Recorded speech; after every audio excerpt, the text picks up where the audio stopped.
when we heed a certain call, when the world Must come together as one. Oh, yeah. It's a song about harmony. It's a song about fighting through adversity as a group. And no, we're not talking about the famine in Africa. We're talking about Auburn family trying to keep ourselves together through another 0-4 start. Guys, today might be the day that they get things going. My name is Jay Tate, as you see here. And we're going to be doing the brain drain this afternoon. For a number of hours, and we're going to spend a lot of time talking about Auburn. We're going to spend a little bit of time talking about Arkansas and Bob Petrino, and we'll probably be talking about Hugh Freeze quite a bit. Now, the Auburn Tigers, again, as you guys know, 0-4 in conference play for the third straight season, and we believe they should be better than that. I have told you guys before on my rant that I went on our last brain drain. 1 week ago, although Hornatius said on the bunker that I said some stuff on a brain drain earlier, there was not a brain drain earlier today. I did go on a rant last week about how Auburn, it's time for a change, in my opinion, and that they need someone as close to Pat Dye as possible, someone with that old school, rugged toughness that can make a program tougher, right? And I don't think the kids are weak. I'm not saying that. I know they're strong, and I know they care, but we know that they don't finish games, and today's got to be the day that they finish one for a change, although there's people on the board that are like, I always pull for the Auburn Tigers. However, I'm not going to do it now because I don't want Hugh to be the coach anymore. And that's just something you guys got to figure out for yourselves. I know everybody in this chat, well, most everybody, except for the one that always cheers against Auburn in here. I forgot what his handle is. It's pretty clever. Everybody wants to pull for Auburn. Everybody likes Auburn. I like Auburn. You like Auburn. But you're kind of, it can be tough. Something, I don't know if you guys are seeing this, but in my chat today, everybody's showing up as a handle instead of a name, so that may change the way that I address you if you guys are in the chat. Now, I know for an instance that this name is the name is Eat a Dick YouTube. I bet you that's Mang. Appreciate it, man. How big an old boy are you? What up, Jay and fellow drainers? Glad to see another Roy D. Mercer fan here on the chat. Thanks for jumping in with the super chat there. It's awesome to see everybody in the chat as well. And we got a game again starting in approximately 5 minutes. Looks like here on the SEC Network, they're breaking down some stuff that Auburn may or may not have done last week. Had a chance to break down some plays at the website at Auburn Sports, and I like to do play diagrams on Wednesdays and Thursdays, and we took a review, I guess, of Auburn playing outstanding defense against an outside zone. And they really handcuffed Missouri's attack big time last week. But the problem, as is often the problem, is that Auburn can't score points. So we would love to see Auburn crack that 20-point plateau, which would be the first time they've done it in an SEC game this year. I don't know if you guys still see that stuff. Hey, GW, why are you saying Raiders suck, man? I'm so good with you guys' avatars, I can probably just call it out. And there's my man right here, the legend himself. That is Neil from across the pond. Glad to have you here with us, bro. Thank you. Shane H jumping in with a super chat. Do we have a super chat sound? Uh-oh. Is it not answering? Hello. He says, apathy has started to set in for me, Jay. I'll never not cheer for my boys, though. Ward Amigo, let's get this fucking dub. That's my guy right there. He's got a... Oh, sound effects. Got to turn it up. Why did I not hear that?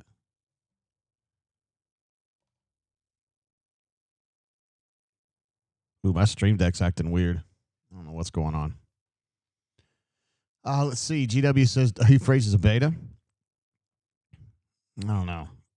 And Rich says, Jay, you didn't hear. The refs are the ones that are preventing us from winning. There is some argumentation going on like that is part of the problem. That Auburn, I think there's a lot of people in the Auburn sphere, people that have money, people that have influence, not people like me and you, that think that the officiating really is a part of the problem. And, I mean, it is. I mean, if Ken Williamson is, in fact, never going to ref an SEC game again, that's pretty significant. And I didn't even think that was the worst, right? Oklahoma game was worse. Dion jumps through with a super chat. It says, I'll never cheer against Auburn, but I'm over Hugh. I think there's a lot of folks that feel that way about it, and I'm going to go ahead and give you an applause because you deserve that. Thank you, Dion. Appreciate you hanging out with us today and every day that we do a stream. I wish my stream deck was behaving itself.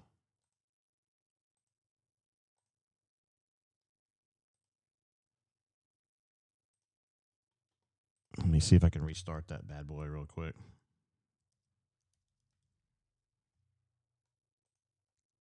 It's Stream Deck. Desk. No.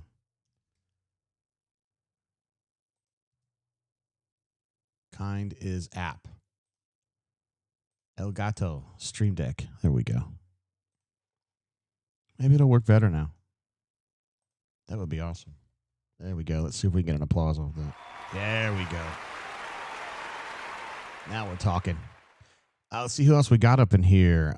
Let's see. Oh, yeah. Ken Williams is about to run out that tunnel during the Iron Bowl like the Undertaker. Way to be, Jacob G. I love it. I could totally see that. He kind of looks like an evil villain, like a Scooby-Doo villain, like where you pull the mask off his face and he goes, "Oh, if it wasn't for you damn kids, I wouldn't be able to screw up more." AU Tax Man is here. Light crowd this morning.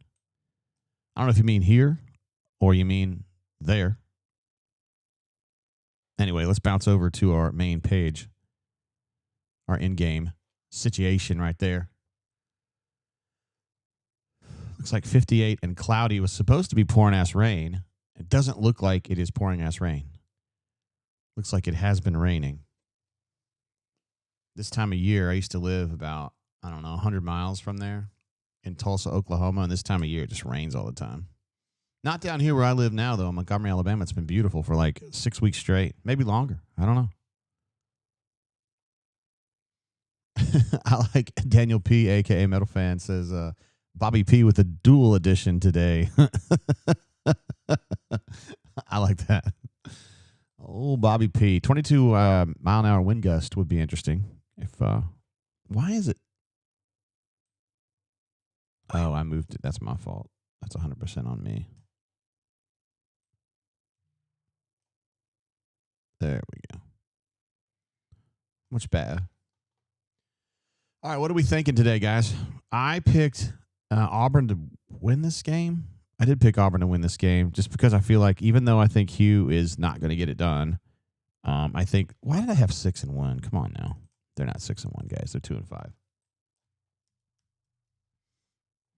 I don't know. I just feel like Auburn's a better ball club. I just keep thinking that. A lot of you guys feel the same way. I just keep thinking that Auburn's pretty good. And they just find ways to lose because of various problems that we've discussed many, many times. A. Robinson says, stadium is empty, LOL. Dude, they fired their coach, and there's just not much going on, you know? They do have Taylon Green. Auburn does have Xavier Atkins, who's a very, very bad man. What a huge pickup he was. I felt like he was, when they were kind of working their way through and picking up all those guys in the portal last year, he was a name that was added, and we were like, oh, yeah, I mean, he was at LSU, didn't do much, didn't play much, and blah, blah, blah. He ended up being probably their biggest addition outside of Jackson Arnold, although Jackson's kind of a lightning rod for criticism, and fairly so, but Xavier's been huge. Plays like all the time, quick. He's a one-man wrecking crew on these inside and outside zones because he just gets off blocks and hits people with aggression. He's nice. It's great. Let's see. Spicy P asked me, Jay, who in your mind is the old school hard-nosed guy Auburn can get this year? I guess you mean like for the next season. I've said, I'm sorry, this is so low, guys. I have said from the beginning, from 2 or 3 weeks ago, that I felt like the guys that had the toughness that I'm looking for, the Pat Dye vibes would be John Summerall, Alex Golesh from South Florida, and Brent Key from Georgia Tech. Those are the three guys that, to me, have that tough-ass, rugged mentality that I think are going to create teams that are mentally tougher. You guys probably agree with me. This ball club, this roster should be good. They should be top half of the SEC. Not top of the SEC, but top half. But there's just no mental toughness, man. When things get tough in the second half, when they're behind and stuff, there's just there's no putting the foot down and getting shit done, So that's how I feel about it. And I feel like the most likely way for us to get there, right, to have that toughness is to have a coach who indeed is tough like that. Connor Gibbs going to be the first player for the Auburn Tigers to put total leather. He's got an incredibly strong leg. I just wish it was a little more accurate. Small Victory says Ashton looking loose. He's getting ready. Daniel D says Lashley is not leaving SMU. I don't really think he is either unless some big job came along.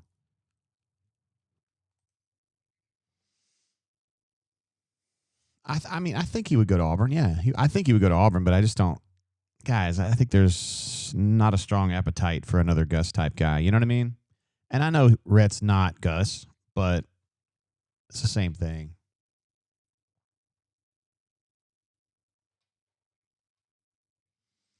Let's see, my main guy.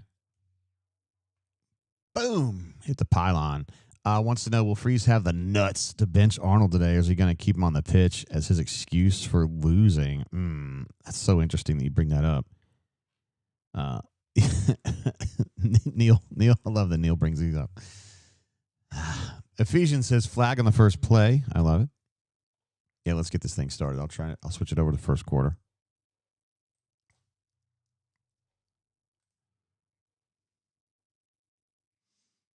All right, terrific. Slant on first down. First play of the game, they get a first down.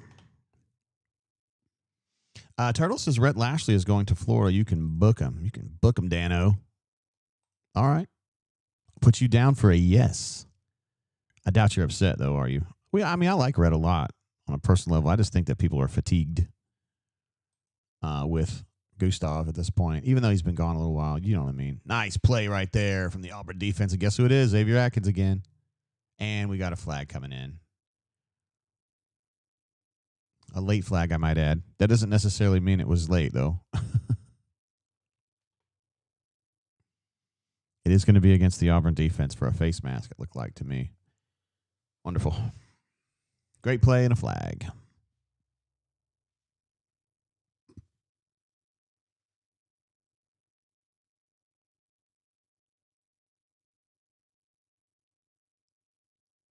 Yeah, Woodyard. Not necessary at all, but, you know, he's definitely a high-effort player. Can't hate on him too much. Well, he blocked him playing inside. Looks like Bobby Jameson's playing inside. Keldrick out there. Key out there. Just your usual starters on defense. I got a couple missed tackles on that, which yielded about 6 extra yards. Yikes. Yeah, Jordan W., I'm with you, bro. Not a totally unnecessary 15-yarder on that one.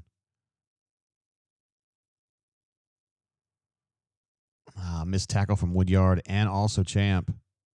Champ definitely should have had that stopped about 5 yards shorter of where it ended up. Looks like they're going 3-by-1 here. And this is something that I was going to work on with the camera eye last week, which how these attacks are exploiting areas in the Auburn. He likes to play underneath zone.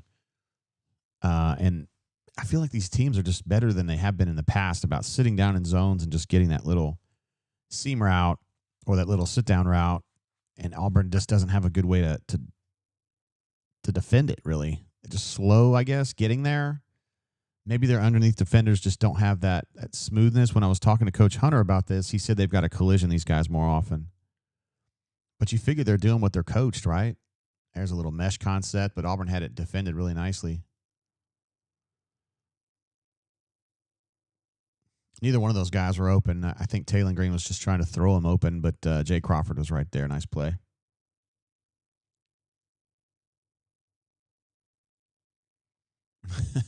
Terry Tiger Bowed 93. I love the name. JD says they should air Auburn, Arkansas basketball replay instead of this game. A 3rd and 1, by the way. They're at the 30. They're probably at field goal range for them, I would think. So a stop here would be nice. Kind of a full house backfield, isn't it? Really nice play there by the Auburn defense. Eric Winters rolled down and was right on the ball. Let's see who they mark it. No, they're going to mark it short. Nice. Uh-oh, they got a player down. That'll give old Bobby P a chance to think about this a little bit. He's going to have to come up with a better play than that if he's going to get a conversion. Shoot, nice play by Keldrick, too. Really, really strong at the point of attack there. By the way, I'm going to be drinking this short barrel, toasted small batch. And we drank this on the bourbon blend maybe a month or two ago, and it was delish. Looking forward to drinking some of that. Andrew L. says, much prefer the JG commentary. You have that je ne sais quoi. Thank you, bro. Appreciate you saying that. I just try to bring it from the Auburn perspective, you know. I don't even know who's calling the game today. A lot of these guys are pretty good, in my opinion, and I'll listen to them when I'm just watching games myself. But I'd rather just listen. But personally, I'd rather listen to someone who's just totally embedded in my team. I'm a Manchester United fan in soccer, and there's a guy named Mark who does a similar thing to what I do for Manchester United games. I only listen to him. I don't listen to the commentators. Mark Goldbridge. Nice play. Get the fuck in there. Yes. Bobby Jameson Travis says, no. What in the world? Did I turn it down too far? You guys aren't even hearing that. That's crazy. Why? That's pretty crazy. Wait. Or you were hearing that. Shit, I gotta turn this down. Yeah, you are hearing that. Never mind. Sorry. I was looking at it a little bit wrong. That was amazing. Tiger Terry says, man, my feed is choppy as hell. Just refresh it, bro. Sometimes when folks are on the chat or whatever, Miracle Survivor. Bro, what? No, man. No. They're going to have to wrap that one up, my man. Ryan says he took that dude's lunch money. He sure did, man. Absolutely amazing play right there. So that's what you like to see. That's a great defensive stand there. After some difficulties early in the drive, especially that face mask on Woodyard. But they overcame it. Wizard D, who's been watching a lot of Auburn football, says, why do I feel like a turnover is coming?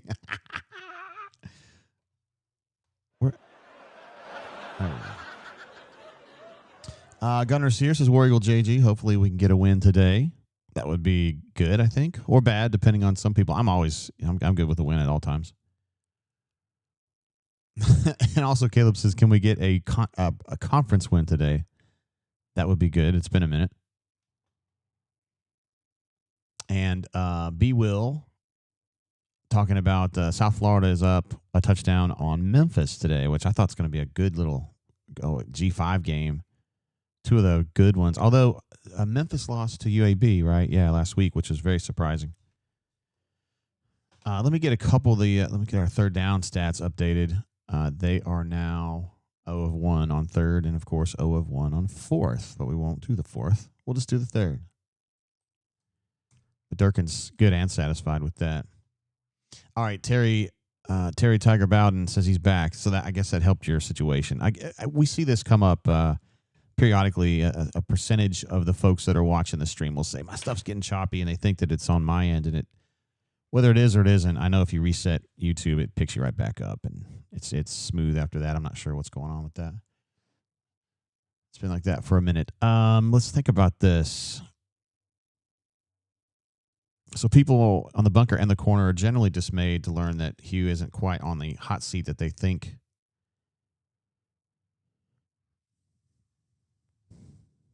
Oh, God. Are surprised that he's not already fired, that he's not walking on a very, very thin line. And I really don't think he is at this point, guys, if we're being honest. The folks that I've talked to who either are involved in the decision-making or influence the people who are doing the decision-making, I couldn't find evidence of one person that was like, he's got to go. And I find it surprising. I wouldn't necessarily, if I was the AD, fire him today because I don't see any real benefit to that. But in my mind, I'd be like, he's cooked because I think he's cooked. And a lot of you guys think he's cooked. But, when you got a lot of money on the line to see they're going to probably they didn't motion out of it this time. That was a full house look that they showed in the Missouri game. They never actually ran anything from it. They were motioning out of it, and this time they actually ran it. I like the way that was setting up for the sweep, but then Jackson kept it based on the read that he got on that play side in man on line and tucked it inside for maybe 2 or 3. Yeah, 2nd and 8. Luke Duke thinks they're going to give Hugh until the end of the year. They may just let it roll like that, you know. Ephesians asks about Keyshawn Murphy. Oh, nice tackle right there by number 22. I like the idea they're doing more quarterback attack. I don't like that they've only gotten 2 yards on 2 plays. Keyshawn Murphy, so that was a sprained MCL and like an ankle injury, but not serious. So he's more or less good, and I think he'll be close to 100% for the first real game. I don't know that he's going to play in the Memphis exhibition that's coming up, but when it's time to actually ball out, I think he'll be good to go. And I need to put him in bubble wrap because Keyshawn Murphy, I think, is absolutely crucial. You know, that team doesn't have a lot of size. Oh, that's a free play. I was kind of hoping that Howard was going to make that catch, even though the ball had been tipped, but no joy. Brady, great question. I get it a lot. Why is he still playing? Talking about Preston Howard. That's not really a drop, guys. That ball got deflected ahead of him and was like wobbling. I still think it's catchable, but I'm not going to give him too much trouble on that one. But you got to see this guy in practice, man.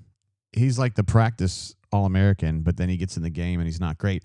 But you say, well, JG, why do they keep playing him? Well, what's your option? Okay, you got B. Frazier, who is what he is. We like B. Frazier, but he's, not much of a receiving threat. And then you've got Tate Johnson, who's also not much of a receiving threat. He's a good blocker, though. In fact, I think he's playing right now. They're going to mark that short, guys. I was thinking he might have gotten there. They're a half yard short. I wouldn't be surprised to see him go for it, man. If you're 0-4 in league play, just keep fighting, man. That's what I say. Jordan says, now that's an interesting idea. It says there's nothing gained with playing him. Just play the freshman. Talking about Ryan G. Yeah, I don't have a problem with that. That'd be fair. Our Big Cat says need a spark. I think I know what you're going with that. Because Hugh said, if we need a spark in a game, I don't hesitate to switch to Ashton. I think a lot of folks are expecting Auburn to maybe play Ashton a little bit today.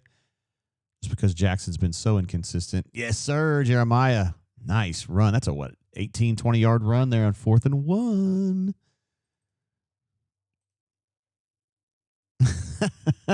In our group chat, BMAT's giving the tight end, Howard, a little bit of trouble here. Boy, I like that cutback from Jeremiah. I also like the way that he stays down and low and it just cuts without having to raise his body up. It's pretty sweet.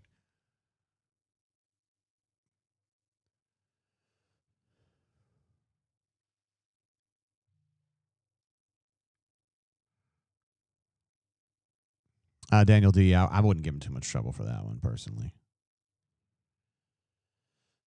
You know, something I was thinking about watching the Oklahoma game earlier.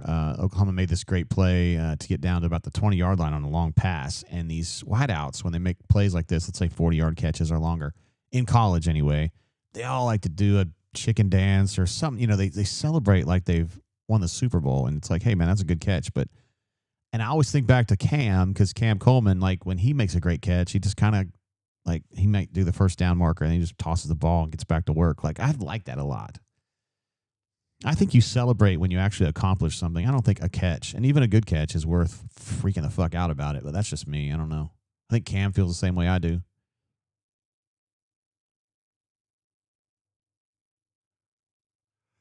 I like what they're doing here. I mean, this is just trying to bludgeon a weak Arkansas defense. And they're being pretty successful. Looks like Cobb's going to bounce out here, maybe favoring that left wrist a little bit. Or hand. So let's see, they go to Mabson here, 29. Yeah, it looks like Mabson's going to be in there. Darrell did practice this week after that freak injury he had maybe a month ago. It might be longer now at the Ball State game or after that. There you go. There's Mabson. It's a first down right there.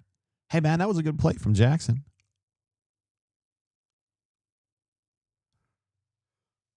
Jackson Mabson, LLC. See if we got anything unusual on the offensive front here. Looks like Mason Murphy at right tackle, Jeremiah right guard, Cale Ellis, which you knew we're going to be playing center. He's the youngest player in Division I. I don't know if you guys know that. You probably heard that a million times.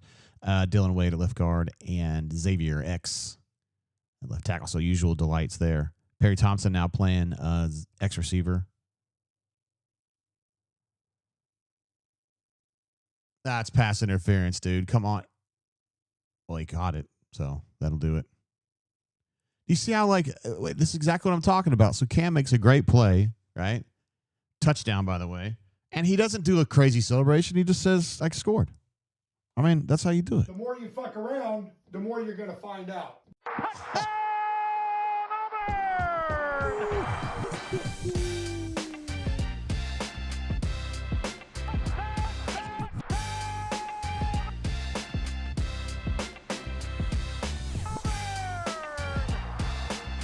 Guys, that's about as dirty a catch for a touchdown as you'll ever see. Oh, my God.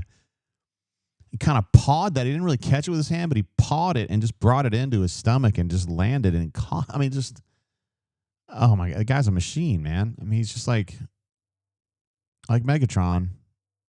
He's just a machine. He's so good. And Alex McPherson with an extra point. And that was a really nice drive from Auburn. Of course, I mean, it's great to see Auburn have a nice drive. We're all in favor of that. But we've seen a lot of good first drives. We've seen a lot of good first drives from Auburn this year.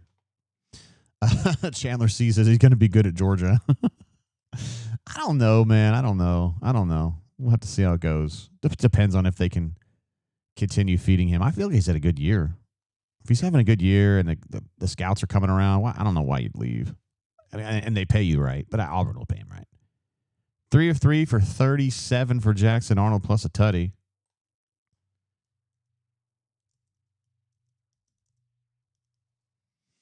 Cam Coleman with 1 catch for 2 catches, for 27 and a tutty.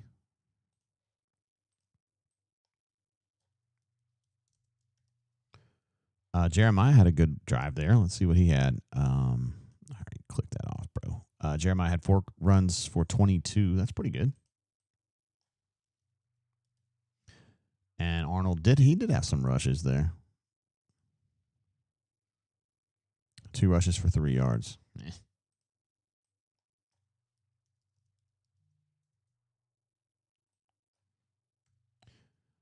All right, there we go. Updated now. Let's see. Whale Driver is asking a question that I asked there for a minute. Did they not flag that because he scored? I think, yeah. I think you still throw the flag there, right? I mean, because it's pass interference, 100% of the time. I don't understand how that would even be discussed. But the fact is that Camatron was able to make the play, and so it doesn't matter. But, yeah, it's bizarre. Terry Tiger Bowden says he saw that he caught it, so no need to throw it. I still would like to see him throw it so that we know that he knows. You know what I mean? Because sometimes in the world of Auburn officiating, the stuff that we assume is just very obvious suddenly becomes upside down, right? I'm with Nash Tiger on this, by the way. If it's a flag, throw it. Yeah, D Lucky is seeing the same thing that I'm seeing. Is everybody else seeing these extra numbers behind the handle, or is it just me? No, it's everybody. I'm not sure what's going on there. That's probably some kind of YouTube thing. I don't know that. I probably would have benefited from restarting the app before I started the show today, but oh well. We're just going to roll with it like this today. Most of you guys, I can tell who you are, either from the avatar or the name or whatever.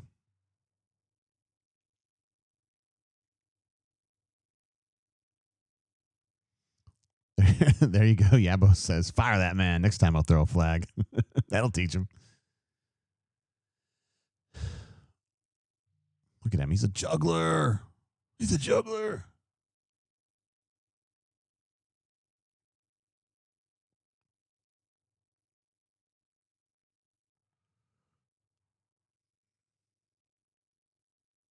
just kind of gets up and does this, and that's it. We don't have to do it's the end of the world. I just made the greatest catch in history. Just moving on, Solo Tigre says YouTube doing YouTube things. Yeah, kind of.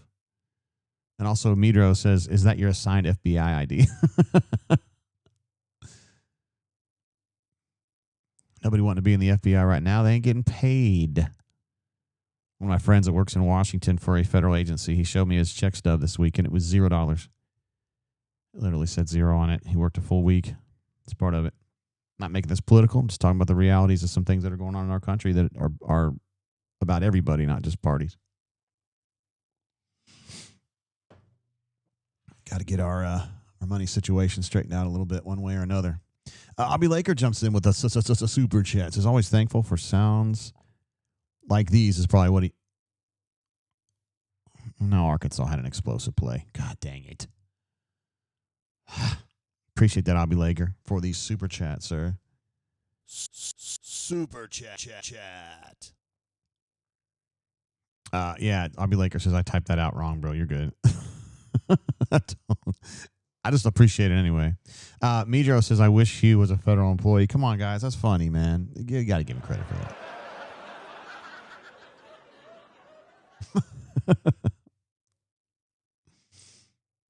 Spicy P impressed with that play call from Bob Petrino. Oh, they're going deep.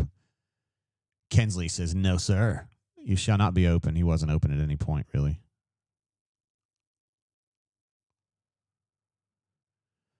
Let's see. Kanuman says, you would have moved that if a thread on the bunker stating politics is politics. Come on, bro. I was talking about my friend Jay Benson. He just sent it, so sorry, man. T Park, what a stud. Says Cam on that Cammy juice today. More damn Eagle JG. Yes, it's another Cam and some more Cam juice that Tracy Wolfson loves so much. Oh, nice tackle. Oh, he lost it. Whoa, and he kicked him in the ribs. Boy, great roll down from Eric Winter to get there and hit him up. Good tackling technique, but then didn't hold on. Let's see if they're going to count how many of those extra yards it's going to count right there. Great move by Eric Winter to dive around that block and make the play. He's coming along fast, man.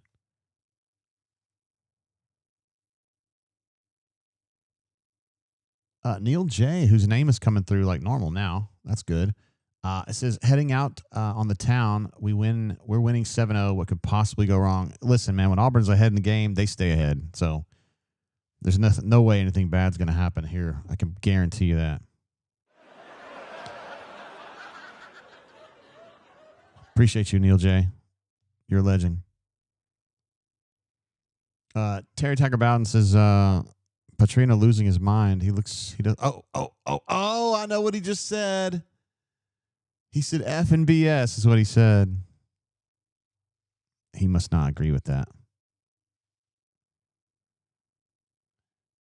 There's DJ when he had a little bit of hair. I was watching a replay of Muschamp losing his mind at Florida the first year when he played at Auburn. And they showed Durkin on the sideline. He had like hair. He had like real hair. I was like, damn, man. We've all been there.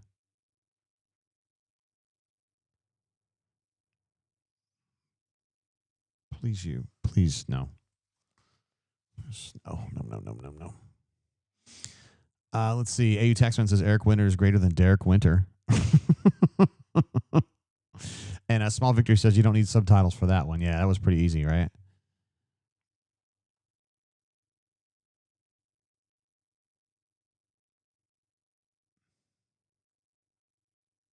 Oh, Xavier Atkins again. He's fast, and he's undeniably aggressive. He's a player, man. I just wonder a little bit in the NFL, is he going to be a little too small? Because he almost has like this safety, like I could see it being like a Jamal Adams type. I just don't know what his coverage situation is because he's not in coverage too much. But boy, he's an absolute baller. For the Auburn Tigers right now as a money backer. He's a bad man. Smoking Rail says keep 17 at all costs. Yeah, he's it's crazy to think that he might be more valuable than Keldrick to this defense. And Keldrick is an absolute badass and a physical specimen and a great leader. That's where Xavier maybe falls a little short. Not that he's a bad leader. He's just not. He doesn't have that kind of personality. I think he said something else bad. Has Petrino ever been in a good mood? I feel like the whole year he was here, I covered him in 2002 when he was the coordinator at Auburn, and he was just grumpy every damn day. And then he went to Louisville, and my friends that covered Louisville were like, he's grumpy every damn day. And I'm like, this guy's just mad. I don't know what the problem is.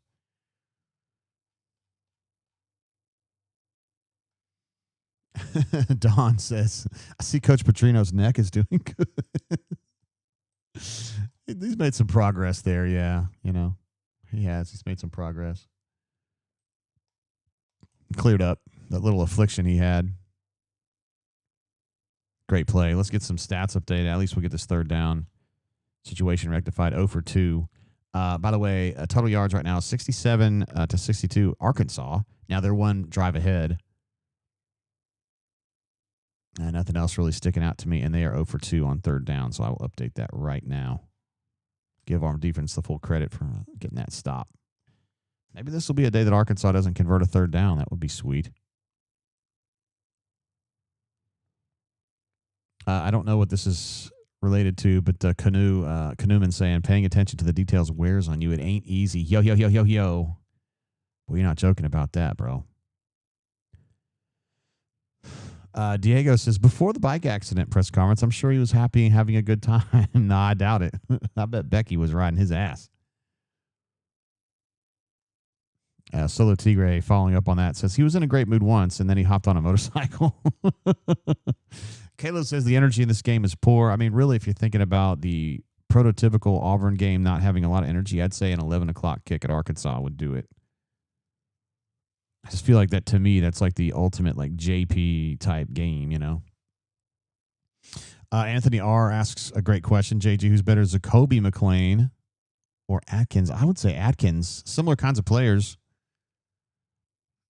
I just feel like Atkins is playing at a higher level than Zacoby did in general. Zacoby had some great games. Now, if you're comparing Xavier to Owen Papo, I would definitely say Atkins and not think twice about it, because Atkins' diagnoses are much better than Owen's. Although I did see Owen still playing in the NFL. He's with the Cardinals, I think. So I'm happy for him. But he just misdiagnoses runs all the time. Or he did at Auburn.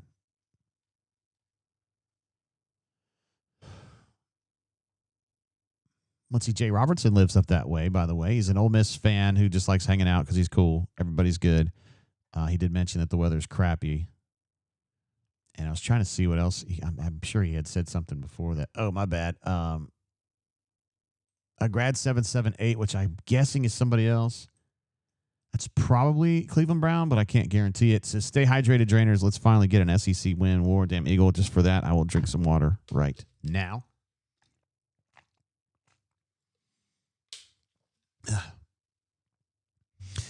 Diego says, is Atkins smaller than D Ford? Oh yeah, for sure. D Ford, he wasn't like, he was kind of a bendy long guy, not quite the same way that Nick Coe was, but you know, thinnish, but he worked out constantly. Atkins is way shorter. I mean, because D Ford's probably, I don't know, 6'1", 6 feet tall, maybe 6'1", 6'2", I don't know, somewhere in there. And Xavier's like my height. He's actually like 5'10". They may list him at 6 feet or 6'1". I don't care what they list him at. I know when I'm looking at him that he ain't much taller than me. Full house again. They gave it to Eric this time. Shit, I'll take that. 5 or 6 yards. Uh-oh. Cam Coleman's down. He's grabbing his right ankle. I don't like that. I don't like that at all.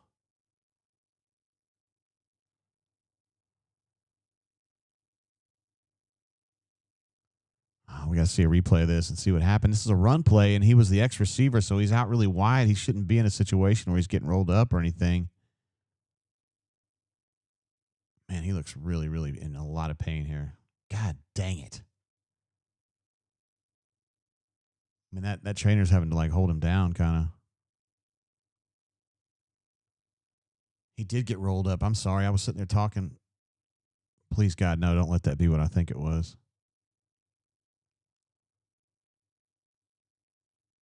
God, and he's got the rain just coming down right in his freaking face, man. And Singleton is not liking his wrist on that. Or his thumb. I can't tell what it is. God bless, guys. That's the top two wideouts getting hurt on the same damn play.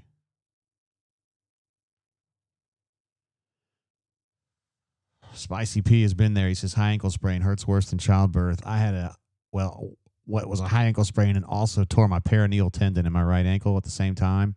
And it was really the high ankle sprain that hurt. But my God, it took my breath away, man. I was just like laying there going, oh my God. I swear I'd rather be dead. Not really, but you know what I mean. That did look awful. That's what Daniel P was saying. I didn't like the looks of that. He seems more under control now, so that's good. Like he seems like maybe it's not quite hurting quite as bad now. Were you guys surprised that that Connor ended up having a season-ending injury? Now, remember he went down last week, and then he got up pretty quick, and he was walking down the sideline, and I was like, okay, cool. Then maybe this is just something, where he strained something or whatever, and ends up he had a torn ACL. Either that guy's like super, super tough, or I don't know. It didn't seem that bad at the time.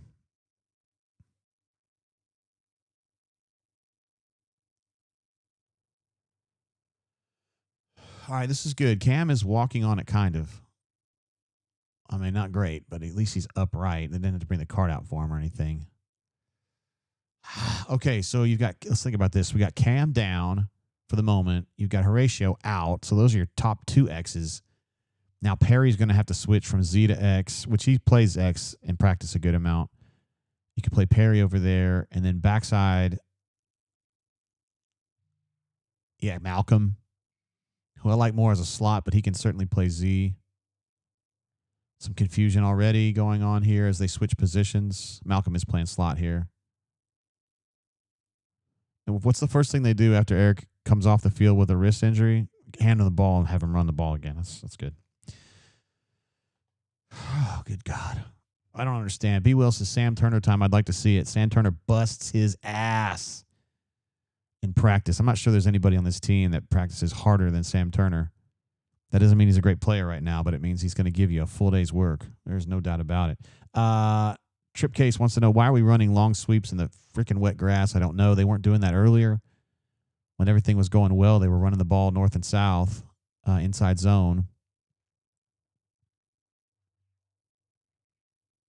Not sure.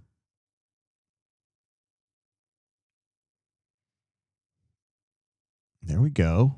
So I wish we saw more of these plays. Pass pro held up really nicely there, and Jackson throws a just kind of hitch route to Malcolm for a first down. I like it. This group of wideouts right here, which is going to be Perry, Malcolm, and Singleton. They're going to have to stay for a little while, because after this, you're probably going to have to go down to Sam, which I don't think's bad. I'm just saying, or Cameron King, who actually plays great in practice. I can't really speak to how good he'd be in a game. But it's going to be like the NFL now, where these guys just play every snap. There we go. Got some space right there. Great first down run from Jeremiah out wide. It's just like an outside zone run. Chris W says that's true. A lot of ACL stuff happens without contact. It was surprising to me. Yeah, it sucks though, man. Mike says ACLs are weird. Some people can play with them for a while. Yeah. That's just a tough loss for Connor. I haven't really noticed Kale being blown up or anything today, so that's a good start. Of course, Kale LS51 is a true freshman playing center right now. And they've been really happy with him since the minute he walked on campus. So, I mean, this is a good thing. That is definitely the right read for Jackson. Good first down. He gets the first down, I should say, on that. 6 or 7 yard run. I'm happy with that.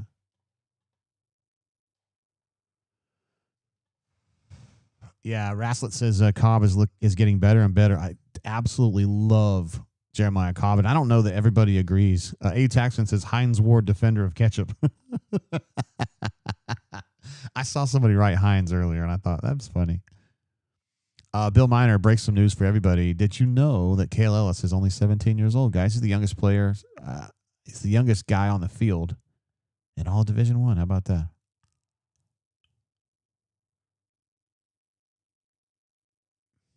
That's a cool little play. I don't know that I've seen Auburn run that.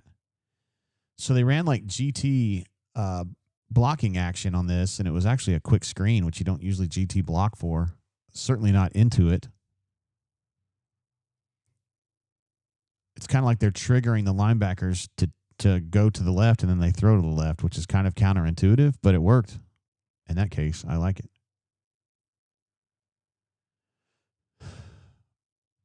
Youngest player in FBS this season.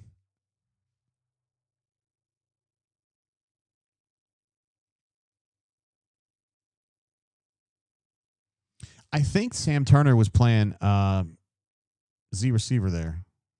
Make sure. I think he was, though. He'd be 18. I think he was on the short side of the field. Spinnaker says, I missed it. What happened? I'm not So Cam Coleman went down with an injury. Ankle got rolled up on a block. And Auburn's drive kind of was starting to stall. And then they had a nice throw on third down to get it moving again. And now they're kind of cruising. What in the world is this?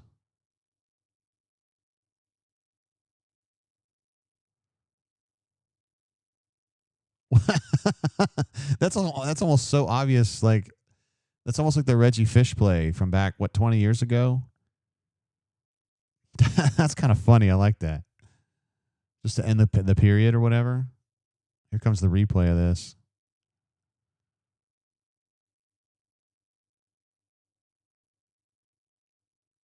It's kind of funny. CFB Addicts says Gus is back. Gus. It is goofy, man. It is goofy. So right, Terry Tiger Bowden. That's right. All right, that's the end of the first quarter. Let me get some stats updated here. Pretty good first quarter for the Auburn Tigers, all things told. We've seen some good first quarters before that didn't yield to anything, but we'll keep an eye out, you know. Third down numbers. The Auburn Tigers, 2 of 3. They're 0 of 2.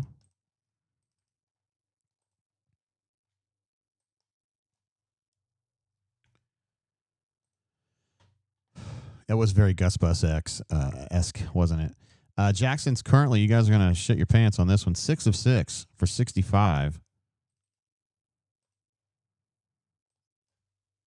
Boy, it's very rare that Jackson hits all of his passes.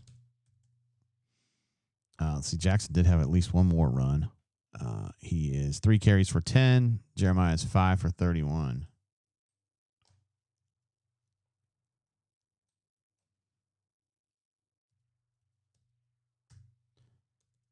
So we are now up to date there.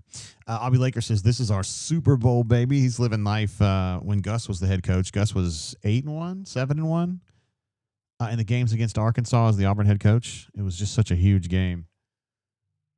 And a lot of those games, he beat the absolute piss out of Arkansas. Like he had some 51-5s or 51-7s in there. Yeah, A. Taxman says FSU is off. You know, Gus is watching. Somebody, I can't remember if it was on Twitter or if it was on Reddit, had a picture of him and Christy eating at a restaurant in Fort Smith, I think. Right up there in Northwest Arkansas. So I don't know that he's at the game, but he's definitely up that way.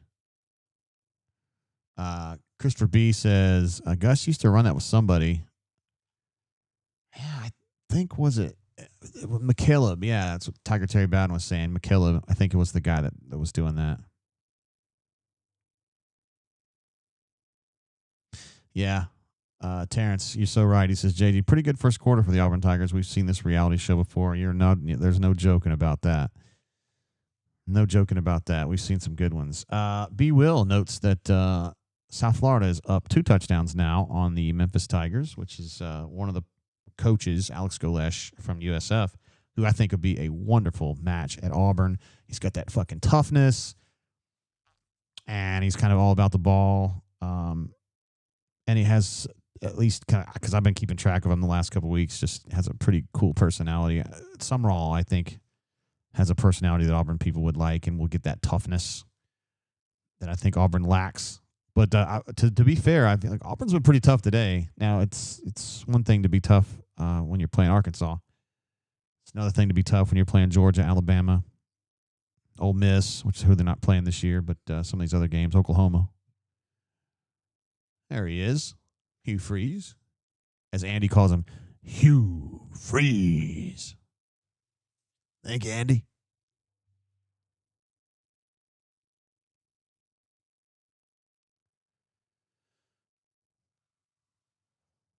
He's a pretty funny guy, man. Hugh might be the funniest. No, Tommy's the funniest. He's probably the second funniest coach I've covered here. He's got a good sense of humor. He tells some funny stories. He's more of a storyteller than a joke teller, but it's funny. Tommy Tuberville used to make me laugh really hard, like cry probably once a month. He would say something or do something that would make me laugh so hard. He's so funny, man. I'm really looking forward to him being governor. I think he's going to be funny. At the absolute minimum, he will be entertaining. Let's see. Detlef Schrumpf says, did Summerall say he didn't want a Power 4 job? I don't know about that. I think he's upwardly mobile.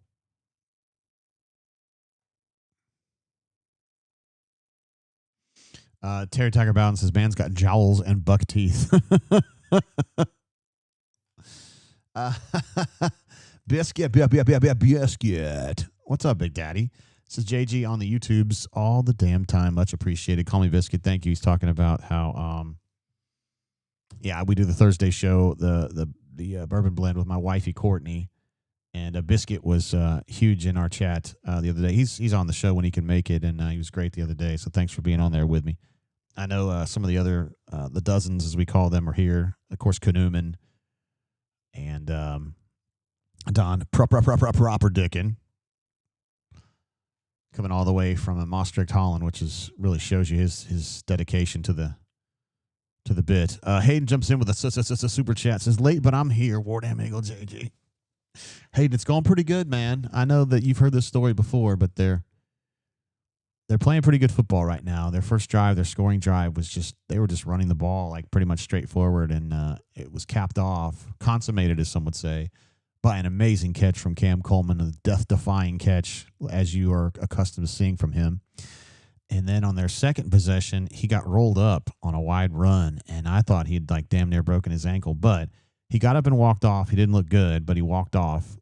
Hopefully, either he'll be back in this game or, maybe next week. I don't know. Vegas Dad, what up, G? Says War Eagle from Vegas, one of my favorite towns. 9:45 a.m. kickoffs. It takes some getting used to, my man. There he is. Glad to have you, Vegas Dad. I've got a soundbite for you, Bill. If I can find it, here it is. Like a medium banana pudding milkshake. That's B-Matt. B-Matt in the middle of a show one time. He's like, hey, man, I got an order right here. Hold on. T-Roy Tigers in the house is what up, Scallywags. My man, there he is. Glad to have you here hanging out with us. He was with us on the drain the other night as well. Let's see. Spicy Peas thinking power option to the field side right here, which is that'd be a good call. Somebody was mentioning that 2002 game, Ryan, October 12th, 2002 at Auburn. It was a sunny day at Auburn. Arkansas upset Auburn 38-17. Fred Talley rushed for 241 on 21 carries, including an 80-yard touchdown run. Also, James T. Studios jumping in from Frankfurt, Germany. Game is on at a decent hour. Frankfurt, home of Eintracht Frankfurt. A good soccer team. Runner 24 says, just make sure B-Matt gets his milkshake straw. Otherwise, he gets his milkshake all over his lips. Let's see. Ryan does note that the 2002 game against Arkansas was an epic game. Beginning of the end for Tommy. That wasn't the end. Come on now. He went undefeated in 04. 03 barely made it, though. That's probably fair to say. They start out with the loss to Georgia Tech, which was yucky, and then they lost the game. No, I guess they lost to USC first, right? And then they lost to Georgia Tech, and it was like 0-2. Oh, my God. And here we are, 20-something years later, and we're 0-4 in conference play for the third straight season. There's people that are okay with it. Like, it's okay. You got to take time. Like, what? There he is. James says, yes, they are. He's a fan. Okay, so Cam Hayden, I misspoke. He's running a little bit there on the sideline, and there's a chance he may get back in this game. That would be sweet. As it stands right now, you got Perry, Eric, and I'm guessing that's Malcolm playing Z right now. No, it's Sam Turner. I'm sorry. So you got Perry Singleton and Sam Turner playing now. This is the first time that Sam's really gotten much play opportunities. Perry always wears that orange, like, it's not really a towel. It's just like it looks like a flag from flag football. He wears it at practice. He wears it in games. You can see right there, number 3 on the block where he's got his hands up. He's got like this orange. It's like a flag from flag football. I don't know what's going on. Let's see. Terrence says, JG, any thoughts on our newest basketball commitment, Caleb Williams? I just know that they like him. I had a conversation with 2 coaches maybe late summer. That's the second time Eric Singleton's fallen down like that. Talking about some dudes in the late summer, and they said at the time, there's 2 Calebs we really like. Caleb Holt, who has since basically backed away from Auburn when he wanted to play for BP. And then Caleb Williams, who was a little bit of a, I don't know if he's a 4-star or a high 3-star or something, but they just really liked him. And they thought that he had some intangibles that some other players did not have. So they were really stoked to get him. And I know that some people are probably looking at that commitment and, I thought he's throwing that ball out of bounds. Looking at that commitment and saying, wow, they beat out, South Florida and Central Florida for him. Dude, they did the same thing with Bryce Brown and Jared Harper. So, I would trust BP on that. You say, well, BP's not the head coach. Well, he was, and that was a BP special. That was this kid's really good, I promise. So that's kind of where I'm at, bro. ACC Tiger wants to see more or longer spikes in the second half to make sure that Eric Singleton doesn't fall down like that. Still got Sam Turner out there. Jeremiah. It's like Preston Howard. Preston's going out into space there. Looks like a good play by number 13 to defend that pass. Nice job, 4th and 11.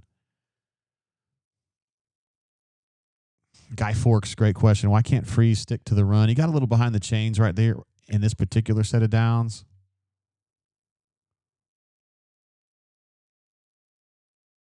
Perry's been a really good story, kind of coming on and just playing better football. I think he really kind of the switch flicked for him about a month ago. He just started playing at a higher level, kind of out of nowhere, and that's the way it is with these kids. I mean, they all mature at their own speed, and his speed is what it is. It's good to see him playing right now.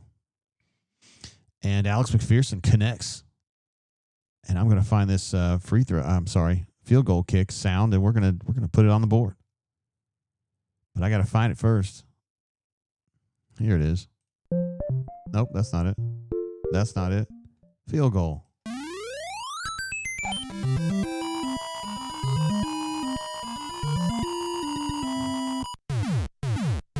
All right, 10-0, Auburn Tigers.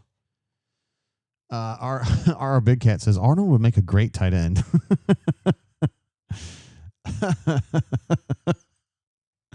I like it. Jackson is now 7 of 9 for 73 without now Cam. Great. He's going down on yardage. That's great. No 73. My bad. Let's see. Rushing 3 of 10. Same. Jeremiah 7 for 37.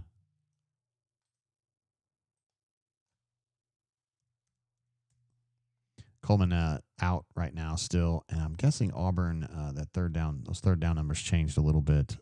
Third down, 3 of 5. All right, we are now updated.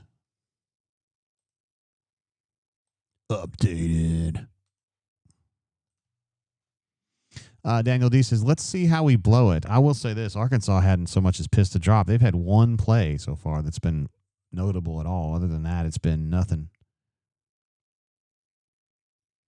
Hugh Freeze guy says, haven't had to use that sound in a while, have you, Jay? It's true. Ryan wants to know rushing yards for Singleton. Yeah, he's had some carries, hasn't he? 4 carries for 18 for him. And total yards right now, Auburn's more than double, 138 to 67. Plays 23 to 11 in favor of the Auburn Tigers. Possession 12.5 to 5.5 in favor of the Auburn Tigers. So, I mean, guys, they have 67 yards total, and 41 was on that long throw. So they've really put together one play here.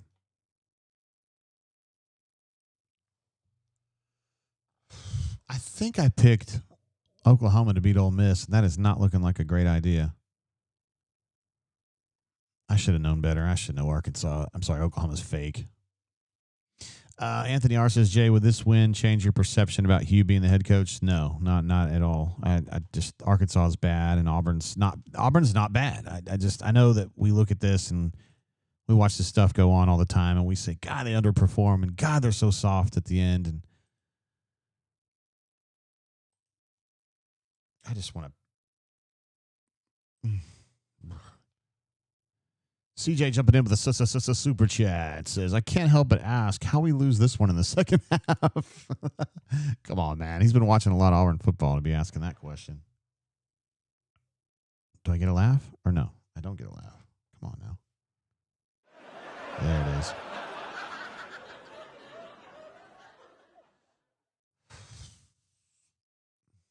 Boy, this Arkansas team seems pretty light here. They played a pretty good game against Ole Miss, but and then they played a real good game, I guess, against Texas A&M. Not much defense in that one, but they did score 42 against A&M last week. But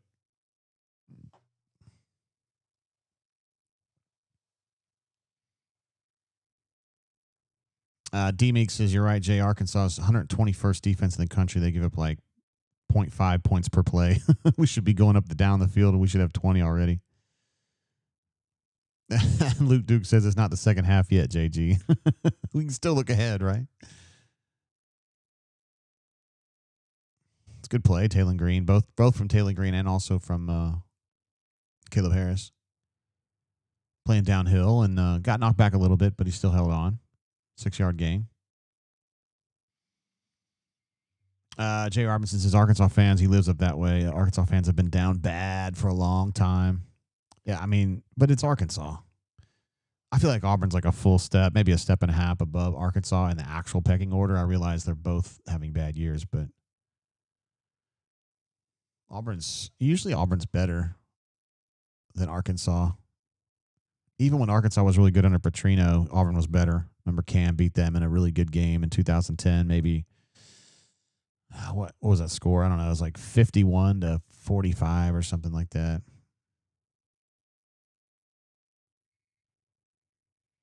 Wizard D says Oklahoma and Texas are really getting a lesson on how tough the SEC really is. Yeah, you remember how much hype there was for Texas at media days.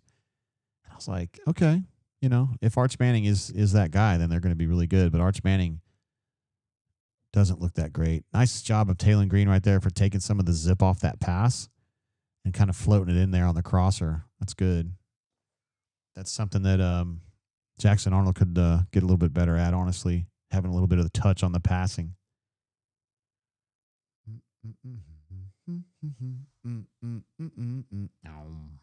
Jay Robinson said, had an Arkansas fan tell me last year that they would be thrilled with 8-4 seasons consistently.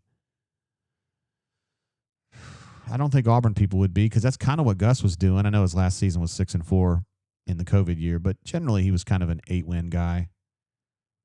And they got real tired of that. And I at the time I felt it, I was like, I get it. CFB Addict says that 2010 game between Auburn and the Arkansas Razorbacks, coached by Bobby Petrino at the time, was the highest non-overtime game ever. I had no idea. 65-43, Ephesians says is what it was. Wow. And Luke Duke was at that game. I just remember it was kind of, I mean, you knew that Cam was going to score a fuck ton of points, but I came into that game going, man, Petrino, he's a fox, he'll figure something out, and he really didn't.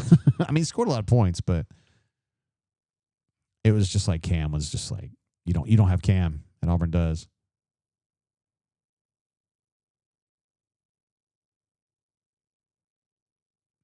Well, nice play there by 96. Did a good job of kind of keeping that run wider, knowing that he had outside leverage. That his teammate had the outside leverage on that. So, nice job.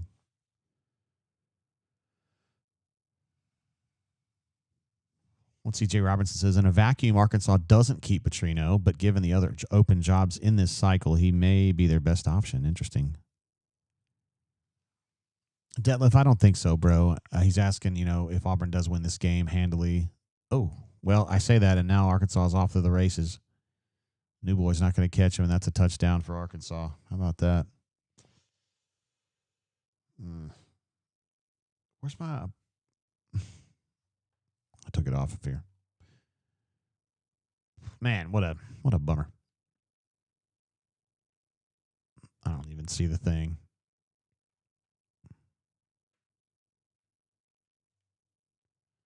Dude, that coverage situation there was an absolute mess. I don't understand what Rayshon was doing. He had his back to the ball when he... Whatever.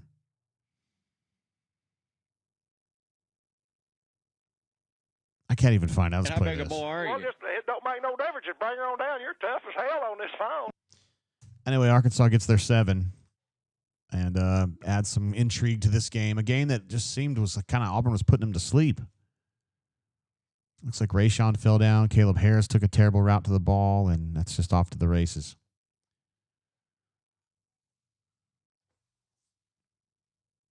Vegas Dad says, Auburn defense playing a good bend, not break. Oh, never mind. Oops. Yeah, ACC Tiger thought it looked like the clown crew, like the Keystone Cops in there, and I thought the same thing, man. It just looked bad. That's not good enough.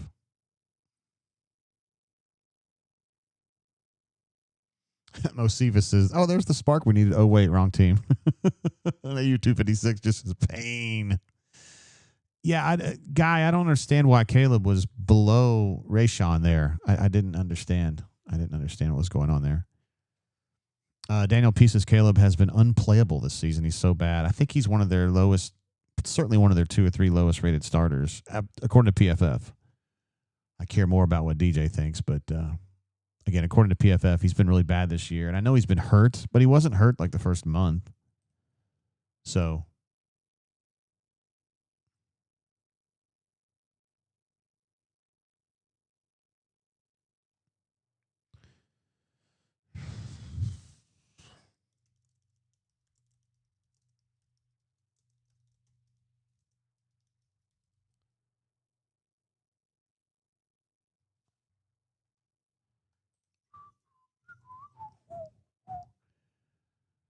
Let's see. Caleb says, there goes the game. D-Meek says, Jay, do we pattern match in the secondary? That's not something that I see a lot of from DJ at all. No, that's not something they really go for. I'm assuming we do, and that was a really bad one by Pleasant. They usually don't do that. Auburn plays a ton of zone, and that didn't look like a zone situation to me. I wasn't looking super close, but Nick24AU says that Sir Cam Coleman is coming back into the game. That's amazing. Andrew L., last name redacted design, says he thinks it's going to be Arkansas by 8 in this game. Wow. That would be an abject disaster, dude. Auburn cannot lose this game, period.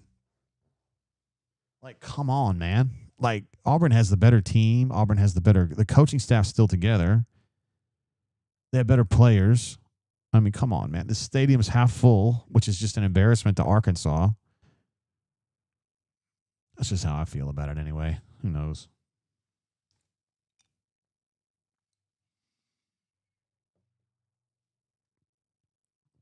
Anthony R says, just seems like we have no energy. I know it's a 12 o'clock kick, but man, it's like a funeral. Yeah, the stadium doesn't help. I've been to the stadium so many times, and they've done a great job of adding to it. When I first got there, it was just wide open on the right. Well, totally wide open on the left side, and then on the right side they didn't have much, and now it's built up nicely. Remember when they put that big TV in there? It was the biggest one at the time, maybe 20 years ago. I remember when I was flying into Tulsa, I could see it from the air, and I thought that was pretty cool. But now, of course, Auburn just dropped their nuts all over Arkansas by having the biggest jumbotron, the J-Botron, as some would say, and now have a very big one in the other end zone because Auburn's all about nouveau riche stuff in their stadium. Cam over there still trying to get that ankle sorted. He's frustrated because it don't feel like it normally does.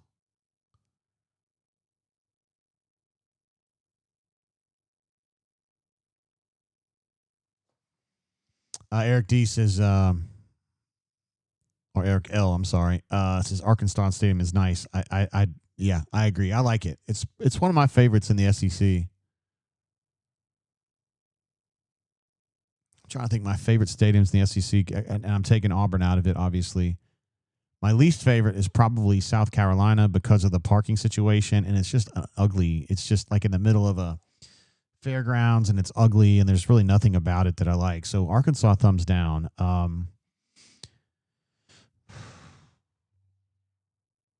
don't like Kentucky's very much. I don't like Vanderbilt's at all, although I'm sure it's better now. They've done a lot of work on it. I like Ole Miss's stadium a lot. It's got some character. Obviously, the Grove is really nice. Their parking situation's good. It's 2 throws now to Eric that he's dropped. Tough throws, tough catches, but he hasn't made either one of them. RDIA, Rita, I'm not sure how to say that name. Cam is okay in the sense that he's not super injured. I don't know that he's coming back in this game, but he might.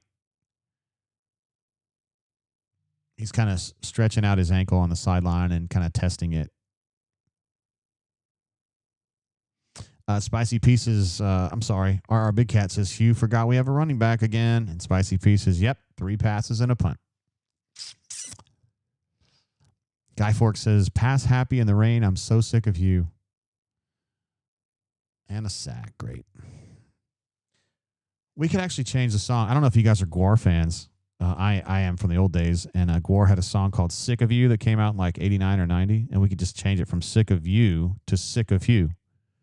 Of course, with BMAT singing, it would be the same, right? Because he just calls him Hugh Freeze anyway. You. Go, sick of you.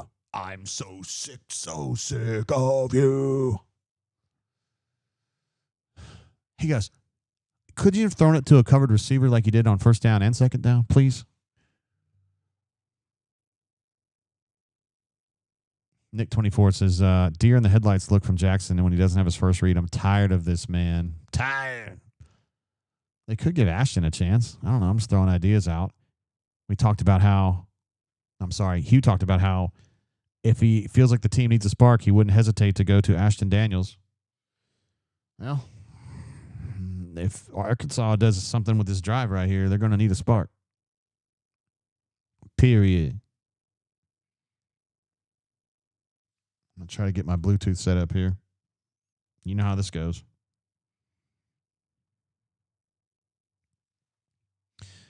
Yeah, I was talking earlier about Arch Manning.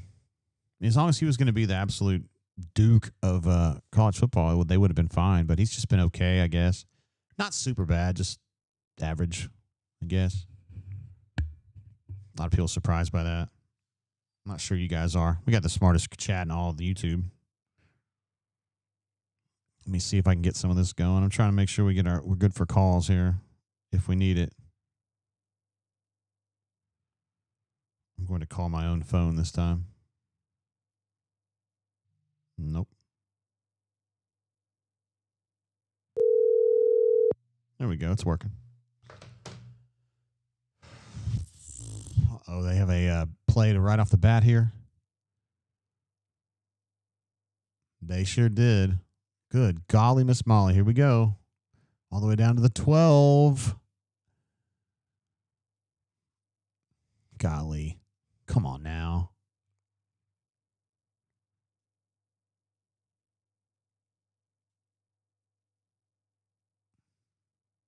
Elijah got swallowed up on that a little bit. Looks like he was playing Mike Backer and got a second level. Somebody extended to the second level and clotted him up, and he wasn't able to get on the scene there.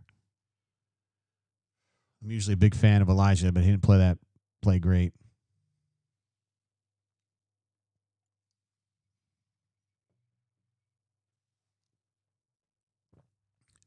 Uh-oh, CDF sending in the super chat that just says, ball game. Uh-oh. You guys must be ahead of me just a little bit. I'm live on my box, but...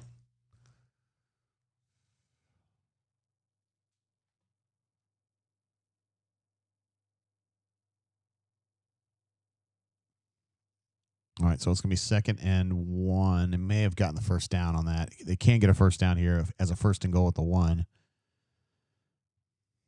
Look at Dave Rockefeller says, honestly, fuck it. I hope they run up the score. Oh, my God.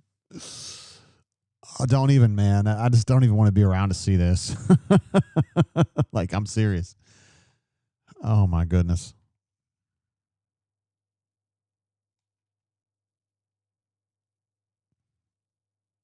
First and goal from the 1 is what they've got now. I think he just got in.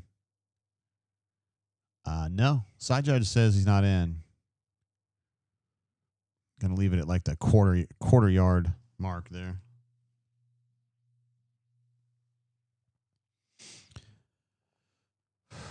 Oh no, they went ahead and ruled that a touchdown. Excuse me, I've got the sound. I had it queued up here. Well, the most diabolical haters this side of the Mississippi.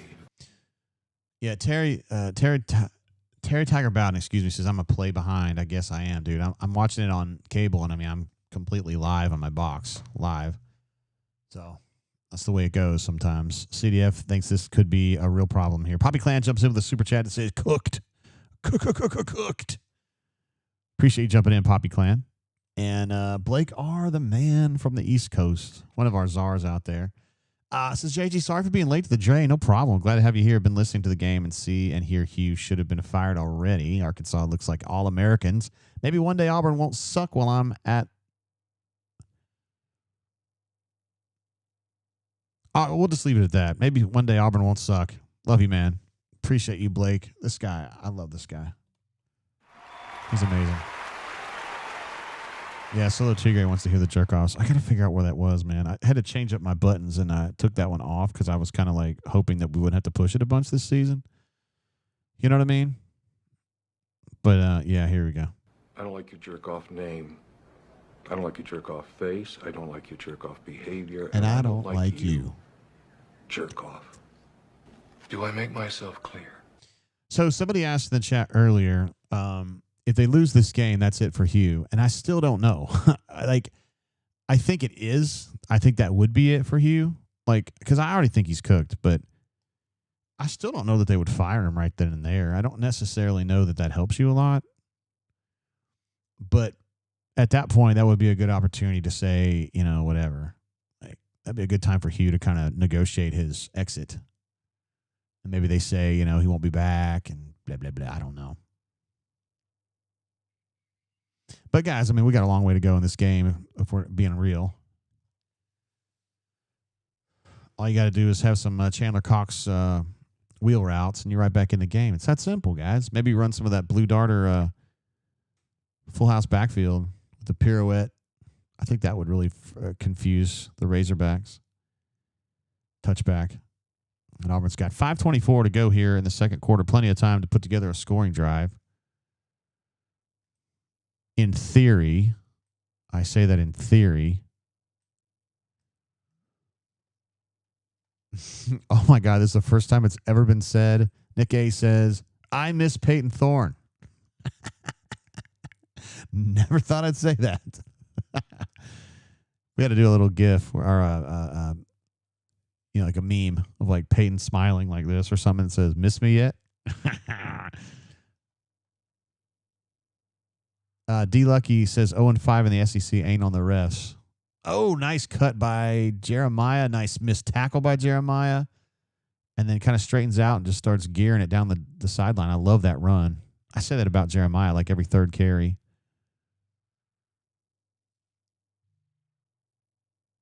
Poppy Clan says, how can we lose to a team with the Walmart logo on their field? T-Roy Tiger also wants to see the Auburn Tigers run the football. CDF said, I posted that, and then we punted. Appreciate you, bro. Jordan W. says, run the ball, and we move the ball. It seems so simple. Here comes a little pull. I didn't like that cutback by Jeremiah. It seems like cutbacks are not working today because they keep slipping. So might as well just run it out.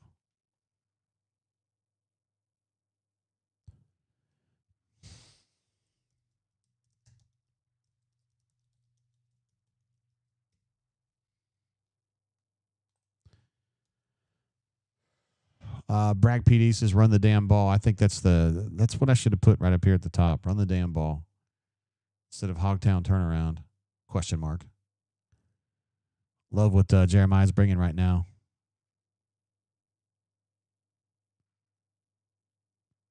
They're going to give him a break, I guess. Give Omar a few carries here. I think that's a good idea. He's been running hard. Jeremiah's come out to play today. There's no doubt about that. Jordan W. says, I miss Nalsminger. Things we thought we'd never say in history. Hugh R. says, we can't really blame Hugh. Arkansas has a great defense, don't they? They look pretty good. Yeah, statistically, maybe they're not there, but they're playing really hard. Omar just runs that thing straight ahead. Gets kicked in the face at the end of the run for no reason, but still gets 3 or 4 yards.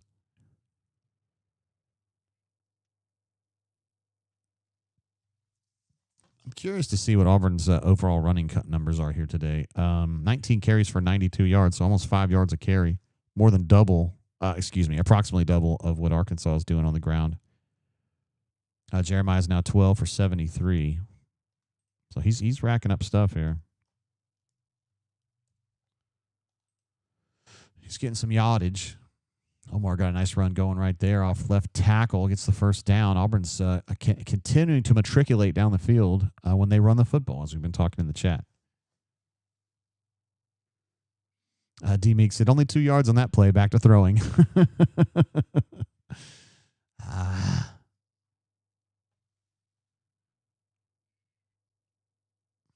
Like Omar.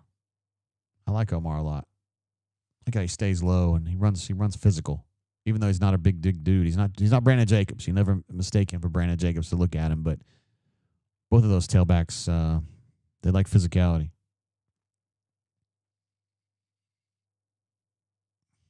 And Auburn just kind of running some of that basic stuff. QB read inside zone stuff.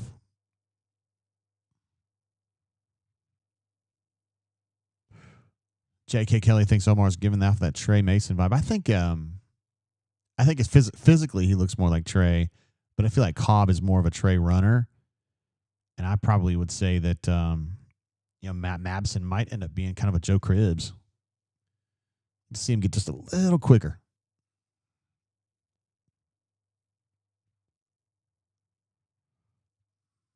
Let's see, Blake R. thinks Deuce scrubbed his social media because the BS Hugh was talking. Having him and Ashton on standby was complete BS like we thought it was. Interesting. Nash Tiger says 9 yards per rush. They're not quite that high, but they're doing pretty well. Auburn's up to 5.1 yards per carry right now. Jeremiah, by the way, is averaging 7 yards a carry. For some reason, I'm not seeing Omar on here. We need to make sure and check that out. Okay, so the people who are running the official stats right now don't understand that Jeremiah and Mabson are two different people because they're continuing to add to Jeremiah's numbers. And then according to the official stats, Omar hasn't carried the ball yet, which we know he's carried it like 4 times. So not really sure how they're going to figure that out. So these rushing numbers are going to be a little off. Let's see. Lucifer asks, where does Arnold rank in terms of speedy Auburn quarterbacks? It's just so hard for me to assess. I mean, he ain't Nick Marshall. He ain't Cam Newton. I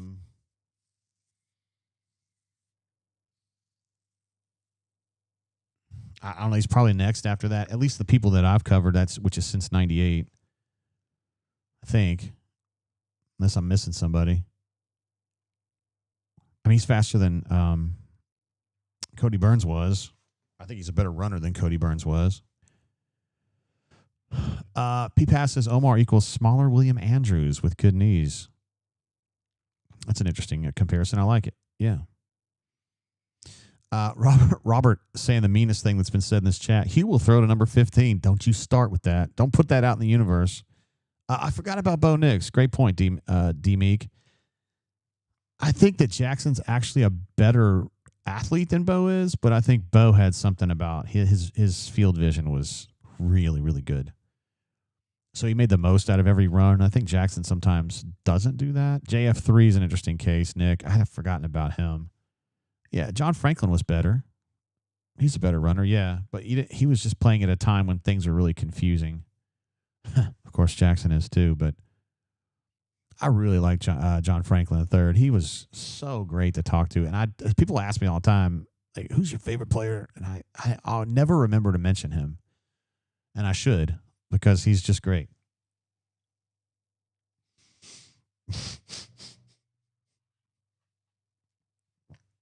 Thinking back to some of the things JF3 used to say in press conferences, fucking hilarious. Or not press conferences, but interviews.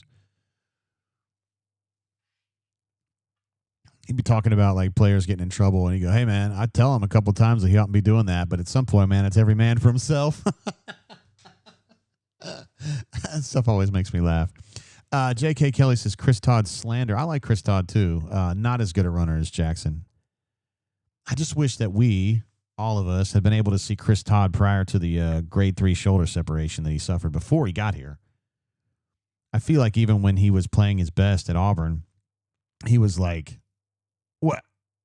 Oh, I think Jackson's a better athlete than Bo. I really do. And I say that with a lot of respect for Bo. I'm not a Bo hater at all. And I think they're both good athletes. But Bo just had a better, I think his field vision was better. And he was obviously a much better passer. Like, much better. Julia says, I have to look up who number 15 even is. It's the guy that drops passes all the time. Preston Howard is his name. He catches about 20% of the balls you throw at him. Oh, shit, guys. No. Oh, no. Oh, I take back what I said. Oh, my God. This is one of the longest pick sixes I've ever seen against an Auburn quarterback. Holy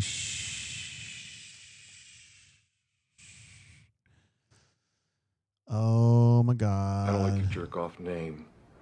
I don't like your jerk-off face. I don't like your jerk-off behavior. And I don't like you. Jerk-off. Do I make myself clear? Oh, my God. Hugh says, look how fast Jackson is. Nicely done. Oh, my goodness gracious. Run the ball is what Tripcase is saying. Run the ball. Tripcase comes back to say bye-bye, Hugh. D-Lucky says next.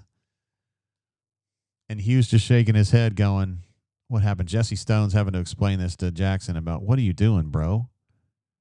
Is it time for a spark? Is it time for Ashton to come out there to start the second half? Good golly, Miss Molly, guys. Holy shizzle. Wow. Was it like a 90-yard pick six? James S. just says ball game. Shit, you might just say regime with that one, brother. I don't know that Auburn can score 21 points. I'm serious. Reynolds continues to say, run the ball. Yes. Oh, that really is like a 90-yard pick six. And there's nothing Perry can do about that. I just don't think Perry can do anything there. Look at that, Alex McPherson giving him some support. Alex is just the best, man. He's the best teammate, I swear. CJ says, can we fire a coach at halftime? Well, I mean, you could. Appreciate that, CJ. Yeah, it ain't looking good, man. I just don't see how he survives ultimately if they lose this game. And boy, I don't know if they can score 21 points. I'm serious. If they would just run the football as Reynolds and other have been clamoring for them to do, I think they'd be okay. But I like this. I'm going to put a spotlight on Ashton here. There's Brent Bedsole right there. Coach Bedsole right in front of Ashton. He's the book guy, among other things that he does. Anytime they're in a situation where, fourth and this, do we go for it? Do we kick? Do we not kick? Blah, blah, blah. That's what Bedsole does on game days. He also works with special teams during the week. All right, so Auburn's going to take over here on the 20 with 42 seconds left. I thought that might have been a late hit, but no call. Dion sent a super chat just a minute ago that I missed, but I'm back on it. It says, I'll never cheer against Auburn, but I am over Hugh. I think a lot of folks are feeling that way with you today, Brett, my man. This is a tough situation. They have gone to Ashton.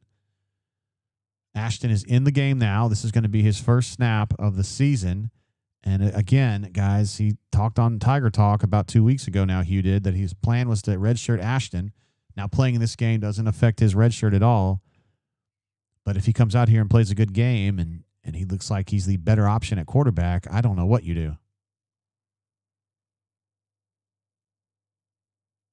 So they're going to run just a little quarterback power or draw, however you want to call that. They're just going to run the clock out here, I think. Still got 9 yards on it. I'm not a fan of giving up anything. You know, if you've got more than 30 seconds, you should try to get down the field and do something. Nice throw there to get the first down to Malcolm.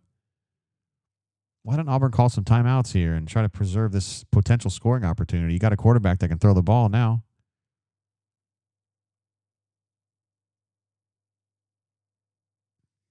He don't have anywhere to go. We've got 1,000 flags in the backfield. Yeah, Ryan likes that throw, and I did too. I thought that looked really, really good. CDF jumps in, say, Jabba, Jabba, Jabba, Jabba, Jabba, Jabba, Jabba, Jabba, Jabba. We can make that a Pac-Man sound like Jabba. Jabba, Jabba, Jabba, Jabba, Jabba, Jabba, Jabba, Jabba. Thanks, CDF. Also, handle Eat a Dick YouTube. I think that's Mang. Says, you're fired, Hugh. You're fired. Yeah, that's a hold, guys. That's definitely a hold. 100%. And it's a hold that changed the play. So I think that's a completely fair adjudication. Holy shiz, guys. We have really got a problem here.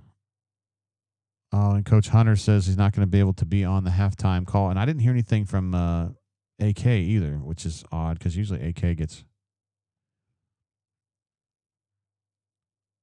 with me. So I may have to get up with one of our guys. Let me see if BMAT.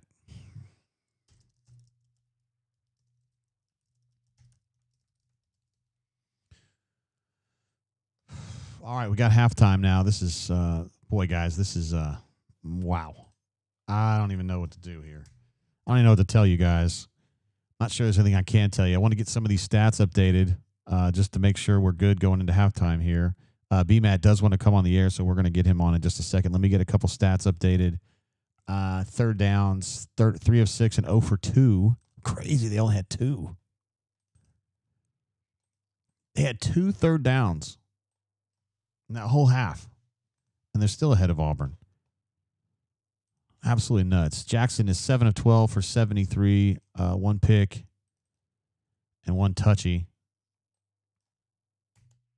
12. Let's see if that'll fit. It will. Anthony R says he's done, JG. Harbab says, I'm sad, JG. These kids deserve better. Boy, you're right about that, my guy. It's a good roster. It's a really good roster. Okay, let me make sure the phone is still working. I'm going to call myself to make sure we can hear it.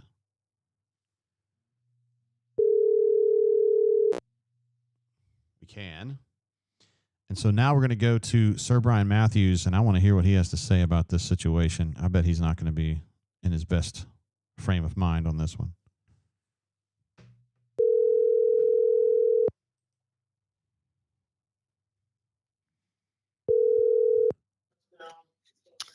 Hello. What's up, Big Daddy?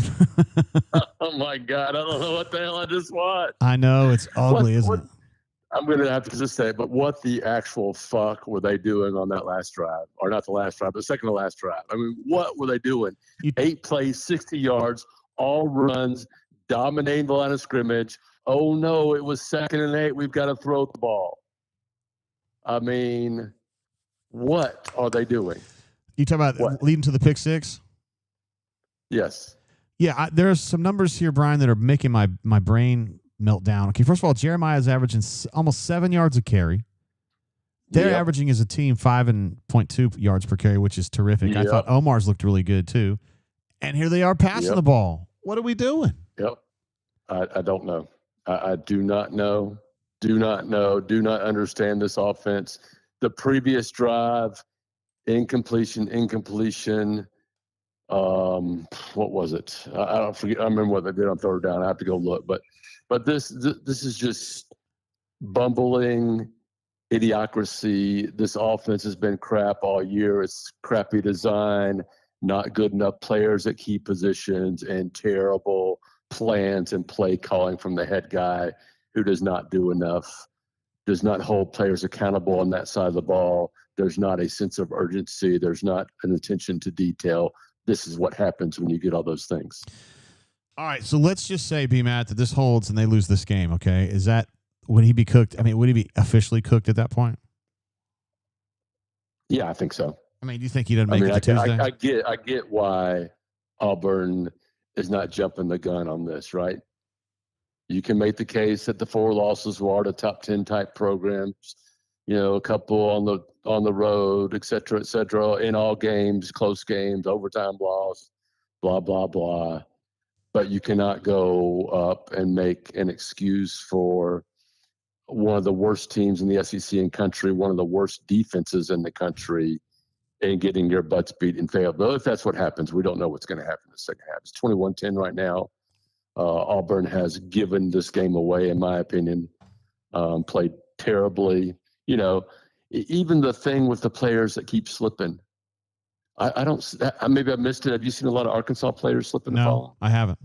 I mean, maybe that's just bad luck, or maybe it's not attention to detail and making sure the players have the right cleats and are ready to perform in the same manner that Arkansas players are on that field at that time. I don't think they're real close. They slipped on that long touchdown pass, right? I think it was Pleasant. I believe it was Pleasant who slipped, and then fell to another Auburn defender. That's why they were able to break that one so long. And of course, Singleton slipped, I think, twice, if memory serves me correctly. So it's just, again, maybe this is just bad luck. It happens. Players slip, but it just, this is Auburn. I don't really have the patience to hear about excuses or it was just a coincidence anymore. This kind of stuff keeps happening over and over again. Yeah, I think this is going to change some people's minds if they lose this one. And I look, man, I don't think they can score 21 points. I mean, I think they're already done. Yeah. Well, they have yet to score 20 points in an SEC game. I know. Which I completely forgot. As I was making my prediction and said they would score, I think, 20 or 21. So, duh. What was I thinking there? And they're running. They're running the ball well. Like, just run the fucking ball. Like, it's it. They're dominating the line of scrimmage, completely dominating it. And they're mixing up well in the run game. Cobb has been dominant. Mapson's come in and has some good yards. The stats on stat broadcasts are not correct. They've taken 2 of Mapson's runs and given them to Cobb. Yeah, if you're following that at all. But still, this is but we can go back to a year ago. Jarquez Hunter, Peyton Thorne. This was a team built to run the ball and run play action. They did not. They failed. They had another losing season. Here we go again. It's the same thing over again. Yep. Right. And I pulled it up. The drive before the 60-yard drive that resulted in pick 6, incomplete pass, sacked. Yeah. I mean, does that not sum up Auburn's offense the entire season? We were freaking out on the chat too. We were freaking out in the chat. Like, just run the fucking ball, dude. Please. And now your best player on offense, at least athletically and in practice, Cam Coleman is out with a high ankle sprain. I know they said on the broadcast that he's trying to come back, but my experience is if it is actually a high ankle sprain, if that's reported correctly, is you don't come back during the game or the next week or the next week from that. Yeah, so it's 3 weeks. If that is an accurate diagnosis, then he's going to be out a while. We'll see. And apparently Hugh said on the halftime radio that he's going to be sticking with Ashton in the second half. So that's going to be interesting, at least just to see what he can come up with. Well, I mean, we'll see. I mean, Ashton may not be scared. I'm all for it. They should have done this weeks ago.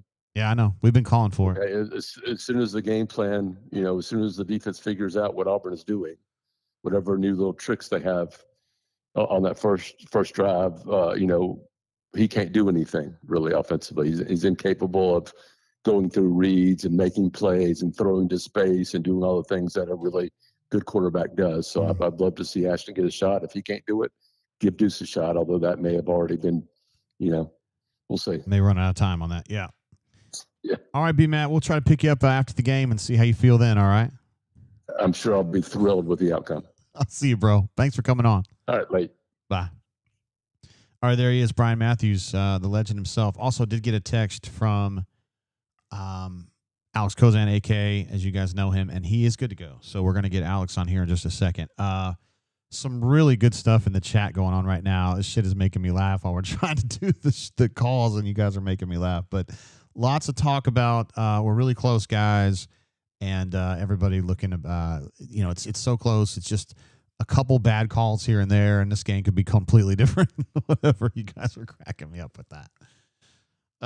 So let's get AK on the horn. I know he's going to be disgusted, as he was already pissed off. Well, I don't want to put words in his mouth, but he was frustrated the last couple of weeks, thinking that a lot of the problems that they were having are things that were completely avoidable. And I think we're seeing that again here. See what AK thinks about this one.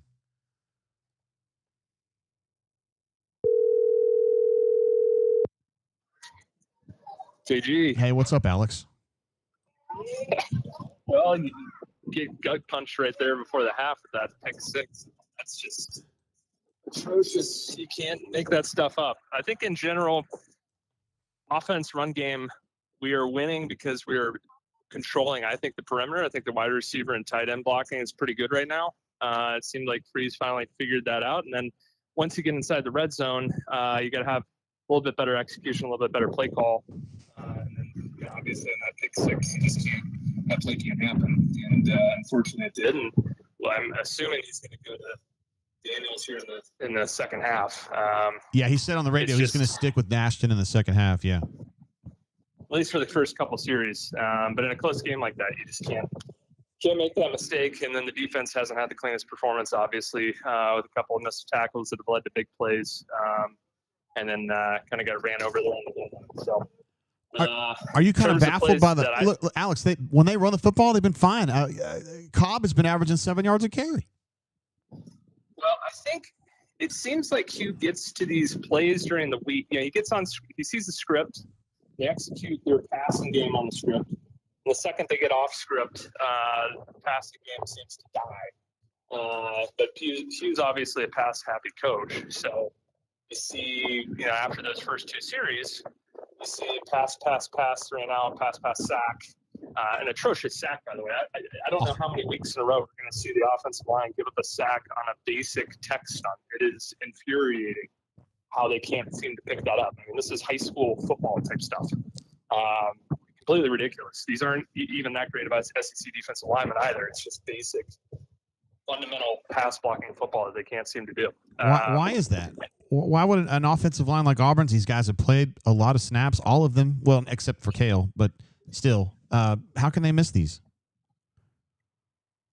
To me, I don't know what they do in practice. I don't know if they're not playing full speed enough in practice, but these are basic. It'd be one thing if it was a new guard, new tackle, they hadn't had the consistency together, but to not be able to pick that up it's crazy. I've seen it at least 3 or 4 times this year in kind of critical situations. So you have those two drives happen, and then you finally figure out, hey, this perimeter run game's working pretty well. Inside zone, pop it out. Power coming off the left side had a couple of good ones. There's one where I think if Arnold had pulled it, it would have been a big run there. I think it was on that 2-yard run where he handed it off in that zone read. So we'll see what happens here in the second half. I think you got to stick run game. If you take a shot or two, it's got to be a play you're confident on. I don't know what Daniels can do in the pass game, and you don't want to put him in a situation where he's, not sure. So yeah. I'd imagine at this point, Freeze has had those conversations. What are the plays you like? What do you feel comfortable with? Not having Coleman out there, who's kind of like your guy who can win the one-on-one ball, is not ideal. So, defense has to stand up, get some stops here, and play a lot cleaner football. And then the offense, I think you just got to keep running the ball until you quit. And you got to have a little bit better answer in the red zone. It seems like that's where the run game's kind of slowed down once things get tighter in the red zone. If he were to lose this game, would you think that would be about it for him? Yeah, I mean it's tough. You can't lose to Arkansas. Would it be second or third year in a row? There's no reason for it. There's no reason they should lose today. You got to look at things in the broader context of where is this program headed. what can you fix, what can you not fix. I don't see anything that he's bringing to the table that makes the program better aside from perhaps recruiting. But in a day and age where you can get any player you want if the price is right, I don't know how big of a deal that is. So in my opinion, he did his job and he took us from the whole Harsin left. From here, though, you can't lose games like this. And I'm sure he'll blame Arnold for the pick six, and but it's crazy. Yeah, I can't believe this is the situation, but it is what it is. Alex, thanks for hanging out with us, brother, and giving us some perspective on this. As someone who played a lot of snaps for the Auburn Tigers, I feel like you're surprised by some of this stuff just like we are. It's not over yet. These players will fight. Let's see what they can do in the second half. I'd hope Durkin has some answers and they hold them to 7 or less, and then we'll see if Daniels comes out and does something on offense. So you have a good one, JG. See you, brother. Thank you. Bye. Bye. There he is, Alex K., who played a lot of snaps for Auburn offensive line. I'm not sure exactly what years, but around 2010 to 2015, somewhere in that range. And we love having him on. Speaks the truth, and he is genuinely surprised at how poorly the offensive line can just pick up basic stunts. I feel like I've seen that too. I'm not an expert on offensive line play by any stretch, but it just seems like they get beat on. And look, Arkansas's defense is not good. They've basically cleaned out the entire, well, not the entire, but the top of that means T. Will and two of his guys. They've cleaned out the defensive side, and they were bad to start with. And I mean, come on, man, this is not it. This is definitely not it. Let's see. We did have a super chat come through from Ravin, the legend himself. One of my favorite, probably my favorite Celtics fan ever. Says the only thing he was close to is being the worst coach in Auburn history. The program is lost. Will we trust the next head coach? Wow. He is, without a doubt. And even if he wins this game, I think he's still there. Has the lowest winning percentage of any coach that's lasted 3 seasons since 1950. I mean, you got to go a long way back. 1950. There ain't many of us that were watching Auburn football in 1950. Archie might have been. Auburn Panic jumps in with a super chat to say, go hire Summerall tomorrow. He's a fan of John Summerall, the head coach currently at the Tulane the Green Wave in Greater New Orleans, which has been an incredibly competent and good ball club since he got there, moved there from Troy. I think this is his second full season there. CKA Tech wants to know, is Jackson losing his job permanently? I think that's still to be determined. Spinnaker says, get Reese on the horn. There was a time when I used to talk to Reese a bunch, and I haven't, and there haven't been any falling out or anything. It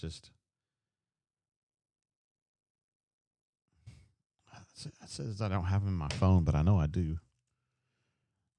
I'm not going to cold call him, but I'm going to make sure I got him in here. To make sure I'd like to get him. That's a good idea, honestly. Yeah, I got him here on my phone. He would probably come on. Maybe I'll talk to him here in the second half. I'll text with him here and see if he wants to come on.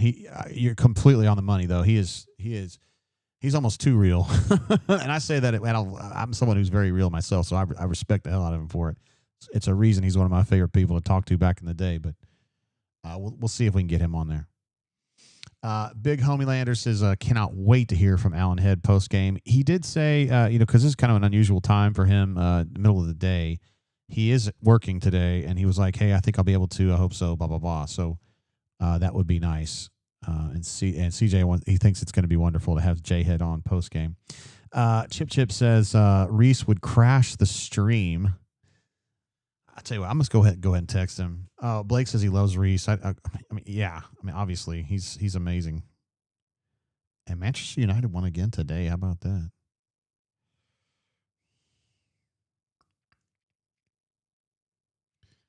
And I'm gonna tell Reese here.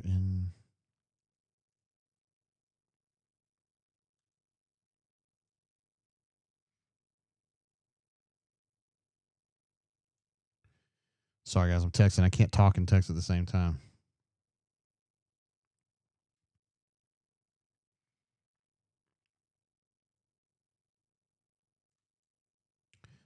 Let me edit that. I put a question mark there, and I meant to put an exclamation point. All right, let's see what Reese says. Notice Olga Mike was definitely watching AU in the 50s. Think he used to wash the field back then, my man. I'll be Kren. There he is, my guy. Fellow Hampstead resident says, can Reese coach? Let's get a laugh on that. I bet Reese could do a really good job with the offensive line, and just at least he would set an example and say, this is not good enough, my man. You got to learn how to fight. Schaefer Kia says, cue up the elevator music. Turtle says, Ryan Pugh can coach offensive line. That'd be a good guy to talk to as well. Julia asks, can you drink and text at the same time? I don't know if you're asking me because I don't have to drive very much. So I can probably do that since Elon Musk drives my car for me. Indeed. And if Knuman's still here, I bet he does it too. All right, Hugh H says, how much money will be spent paying out Hugh and the staff on top of paying the settlement, former athletes, former coaches, staff, et cetera, et cetera? Let's see, Hugh, depending on when they fire him, I'm trying to think, it's 16 right now, I think. So 16, and let's throw another 3 out for the rest of the staff, something like that. So we'll just call it $20 million. Chip does note he's going to see They Might Be Giants in Atlanta tonight. I think everybody in the chat should put their favorite They Might Be Giants song into the chat. Knuman is here. Knuman understands the value of full self-driving, which I got upgraded to the new version the other day, and it was terrific. It parks a lot better. Auburn Gal says she's also on the FSD team. Glad to hear from you on that. DH SFO says LMAO, depending on when they fire him. So, DH, I know you're a billionaire and you got lots of money. You don't really give a shit about how much stuff costs, but his buyout drops to whatever it is. I think it's 16 now, and I think it drops to like 7 or 8 if you fire him like after December 1st. So my thought was, if you make a decision now, let's say me and you were running it, right? Like, it's just me and you were handling this. Okay, so we make a decision, you and I, probably 2 weeks ago, that we're going to bump him. He ain't going to be the coach next year. We start negotiating with Summerall, with Hugh knowing full well he's not going to be the coach next year. We don't got to fire him until December 2nd. Then we save $9 million on that, and then we can still hire Summerall. Do you see what I'm saying? Like, you don't, whatever. We are getting some numbers in here. Let's see some Istanbul, not Constantinople, from Terry Tiger Bowden. His They Might Be Giants song. I didn't know if there were any other ones there. For me, it would probably be Don't Let's Start. Also, Anna Ang. That's a good one. Everybody likes Birdhouse in Your Soul. I probably listen to Don't Let's Start more than anything else. We Want to Rock is what Chipper says. Here we go to the third quarter, guys. This could be one of the most eventful halves of my professional career covering Auburn, which goes back to October. Well, actually, technically before that, it would be September of 1998. Because I'm sitting here and we've all got different views. Hey, that's a good return right here. Nice, really good return. Wow, Rayshon got out and got over midfield or right near midfield. That's huge to get the half started like that. Wow, we've all got different opinions on things, but I will go down with this ship right here saying this is not a bad football team. It's just got a fatal flaw in that it's got a coach that won't run the fucking football, and it's just not mentally tough. We can't argue against that now. But that was a great first play of the second half, and let's see if they can capitalize on this a little bit. Ashton does stay in the game. Ashton played, a good one full season as a Stanford quarterback, and then on and off for another season. Oh my goodness, Jeremiah Cobb is out in the open field on the first play from scrimmage. He's got about 20. So they're cooking now. Brandon OU Tiger says, JJ has a great point there. I was thinking we just owe the rest of his contract in equal monthly payments.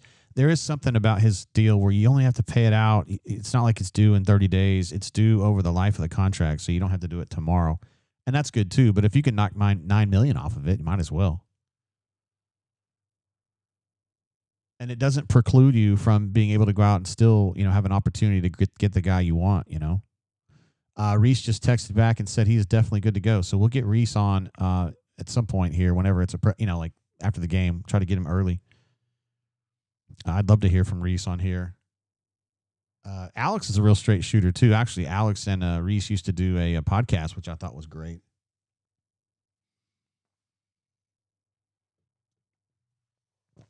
AU Taxman says pick time. Oh boy, these people watched a lot of Auburn football. Terrence says JGT fire Hugh at 12 o'clock in 1 second a.m. December 2nd or whatever it is. I know what you're talking about. Ooh, another wide open hole for Jeremiah, gets the first down. And Auburn continues to drive here. Canuman says Reese is going to be fantastic. Chipper thinks they should reach a deal with Hugh to step down for health reasons and pay him just a little bit more than the reduced buyout to leave early. I don't know how he feels about that, but I know how I feel about it. I think that's a fine idea. Jack O.B. says, who is in charge of hiring coaches? It's kind of an interesting question. I think at the end of the day, it's John Cohen. But it's a more complicated rubric than just Cohen.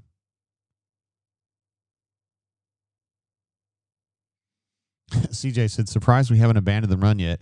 They abandon the run usually in the second quarter and the fourth quarter. Like first and third, they'll run. It's when it's nut cutting time, particularly the fourth quarter, is when it starts getting a little.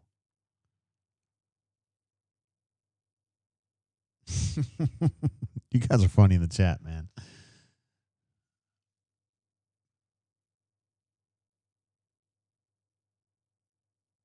There you go. Nice throw to Perry there from Ashton. I'm not sure that's a throw that that Jackson would have thrown, because he kind of had to throw him open a little bit, or had to trust that he was going to come back and get that ball. And I don't know that Jackson would make that throw, because he likes to completely see what he's throwing at. And Ashton's showing right there he doesn't necessarily mind a little bit to lead somebody.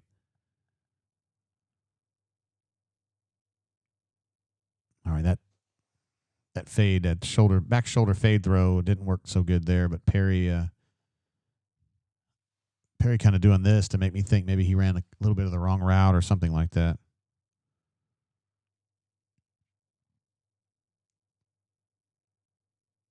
DH says, John Cohen is definitely out here playing cheese, folks. You best believe.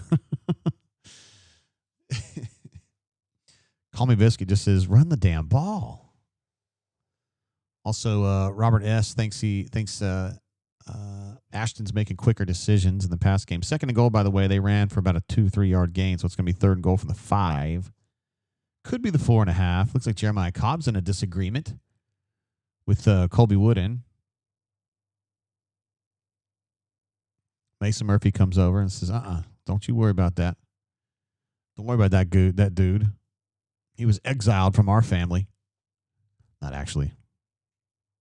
Spinnaker says Reese is going to be an epic call.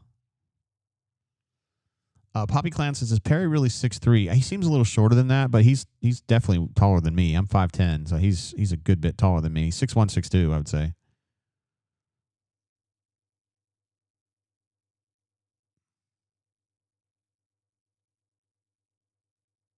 Oh, Ashton. I thought he was going to lose the ball. It looked like he was kind of grabbing for the ball when he was running.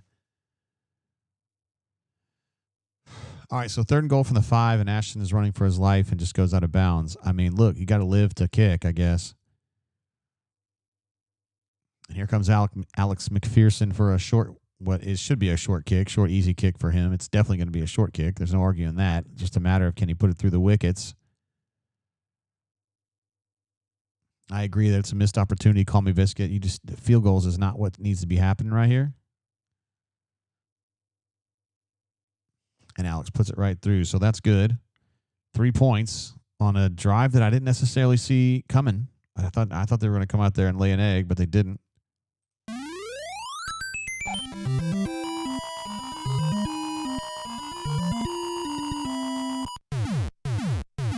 Field goal cuts the lead down to 8. And a great question. Guy Forks wants to know, why did we stop running? I don't know. Spinnaker ready to fight with his former teammate. Will Collier texted me. He's frustrated. He's frustrated. And for good reason, I should say. It's funny, like Terry talks about how the stadium's empty, which it damn near is, and what's like, this is high drama with nobody watching, right? It's just us on TV, pretty much. Auburn Gal makes a good point. Long drive, though, it really was. Let me give you the actual number. 9 plays, 46 yards, because you had the long kickoff return. So 9 plays, 46 yards, and 430. Not too shabby. So should we go ahead and switch over to, shall I remove Jackson's numbers here and switch it over? Because I'm running out of, I'll tell you what, I'll leave Jackson's passing numbers, and we'll just move. We'll take out his running numbers, and we'll put Ashton's numbers in there. How's that? 203 for 17 right now.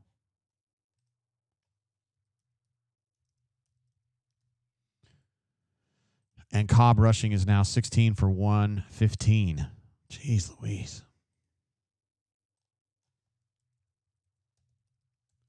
I mean, guys, Jeremiah's averaging 7.2 yards per carry. Like, what are we doing here? Goodness gracious. Just keep running him.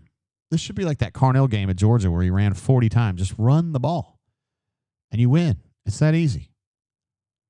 Total plays right now, I know the Auburn's had one extra drive, but 46 plays to 21 now, Auburn's lead there. Total yards is 258 to 198. They're one drive behind, so it's not quite fair on that end, but yeah. Time possession, 23.5 for Auburn, 11.5 for Arkansas. So Auburn's doing a lot of things right statistically, but they won't run the daggone football. And they suck in the red zone. Tackles for loss, by the way, Arkansas has 3. I haven't given them credit for any of those yet. There we go. I just gave them credit for that. Crazy. Let's see. Vegas Dad says, not a bad drive. No big mistakes from Ashton. Running game still going. Let's see if the defense plays more inspired now. P-Pass says, Cobb could run for 200 and we lose. Hell yeah. This will be a good day to do it, right? Because they're headed down that road if they don't figure it out. Wizard D thinks that Ashton seems more comfy out there, more decisive. I don't know if I've seen enough of that yet, but I'm trying to run the show, and sometimes I don't catch everything that I should. Let's see. Terry Bowden says Cohen has to go before we get rid of Hugh. Interesting idea there. Ooh, Oklahoma gets... Oh, goodness gracious. That ended up being a long run for OU. And a touchdown. Ole Miss in a little bit of heat there. Jackson looks beleaguered. Lonely and beleaguered. But he is sitting next to his teammate, urging him on. Terry says, Green got fired for hiring Harsin. Cohen has to be crucified for hiring Boo Boo Hugh. Wow. Let's just keep firing ADs, too. I think that's a good idea. Nah, I'm not sure about that.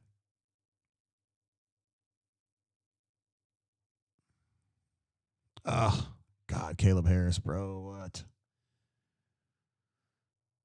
Let's see. DH says, I think we just got to run the ball more with Ashton in.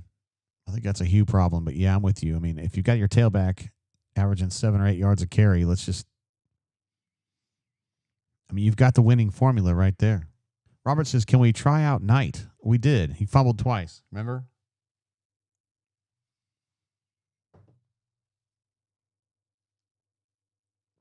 He fumbled twice, I think, in 2 or 3 plays against Ball State. That was a wrap. Listen, guys, I'm curious to see what Ashton can do here. You got to give him more than a drive or two, and he had a fine drive there. I had no problems with the way that he played on that last drive. So until he fucks up, I would not advocate taking Ashton out of this game. And I don't even think it's fair if he makes one mistake. Now, if he throws a pick six on some stupid shit like that, yeah, he's got to go. Okay, Caleb Harris is down now. This doesn't shock me because he's just been hurt. He's been in a yellow jersey in practice for probably a month. And I think he's just gutting it out there, honestly.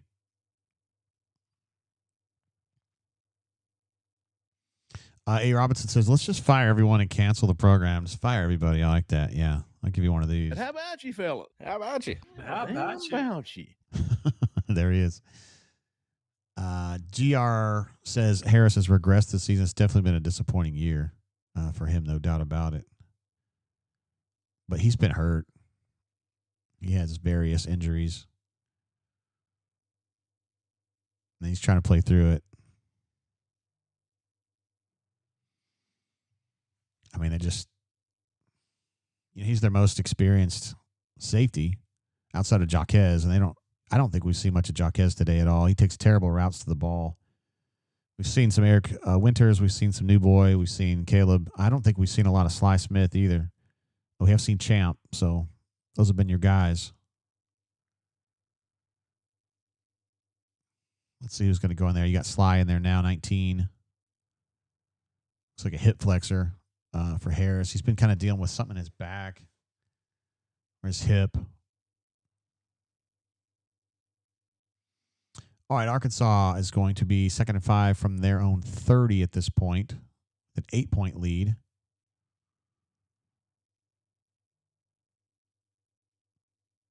Way too much time for Taylon Green there. Hey, nice tackle right there from Robert Woodyard.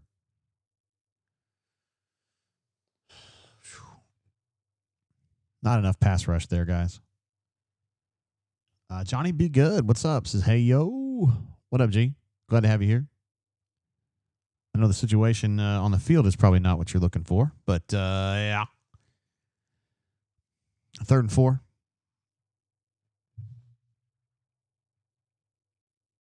Arkansas loading up. Got a lot of dudes on that line of scrimmage, particularly on the left side.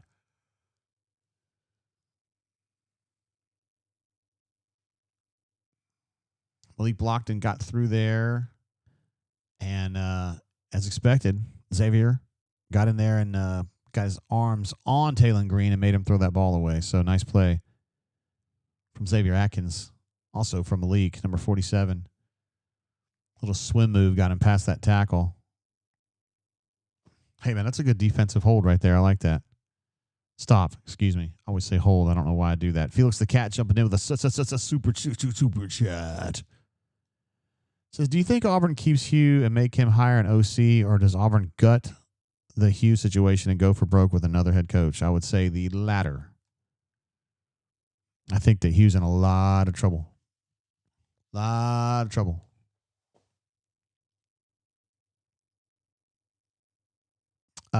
Sierra says, I can't think of a single Auburn fan who hasn't mentally moved on from Freeze. A new coach might not be better, but Freeze hasn't earned a 4th season under any circumstance. And also, Nash Tiger says, we win in this game, fam. I mean, it could happen. Auburn's playing better this half so far. Had a really nice touchdown drive and then a good defensive stop there. Oh, and damn near got to that punter and got a terrible kick out of it. Is that Jared Smith that made the play there? I think that was blocked, or they're saying it was Justin Jones. It was either blocked or he hit something happened there. It was coming from the left side here. Justin Jones just blocked it.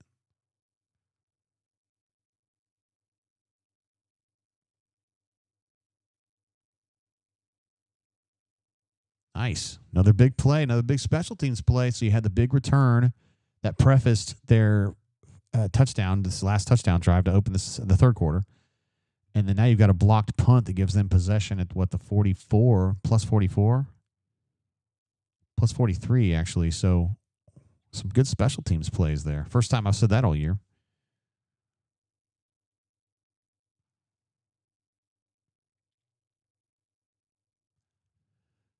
Give the ball to Cobb. Let him cook.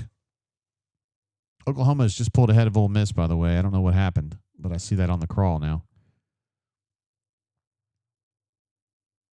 Will says that was a blocked punt. Yeah. Yes. It was a blocked punt. Nice play.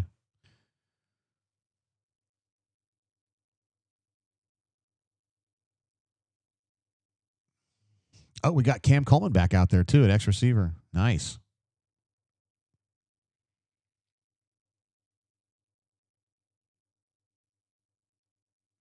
Oh, nice run from Jeremiah yet again. He's good for 6 or 7 yards every time he touches the daggone ball. Looks like Cam's got a very serious taping job on that right ankle, but he's moving a lot better than I thought he would be, honestly. He just wasn't involved in that play at all. Revenge jumps in with another super chat, my man. Says it might be uncertain if Hugh stays or leaves, but regardless of the rest of the season, most of the better part of the roster is gone. That's what he thinks is going to happen. I don't think so necessarily. Well, I like that quarterback power run right there for Ashton. Makes a nice little cut there. Boy, nice run. Boy, they're rolling now. They're rolling now. I like that little GY or GH, I should say, blocking situation there. Just really loading up that power quarterback run there.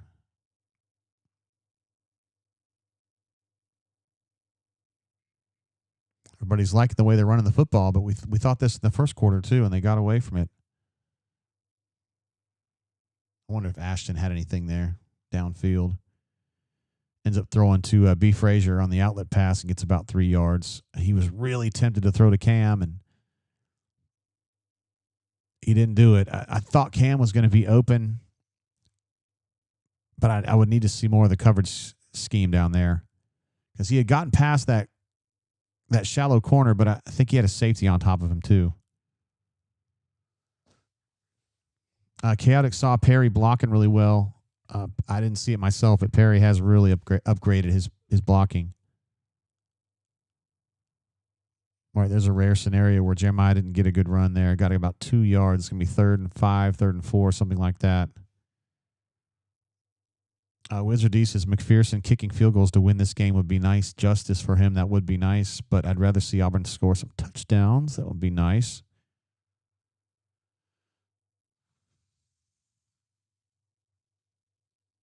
Let's see. Sierra says, drives like this kind of piss me off because it shows we can run, but we just choose not to in the last 4 games. Yeah, it is kind of weird. I don't necessarily know. I mean, because Auburn is playing a bad defense here, so I think they can run better now than they can against, let's say, Georgia or Oklahoma, which had a really good defensive front. Excuse me. This is not a great defensive front at all.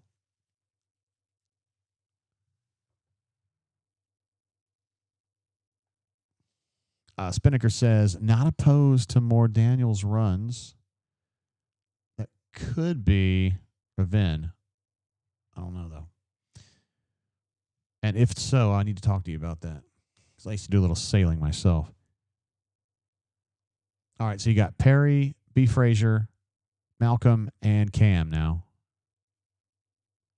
3-by-1. It's 3 over 4. And it's too much pressure on that one, unfortunately. Well, the strength and conditioning guy there was thinking that was going to be a targeting, and I couldn't tell if that was a legitimate complaint or not. Not sure he got him. He was kind of leading, but I'm not sure he did kind of side of the head. All right, McPherson coming in for another relatively short kick here. Ryan, I'm with you, bro. I'm confused about what targeting is or isn't. Oh, this isn't that short, actually. 41.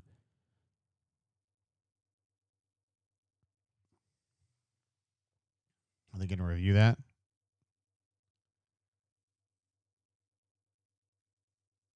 Yeah, they're going to review it.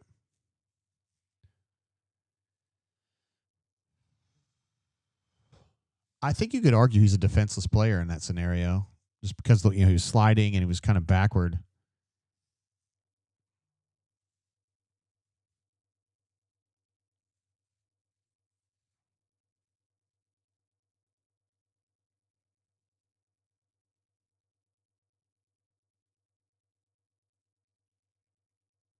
It's kind of a weird decision defensively, I think.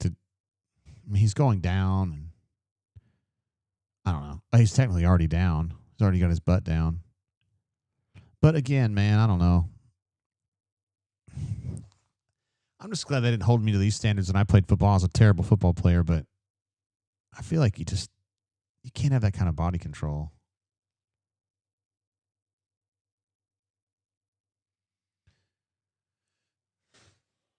Not targeting. because he gave the fourth down signal. So they're going to go ahead and kick this 41-yarder for Alex, which in the old days would be just money in the bank. These days, after last week, I don't know.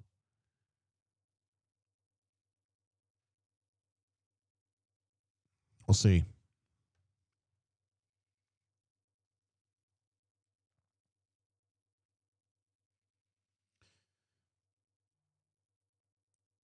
Ooh.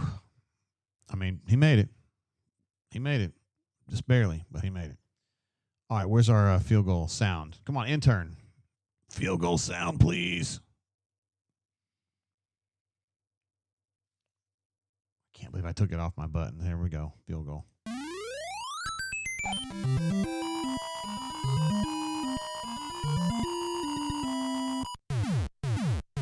All right, 16-21 is what we're looking at here. Let me get some of these numbers updated to represent 16-21 is where we're at.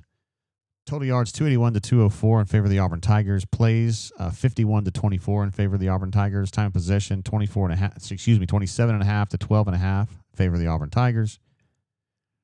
Arkansas now has 4 TFLs.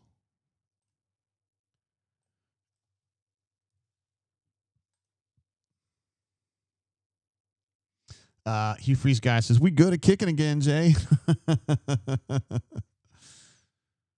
And Michael A says the review is for the spot, homie. Not checking for I couldn't tell what was going on. Honestly, I don't have the sound on, so I can't hear what he's talking about. Let's see, get some other numbers updated here. Ashton is now 3 of 4 for 21.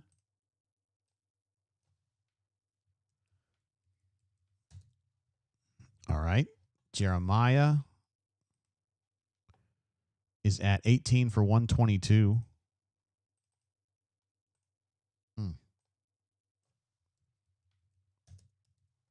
He's playing great, man. Jeremiah's been good. Just let him cook. They're not letting him cook.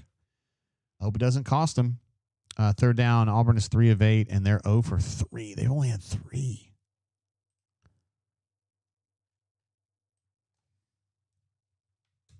Crazy for this long, deep into the game. Let's see. Patrick says, Hugh looks high or already checked out. Either way. And William H. speaking the truth. He says, good for Alex, pulling for him, but we need touchdowns. You just don't win. You typically don't win football games by settling for field goals, particularly in the red zone, which Auburn, that was not in the red zone right there, but you cannot settle for field goals in the red zone. Cannot do it. Cannot do it. JD says, how much money did our dumbass program pay Jackson Arnold?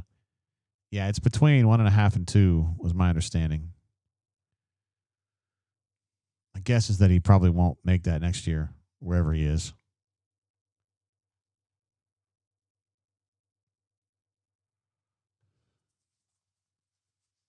(16-21). The literally hundreds of Arkansas fans still in the stadium are fired up, and they're letting them know how much they love them, letting the Arkansas team know how much they love them.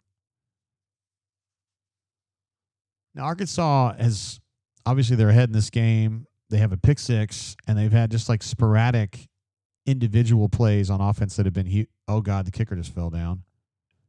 Still got the ball off really nicely, though. They really haven't had a consistent, like anything against Auburn's defense consistently. They just had one really long pass, which is just an individual screw up on defensive coverage. The pick six, and then that early situation there. Watching highlights from this Oklahoma-Ole Miss game. Oh, they were going for 2 and didn't get it. So it's 26-25 Oklahoma.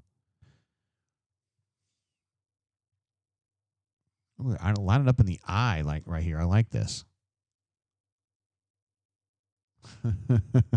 Man.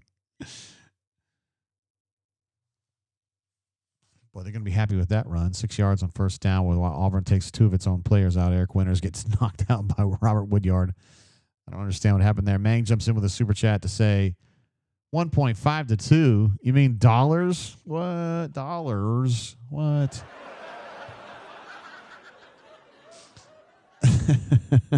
People not excited for the rate of return on the quarterback investment there. Auburn somehow still under 20 points in an SEC game again. Haven't been able to get there quite yet. Despite encouraging signs from the offense under Ashton Daniels this half, for sure. That was a nice fake handoff by Taylon Green to nobody. There was nobody near him. Oh, could that? No, the ball caused that. The ground caused that, excuse me.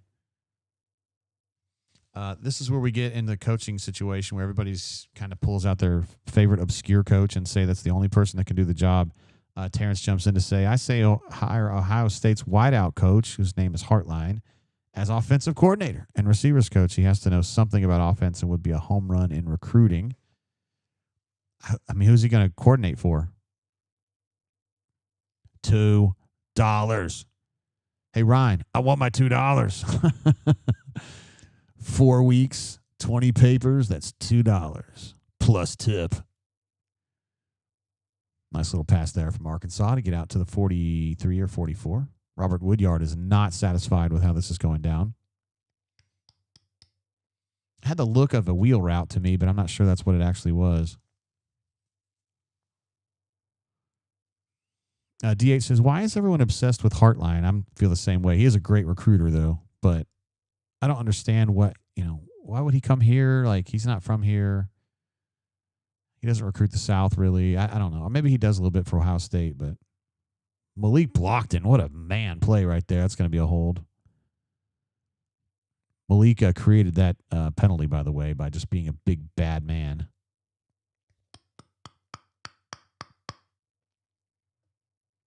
Ryan says, no Yankees in the South.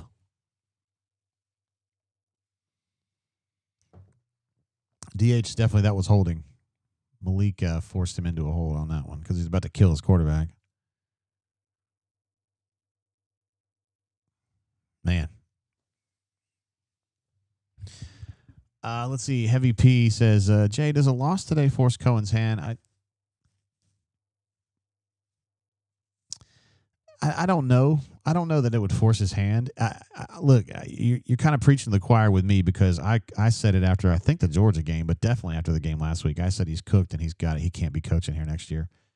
Maybe Cohen with a loss here would come to that conclusion as well. Oh, here comes a long pass, and he caught it. Look, the coverage from K in there was really good, but it was an even better throw and catch right there. It's a tough one, man. I could ski the K-12, man. Chicago knows what's going on there. I like that. My brother-in-law makes a killer eggnog with lighter fluid. One of the great movies from the fall of 1985, Better Off Dead. It's a classic. All right, Arkansas is down to the 11 with that long chunk play there. Oh, good God. Oh, ooh. I thought he handed that ball off, and that dude was gone.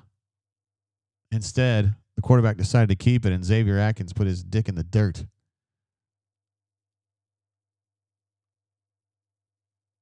Yeah, that pass is amazing, James. And a great catch, too, because the coverage is good.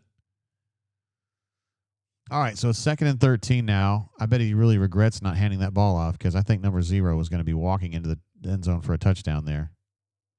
I still can't tell which player this is down.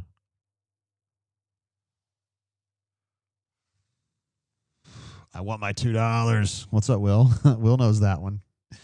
$2. 4 weeks, 20 papers. That's $2 plus tip. Let's see. Heavy D says, Heavy P, excuse me, JG. I'm not talking internally forcing his hand, but forcing him to abandon his plan to wait until the bye or the end of the season. I don't know. No, I don't think it does. I don't think it would change that. It might just change. Oh, Malik Blockton is down. Thank you, CT. Sorry about us having these weird handles tonight. I'm not sure what's going on with that. He learned English by watching ABC Sports. Lane Maya. I'm so glad you guys all know that movie. That's good stuff, man. $5, little man. $5 in my hand. $2. I don't like the idea of Malik Blockton being down. He's really the defensive lineman I think has played the best game so far. We haven't really noticed Keldrick too much. Bobby had a great play the first or second defensive drive, but I really haven't noticed him as much lately. To me, it's pretty much been Xavier and Malik have been balling out today. Robert Woodyard's played good too. I've noticed him quite a bit. Corners really haven't been challenged. Kayan gave up that long pass, but I have no problem with the coverage on that. And then the safeties, I didn't think it played very well today in general. So that's kind of where we're dealing with. Chip says, YouTube started using your handle instead of your name. I don't know why. I went and changed mine. Yeah, I'm not sure. I'm not sure what that happened. I assumed, Chipper, that it was some screw up on my end, you know what I mean? Even though I haven't done anything. By the way, I will say this. Finally, for the first time, I'm going to be getting a new computer. This sucker I run the show with, which I've had since June of 2020. I'm going to have to get rid of it. It's just starting to really slow down. It is for those of you who are computer nerds, it is an iMac Pro, which is a 2017 model. And it's just, Auburn's come out with all these new, their own silicon now. And I need to get in that game. So we're going to switch it over to another computer for the next game. We'll see how it goes. There's Malik. Looks like he's doing okay. Being attended to there. Young man from Pike Road, Alabama. I would say he's from Montgomery, but he played at Pike Road. And Terry wants to know when's Reese coming out. We'll probably talk to him after the game and just kind of see what happens.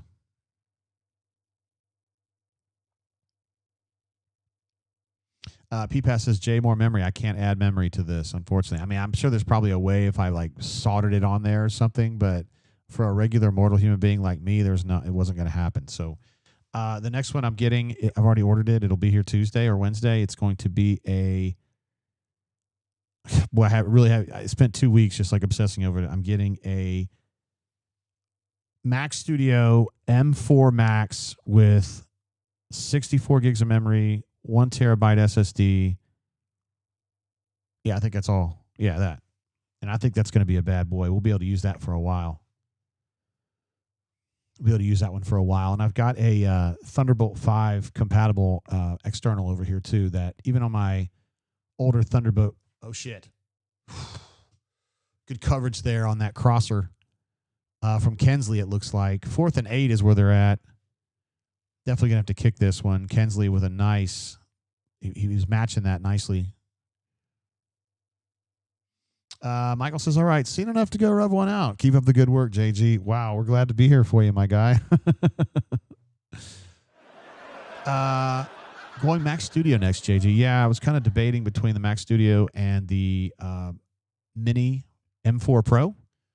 But some folks said that on the stronger things that you do, that the M4 Pro can start kind of making some noise from the fans, and that the Mac Studio, you got to really do something to make that Mac Studio fire up the fans. All right, I'm going to go ahead and throw another 3 on the board for them to get them to 24. Guys, Auburn has not cracked 20 in an SEC game yet this year, so this is tough. CJ says, I recommend that you get a better SSD in the future. Bro, I don't know what to tell you. I spent like $300 on this bitch. Thunderbolt 5 enclosure, and it's got 1 terabyte, but I don't use a ton of space. So anyway, let's see. Runner 24 going to mock me for this, but I'm up to the challenge. He says, new computer. I'm sure that goes well for the next show. Shoot, man.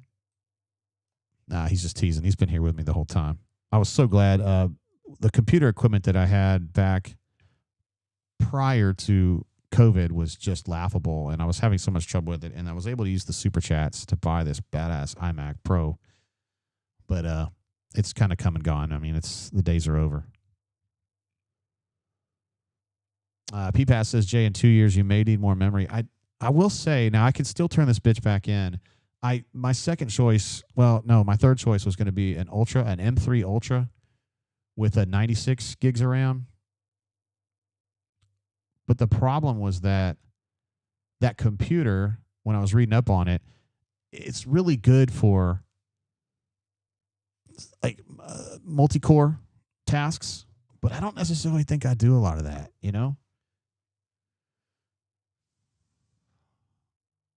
Let's see. Spicy Pieces. Cam Coleman is such a badass. I wish him literally nothing but the best. He is such a tough player. He's out there because I think he's looking at this situation and he's like, there is absolutely no way we should be losing this game. And I'm going to do everything I can do to make this work. Donovan says, JG, bro, you need to try Korean corn dogs with spicy mayo and fried potatoes. Good God, that sounds good. It has nothing to do with anything we're talking about, but it sounds awesome. CJ says, you'll need a storage expansion with only a terabyte, he says. On my current computer, I have 500. So I'm using half of a 1 terabyte on a computer right here that I've had for 5 years. I just don't use a lot of space. And honestly, I could probably take half of that and move it over to the SSD. I just need to kind of get going with it. PPAS says, in class, we are studying multi-cores. Interesting.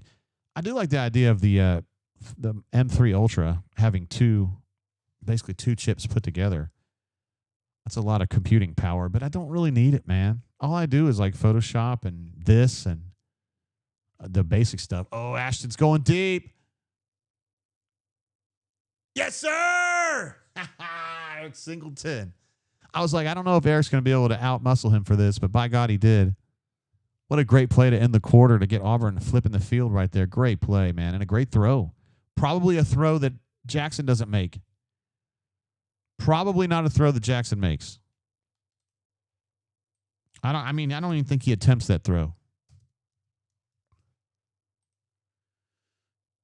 But he did exactly what Hugh has been telling Jackson. He says, trust your wideouts to make a play, and if they don't, I'll blame them.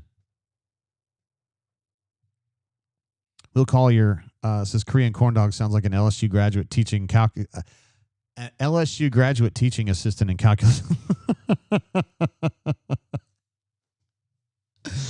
Oh man.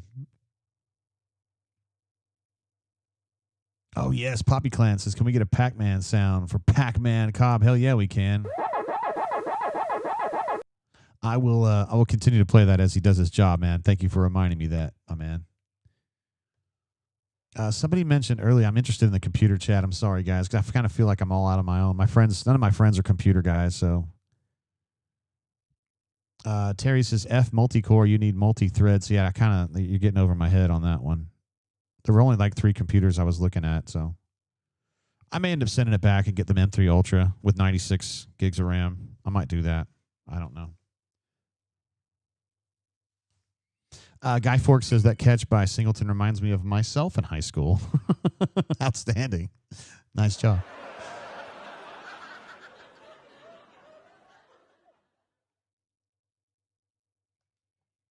All right, let me get some numbers updated here because Ashton with that catch just did some serious work. He's 4 of 5 for 69 now.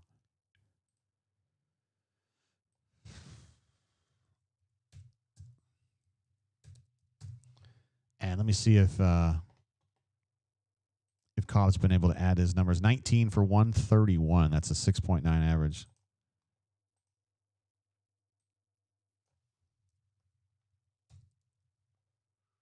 All right, there we go. Updated now. Oh, also, we got to get the third downs updated here. They are, let's see, Auburn's 3 of 8. They're 1 of 5. 3 of 8 and 1 of 5. All right, now we're good. Vin Barnes says, multi-core hyper-threading. Get a room, guys. P-Pass says, you did good, Jay. Apple may have a trade policy. They do. You get 2 weeks with it, and you can send it back in, and maybe I'd do that. Tiger Man says, why do you need that much RAM? I was just getting mocked for only getting 64 gigs of RAM, excuse me. And they were like, oh, not nearly enough. And I'm like, guys, I'm not running I'm not running AI simulations here or anything, you know. I think some of you guys do some really serious computing, but I don't. All I do is Photoshop, the stuff I do for the website, some shit. That's about it, man. Oh, Final Cut Pro, I do some, but it's pretty light. And I don't do anything else. It's real computer intensive. I'm looking through my apps right here, and really nothing's sticking out. It's something that's like GarageBand isn't much. So, yeah. Appreciate the input, guys, because I really feel like an idiot about this stuff. I don't really know. I have to rely on people on the Mac Rumors forums to give me advice. Vin Barnes says, what is this? Turn into a Leo Laporte tech channel. Hey, man, I just appreciate that. The folks, listen, man, I know the people who have been with me like a long, long time. They remember when I had a bunch of computer problems, and they were so generous and super chatted the hell out of me so I could get a new computer, and it worked great, and it solved 98% of my problems. So this channel kind of exists because they did that, and I'm always going to be grateful. I feel like we kind of do this channel as a partnership in a way, you know. Nice run by Ashton. God, he added like 6 yards onto that play. I love the way he's playing, man. This is the kind of competency I was hoping for from Jackson. He's playing free, man. He does not seem inhibited by anxiety or concern over this, that, or the other thing. I think he's just kind of playing wide open. Awesome Sauce, the CPU is very important for video editing, and also GPU, graphics card, all that matters. Ryan says RAM determines how much you can do at once smoothly. So there we go. Nice. There we go again. Cobb getting a first down. It's going to be first and goal for the 9. I'd love to see a touchdown here. Guy with 2 names says, please seek advice somewhere else. Here we go. So you genuinely, some of these people are leading you the wrong way with some of these recommendations. Well, tell me what you think, Guy. I mean, I've already bought the damn thing, but I can change it. But one thing it is going to be, it's definitely going to be an Apple. I've been using Apple since 83, man. Well, technically 82. No, 81 or 82, something like that. All right. Ashton wanted to throw that, went right into the pressure. Oh, should have been a touchdown right there. That throw was right where it needed to be to Malcolm. And he let it go. Yeah, here's the old Pac-Man that Cobb deserves for the play before this. Thank you, Poppy.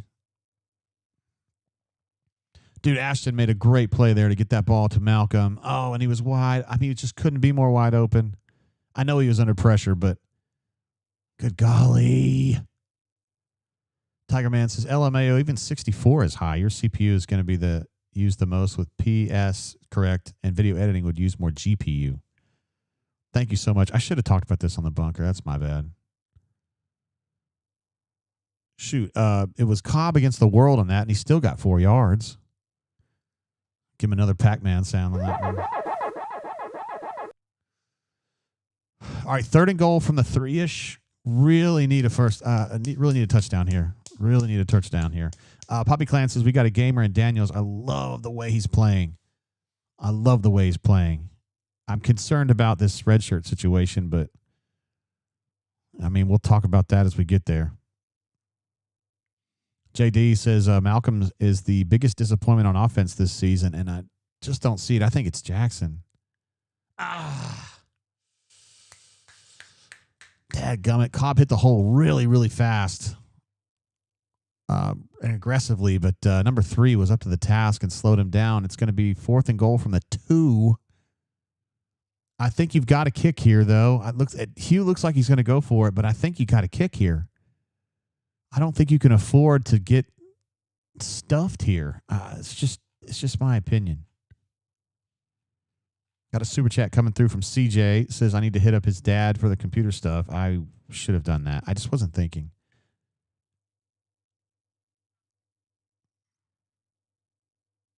I don't understand what happened there. Was it a timeout late? No, we got an actual flag on the field. Oh, no! No! No!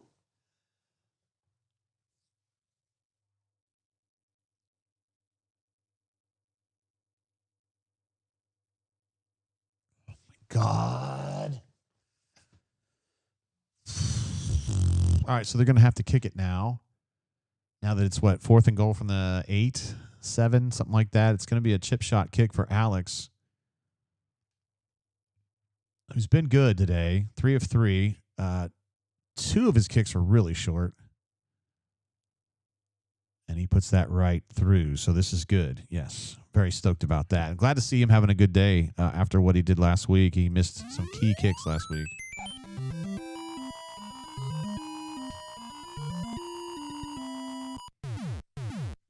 All right, there we go. That's points on the board. Still somehow short of 20. Still have not hit 20 yet in a conference game, but on the precipice now. Only a safety away from cracking 20. Ryan says the AI pregame prediction, which I can't do because I don't have a multi-core computer. I'm just kidding. Auburn 26, Arkansas 24. Diego says 1 TD against powerhouse Arkansas. Don't you even talk bad about this Arkansas defense. They only gave up 45 last week.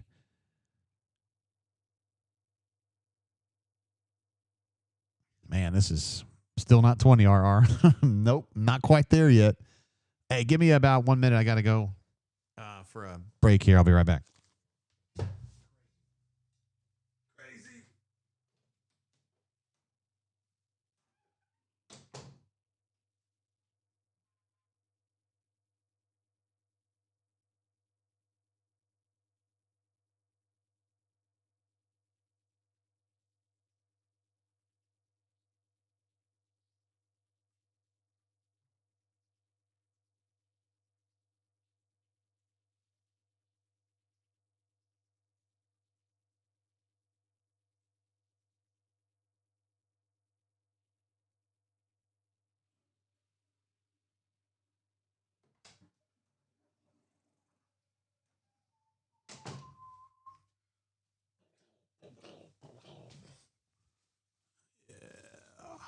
Now we talking.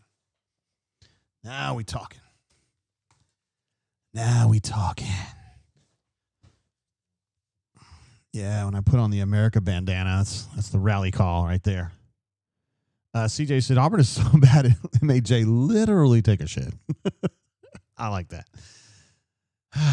They put me in the hospital in 2012. I always say that Texas A&M game. I was literally in the hospital for 3 days after that.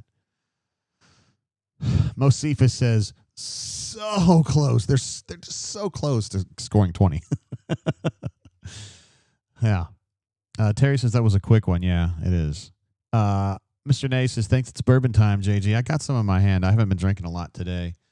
I've been drinking less just in a general sense lately the last month or so. I did go to the doctor the other day, and my blood numbers were really good, so everything's doing okay. Awesome Sauce says, America, brother. I love America. I love being an American. Mm-hmm.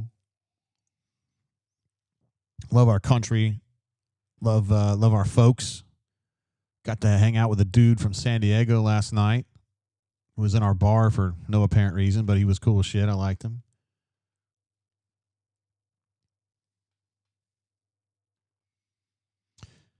ACC Tigers says, America. Fuck you. Love it. All right, 19-24. I can't believe we're in this situation. I'm still just stupefied. I still say they've only really had like 3 or 4 significant plays on offense. Auburn's had probably 15. Total yardage, 359 to 270 in favor of the Auburn Tigers. Plays run, 58 to 32 in favor of the Auburn Tigers. Time of possession, 31.5 to 16.5 favor of the Auburn Tigers. What's kept them in this game are the chunk plays, which he appears to be wanting. Oh, what a terrible pass.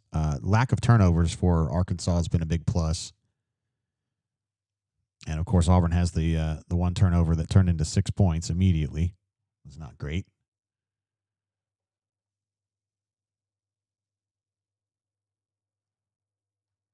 Look at Poppy Clan doing a little Tom Petty there. I like it. JD says, what bar, JG? A Tipping Point. It's in my neighborhood here in Hampstead, Alabama, and we're hanging out there last night. I don't know the guy's name. Courtney goes, do you know his name? I go, no, I don't know. Oh, he tried to hurdle Champ, but Champ said, no, sir. I will put my helmet right into your junk.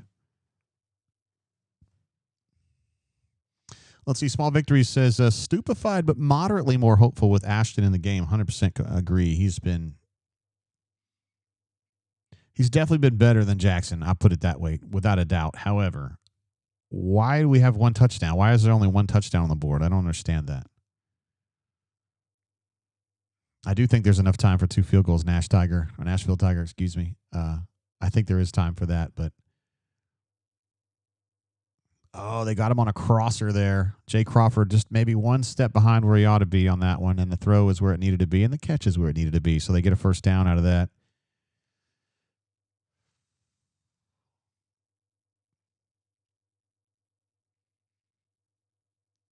That's really a nice job by Arkansas to pick up the pressure from Auburn and give him enough time to get that ball out. It's tough when he's got inside leverage on you to cover that drag the way you want to. And so I don't really necessarily fault Jay. It's a tough situation. He needs help from his defensive front to kind of pressure that ball to get out a little quicker.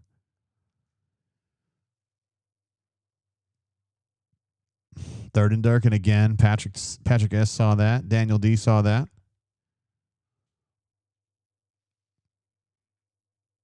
Let's see. CJ says, I'm usually just hanging there with Jay. Just forgot about the shirt change. Yeah, we need to have a different shirt with you. Just throw a few in the car, bro. Go over to Dirty Dillard's down there by Eastdale and get you a couple shirts and then just throw them in the car. You can get a couple for like $15 each, and then you're good to go.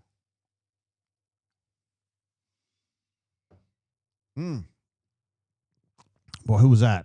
Made that play right there. It was Dallas Walker, number 35. Bobby Petrino, a.k.a. Bob Petrino. Hey, young lady. Thanks for jumping in. Would you like to take the microphone and tell the folks how you're feeling? Okay. That's cool. You don't got to do that. Let's do a super chat coming through from hashtag Hugh Freeze guy. It says, pour it up and get a little loose lip post game. Need me some Summerall info.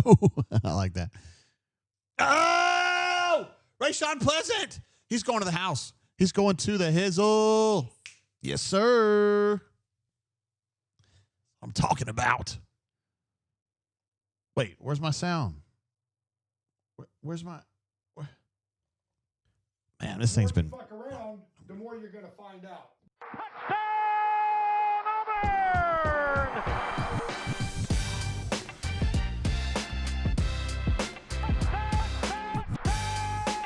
Oh, we got a flag on the play? What is this?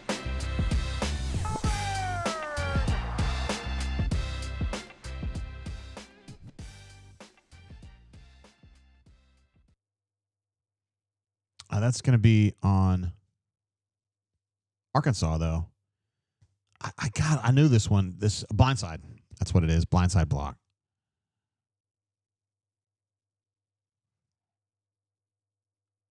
I feel like those have been more prevalent this season. Like they call them more.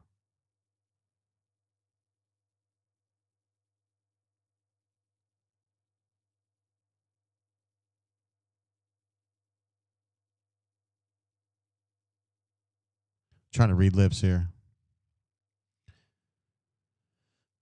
It's interesting that the SEC Network hasn't put the points on the board yet.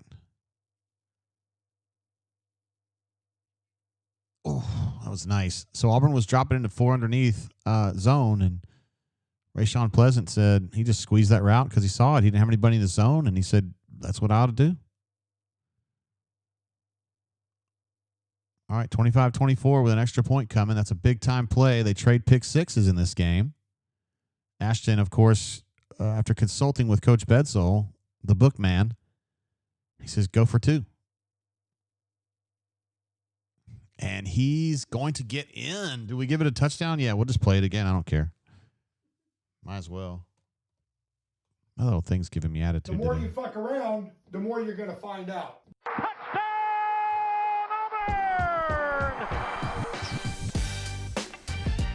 Yeah, it's not a full touchdown, but I like hearing Jim Fife, though.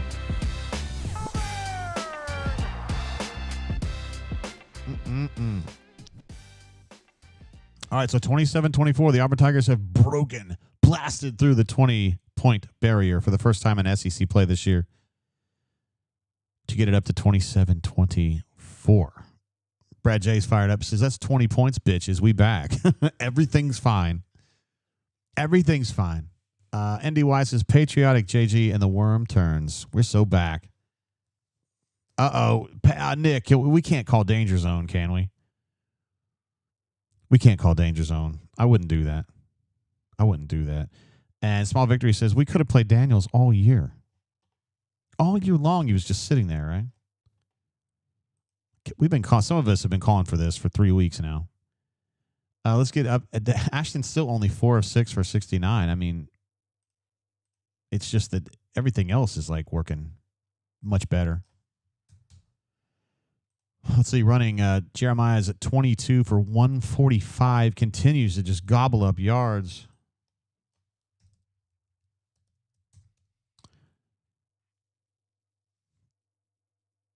And I guess those are the relevant numbers there. Let me see if the third down numbers. I see that super chat coming through. Let me hit it here in just a second. 3 of 9, 2 of 7.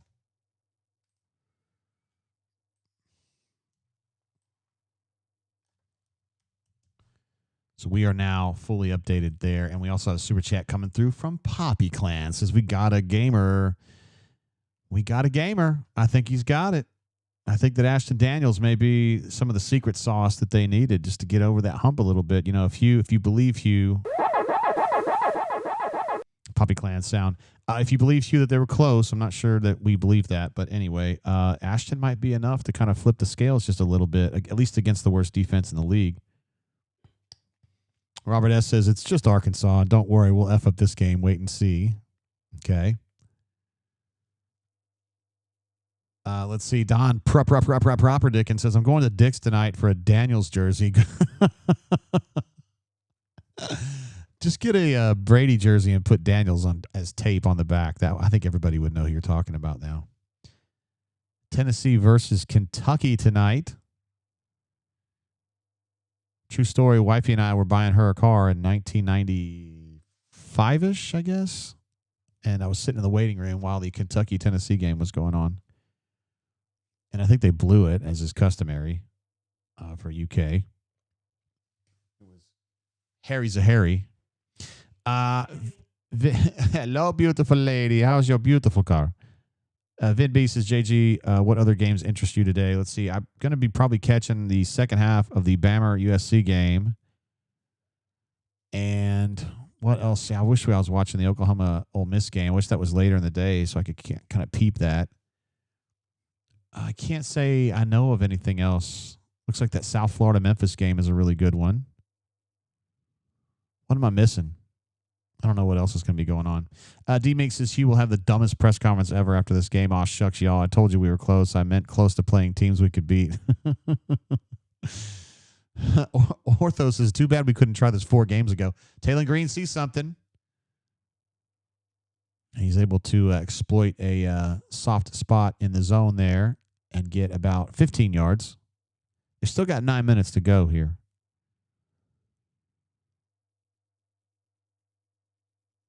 Scotty B thinks he likes Ashton Daniels better because the brain lock is not there. I kind of know what you're talking about on that.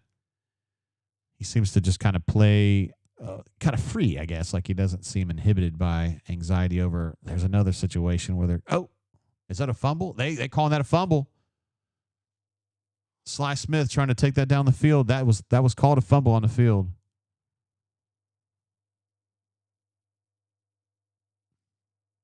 I'm going to be honest with you. That looked like a fumble to me. Boy, Sly, I'm telling you, man, he makes the most of his time on the field. He don't necessarily play a lot, but he's made some big plays this season. Was Xavier involved in this too? Let's see. Xavier, yes, he was. He knocked that out. Yeah, that ball was coming out when he hit the ground.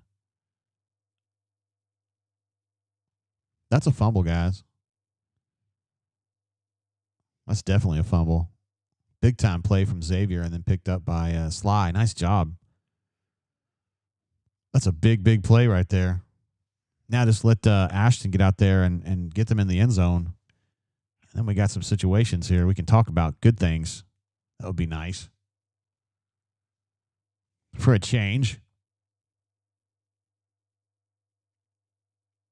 D-Make says Atkins is a dog. He sure is. We don't want no cats, but we want dogs. Let's see. Vin B says, I'll say it again for the folks in the back. Atkins is a dude. He really is. And Hayden says Munford, baby, which is where Sly is from. Munford, Alabama. Let's see. Donovan GG says, I'm rubbing peanut butter and jelly all over myself right now. Oh, yeah. There we go. Let's see. Mike wants Xavier stats, and I am glad to do that. Let's see. Xavier is officially showing us 10 total tackles, 3 tackles for loss, 1 quarterback hurry, 1 forced fumble, which is as Gus would say, pretty good. He's playing pretty good. He has both sacks of the team. He has 3 of the TFLs, 3 of the 4 TFLs this team has, and he has the lone forced fumbles. So it's fair to say he's playing at a little bit of a higher level than anybody else on the team.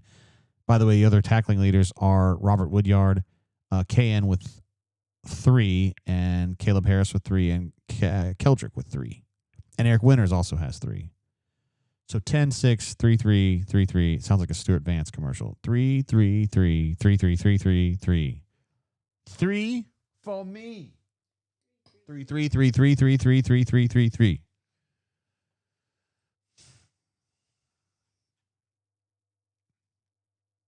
Let's see. Nick 24 AU says extend Hugh. It's time for an extension. Wrap him up to make sure he doesn't get away, guys. You can't just always go into Arkansas and get wins against the number 121st defense.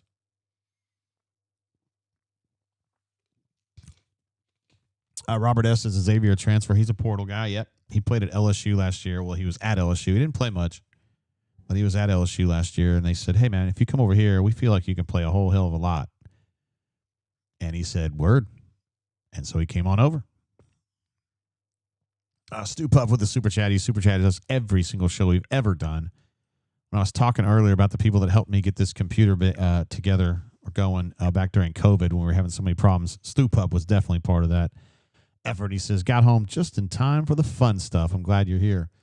Everything turned around when I put on my God Bless the USA headband. I'm taking full credit for it. Actually, the headband should take full credit for it. I didn't do anything, but the headband, I think, did it. Michael W. says, if Auburn wins, Ashton will be on the stage with Hugh at the postgame press conference. LOL. He should be. He's played great. Xavier and Ashton are the 2 players that jump out for me in this game. Of course, Rayshawn taking that ball back. Thank you. Let's see. Martin says, you put on the USA bandana. We turned it around, JG. I'm telling you, America. Love America. Motorcycle Bob and Lee Greenwood. That's all it takes, man. Proud to be an American. I actually am, but I know you guys feel the same way. We all love America. America. I love America. It's the truth. Man, it'd be good to be covering a W. 3rd and 5 for the Auburn Tigers here. I would like to see Auburn continue to drive this football and get a touchdown.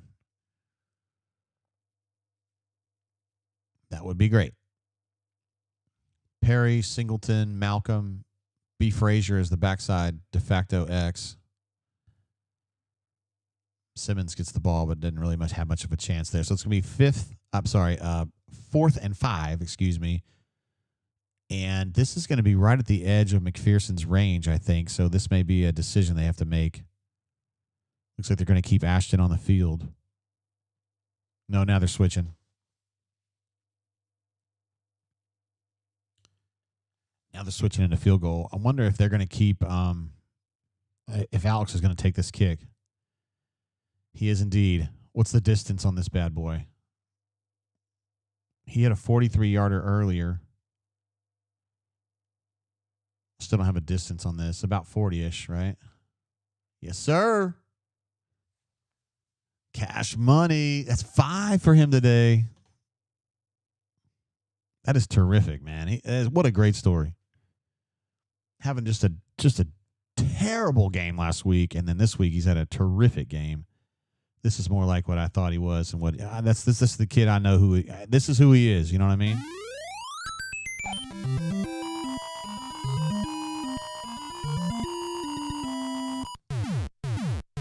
There he is, Alex McPherson, with his buddy Hudson Cock. He says, "Good job, man. I know you're gonna get there. I knew you're gonna get there." Yeah, he's only 140 pounds. Be nice.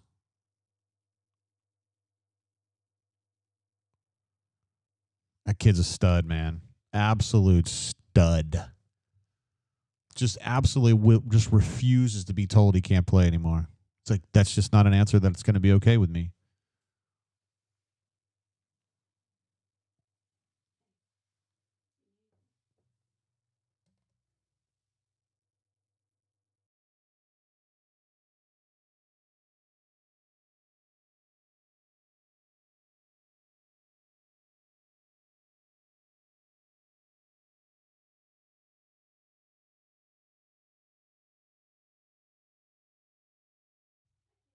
There we go. All right, back. Let's see. Robert S. says, I think Arkansas still wins. I need therapy. You've seen a lot of Auburn football, haven't you? Luke Duke says, we love the Gulf of America as well. I sure do. Great place to hang out. I've partied on both sides. Well, various sides of that body of water. The Mexico side, the USA side, also the Florida side, which would also count as the USA side, but you know what I mean.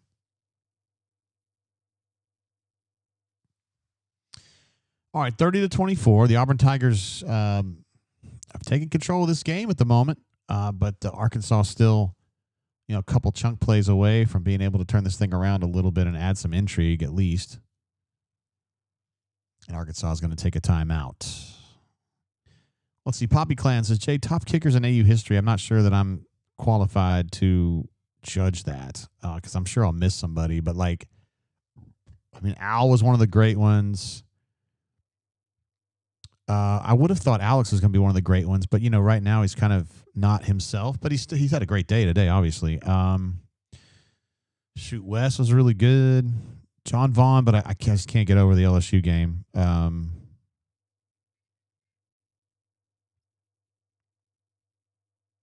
Yeah, who else am I missing? I feel like I'm missing one or two. Damon, probably a better punter.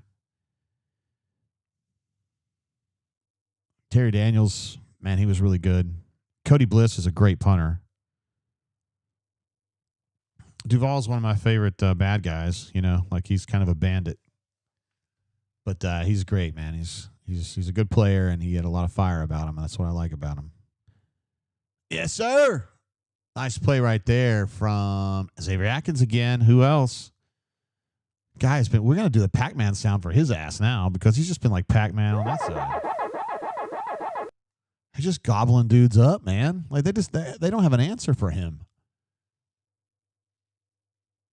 Oh, Carlson. Good God, Ryan. Thank you so much. Daniel Carlson. Absolute stud. Rob, you spelled it wrong. It's messing me up. Rob Baronis. Yes, he was here when I first got here. And he was a very good kicker. Daniel Carlson's the best kicker, though, for me. Yeah. Boy, Taylor Green's fighting his ass off. 2nd and 13 turns that into 3rd and 3 with his effort right there. So Daniel, definitely. And then I would say probably Wes Byram. And then probably Alex.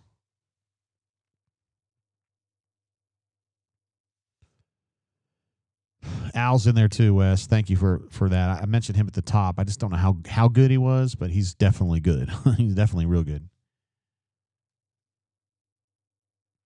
Anders is not as good as Daniel, but he was good too. Boy, that was a nice stop right there. I think that was Champ or Xavier. I can't tell, but somebody knocked him down right at the line to gain. It's still going to be a first down for them, but it slows them down, and they're having to matriculate their way down the field. It was Champ that kind of met him in the hole there. Robert S. says, yes, Wes was amazing. Wes is just a different kind of guy, man. Wes was just Rayshawn Pleasant with another pick. Go. Just don't fumble. Look at that, man. That's a big play right there. Oh, we got a big set. We'll give a Bouchy on that one. How about you? How about you? Yes, that's huge, man. I love it, man. Ladies and gentlemen, Yes. this is the main event. Introducing in the red corner, the champion of the world, Mr. Sandman. Man, another play from Rayshawn Pleasant to get this pick right here. I know what you're loving about that play, too. You know what you're loving about that play? keeps his head at the quarterback. He's watching the ball. He's playing the ball the whole way. And puts himself in position to make that snatch right there. Just really good technique. And also staying with his man while, concurrently watching the ball. Look at Jacoby Matthews, won't leave him alone. He's like, great play, great play. That's what I'm talking about. That was actually like a sweep concept right there with the pullers, GT pullers. Just got overrun at the line of scrimmage, at the point of attack, I should say. DH says Pleasant has had a day. He sure has. He's going to be one of the highest rated defensive backs in PFFF. PFFFFFFF. I feel like a stranger jumps in with a super chat. It says Cody Parkey on the list somewhere. Yeah, Cody Parkey was good too. Great. Thank you for. I knew I was going to miss people. Cody Parkey's one that I've forgotten. He was kind of like Alex McPherson before Alex McPherson, kind of a little dude with just had a really big leg. Look at Perry. Perry didn't have to have a really tough block there. His positioning was terrific and got right where he needed to be, just to be a menace on that play. So 3rd and 3-ish. And you'd really like to see them get that first down here, which may put them on the precipice of getting this game put away.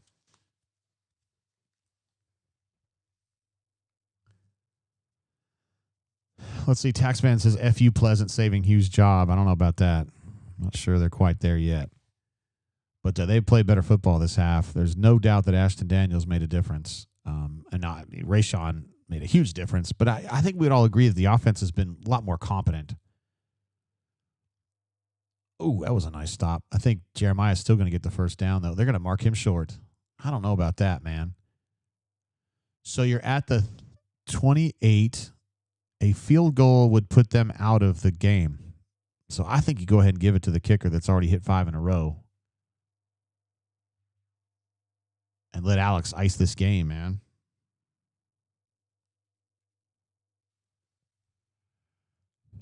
I think Cobb got that, but whatever. Chip Case agrees with me. Spicy Pieces, woohoo, we beat 2-5 Arkansas. Yay.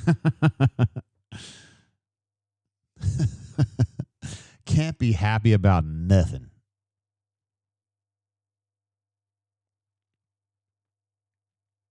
Spicy P thinks they kicked this ball, particularly with a guy that's gone 5 for 5 today, right? You feel pretty good about that one. And he's hit from this distance twice, so I agree, Taxman. I think this is one of the truly horrible spots. Good golly, Miss Molly. Uh-oh. Robert says his Hulu just shat itself and shut down. Yowzers. Billy M says, long field goal on a wet turf. Just sneak it. He's hit 2 from this distance or further. They're going to go for it. I like it. I'm good with it. That's a first down. Not by much, but it'll be a plenty. Even the referees can't steal out of this one.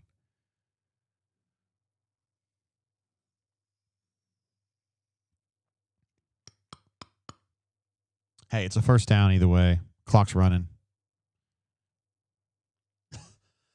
But these Arkansas fans are just thinking like they're back to the Chad, what's his name? Guy used to coach here, who I thought was going to be a good coach, but missed the train on that one. I can't even remember the guy's name now. Incredibly nice man, but terrible head coach. Yes, I agree with this. Run the football. Thank you. Up 2-minute timeout, guys. 2-minute timeout.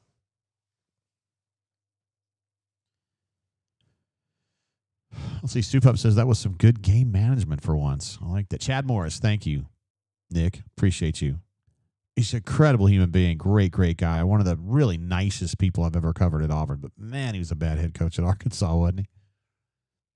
His son's playing at University of Virginia, Chandler. He actually was, he went to school in either Auburn or Opelika. He's a local kid for sure. Glad to see him doing well.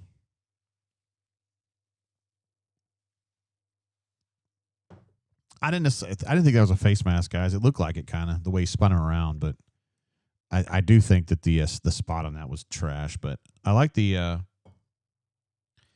call there to get the first down on the 4th and 1 where they had the 2 linemen up there, and it was just like, yeah, we're going to send 600 pounds through this hole, and then we're going to put Jeremiah through it, so good luck.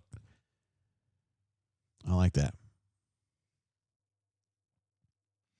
Bill M says, how would this game go if Jackson hadn't thrown a pick 6? That's an interesting question because I don't think that precipitates the change of quarterback. I think that was the moment that they decided things had to change. So it's a good question.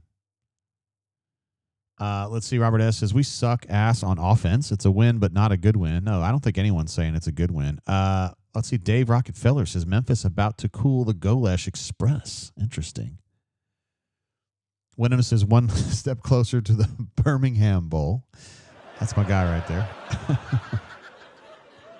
there. Colby's got one vote in for Rayshon Pleasant to be the player of the game, which I'd have a hard time arguing against. He has made a big difference. Pick 6, plus another pick of probably gained another 20 yards on that, so he's been huge. Awesome Sauce says, please do your Gus impression. There's no doubt. Always cracks me up. I do it all the time in my own personal life. There's no doubt. That's pretty big now. That's pretty big.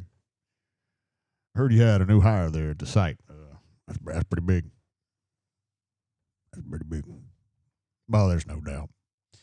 Who's your favorite rock band from the 90s, Gus? Nah, no doubt. Gwen Stefani, she's a cutie. No doubt. Nash Tiger thinking Belk Bowl. Midro says Xavier Atkins, co-player of the game. I would co-sign with that too. He has been an animal today. He's been everywhere playing high-intensity defensive football, and it's just been a menace. Looks like the game is over, according to Dave. Lane has Oklahoma has beaten. Ole Miss has beaten Oklahoma. Vin Barnes says Gus is a good guy. JG, really, I grew to really like Gus. Was skeptical about him the first 3 or 4 years, but when he left, like the year before he left, I kind of realized how much of a good guy he is. And I've known all along that he married right, because I'm a big fan of Christy. She's just good people, but Gus is too. He's good. He's a really good dude, 100%. Poppy C asks about tackles for loss for Xavier. He had 3 when I checked last time. Let me check again. He now has 4. 4 TFLs for Xavier just alone, and Auburn has 5 total, so he's doing pretty good. 34-26 is the final. The Ole Miss Rebels get by the Oklahoma Sooners. I guarantee Oklahoma's like devastated by that. Like, how do we lose this game? And you and I are looking at Oklahoma going, how do they even have this many wins? I don't know. Of course, we look at them as fraudulent because of the bullshit they pulled in the Auburn game, but whatever. Let's see. P-Pass says, Gwen's ex-husband, i.e. Gavin Rossdale, cool dude, lead singer of Bush. Gwen is obnoxious. I've not been around her. I'd like to. Why not? She would not be my biggest celebrity I ever met, though. That'd be Tim Cook. Tim Apple, as some would say. Met him on the sidelines. Actually, Christy introduced us. And got to talk to him for 3 or 4 minutes, maybe 5 minutes at the most. Talked to him about how much I hate Duke basketball. He's a Duke graduate in addition to being an Auburn graduate.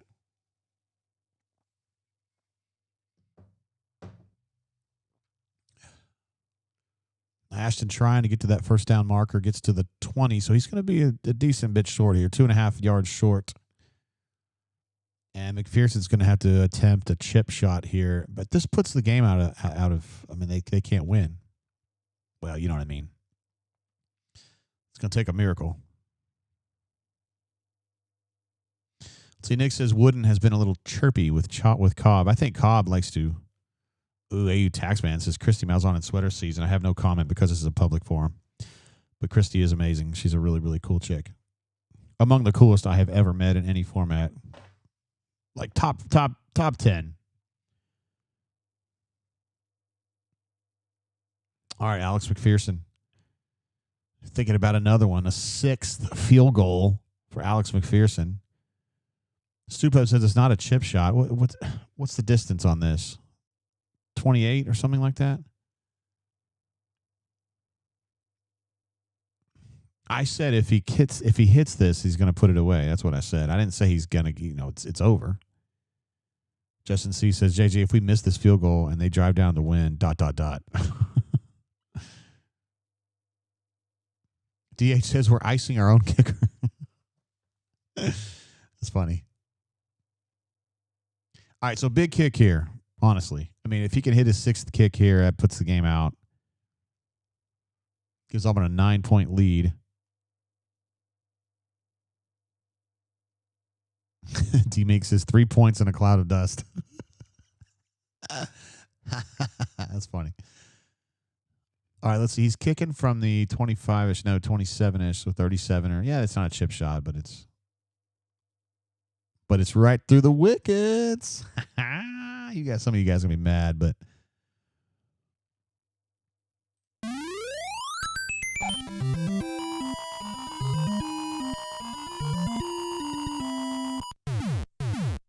there it is.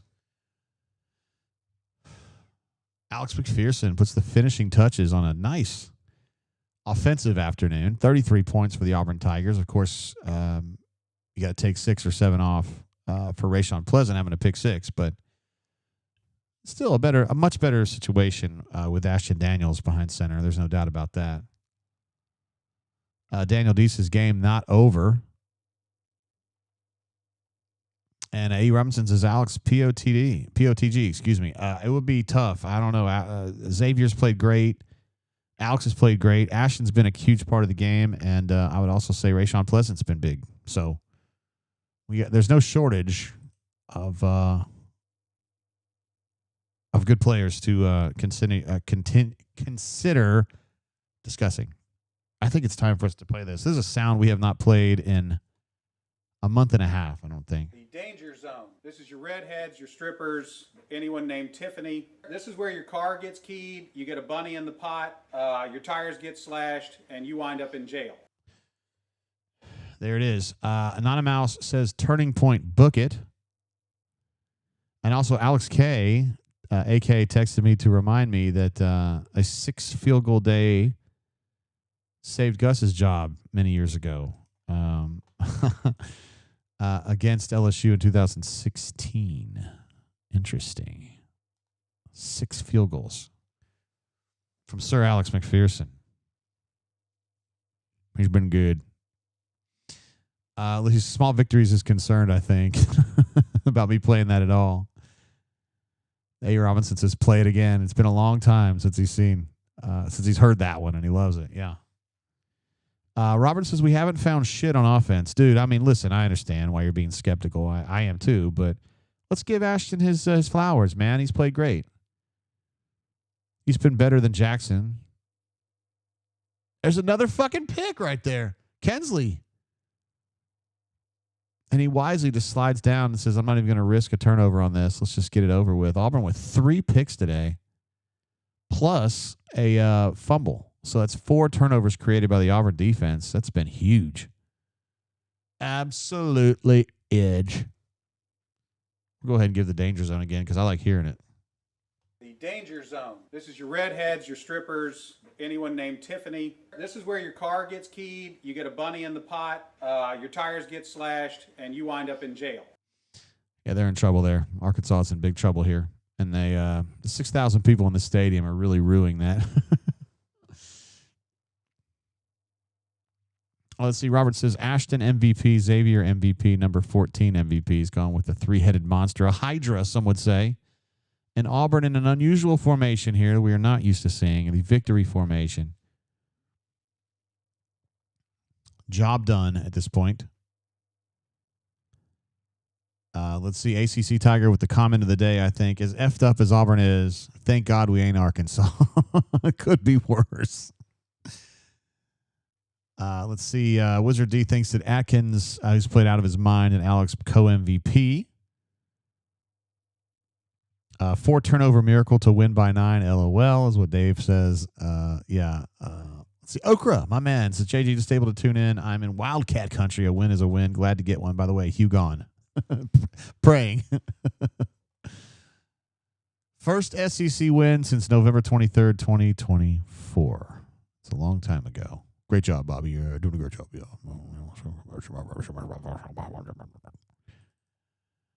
All right, guys. There we go. We're going to watch the Freeze family celebrate. Like, we're not getting fired today. Yay. Xavier getting his flowers, too. Look at that. Played his ass off today. One of the really great defensive performances, I think, that we've seen in a while at Auburn. I mean, he was just absolutely an animal out there today. I mean, Pleasant was great, too, but I'm going to be honest with you guys, like, because I didn't like Petrino when he was here, and that's been a long time ago. It's 23 years ago. And he's obviously had his moments of screwing up in the interim since he left. And I've just kind of vaguely cheered against him like his whole career, and it really makes me happy to see him eat shit like this. I'm not trying to be vengeful about it. And I know for most of you guys, Petrino's just like yesterday's news, but it to me, he's the quintessential villain, and it makes me happy to see Hugh just beat him, and he has to sit here and eat shit again at Arkansas. It's great. He had to do it at Louisville too, and where he had to come back and then eat shit, and now he's had to come back to Arkansas and eat shit again. So it's pretty nice. Let's see. Hold on, we got some super chats that I missed. Mang jumped in again to say 7 games in, and we found our offensive identity. Let's go. That's all it takes. That's exactly right. It's all it takes. It's that easy. Stu Pup jumps in another one. Says hospital bed greater than neck brace. Come on, man. That's good stuff. The chats are amazing today.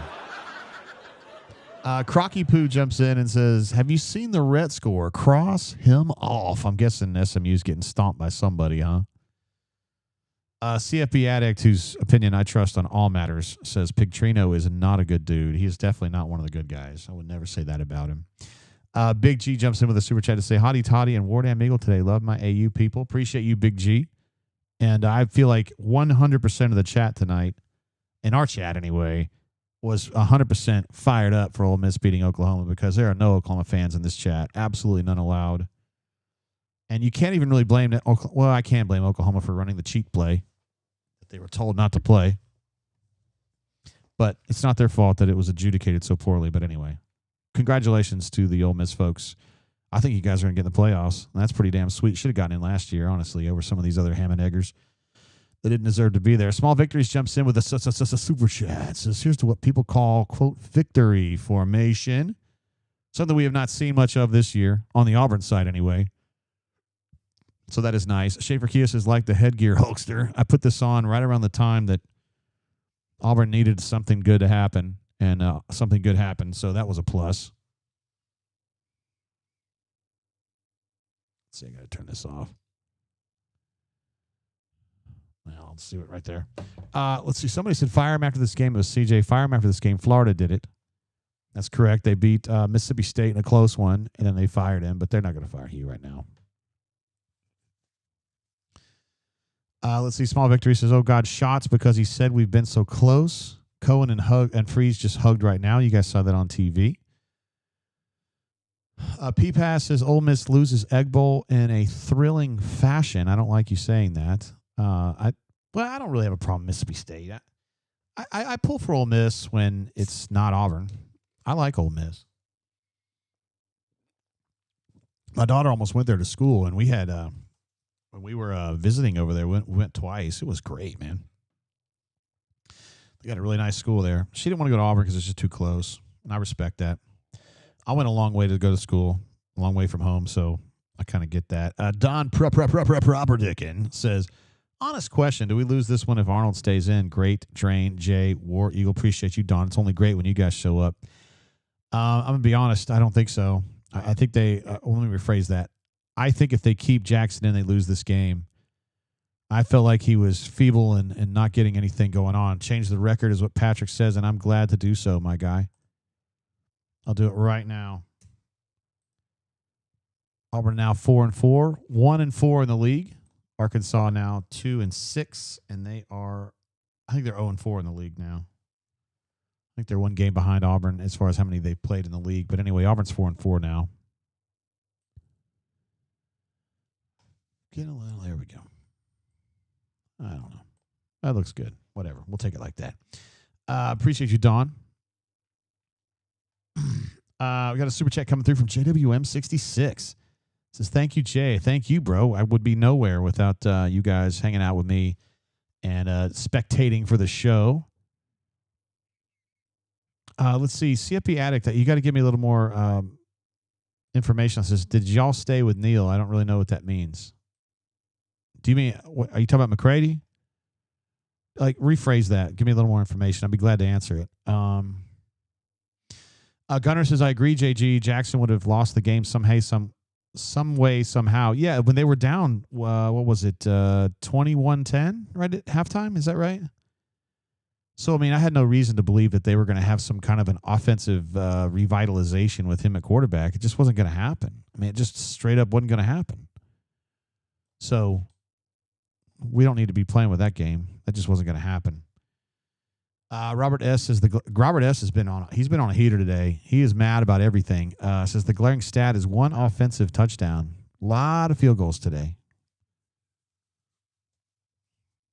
Awesome Sauce says, well, it looks like I can drink something proper tonight and not bleach. Thanks, you.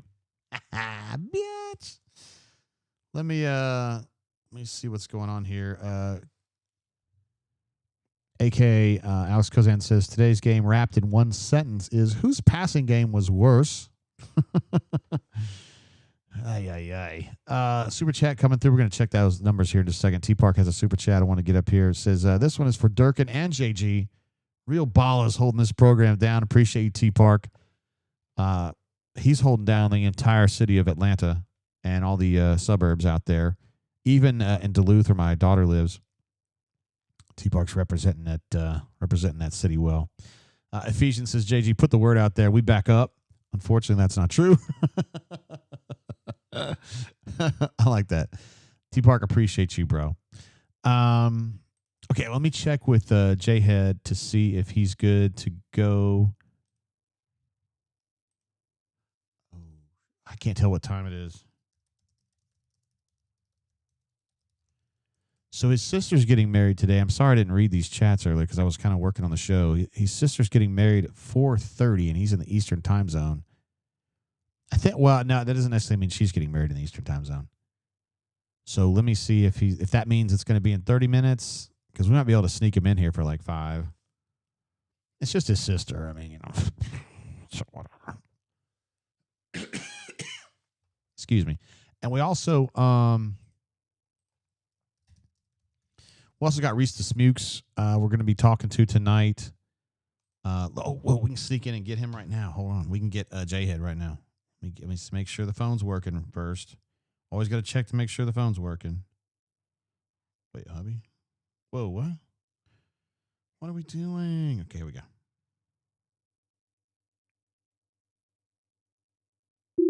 Nope. It'll work right here, though. Okay, here we go. Let's get J-Head on here.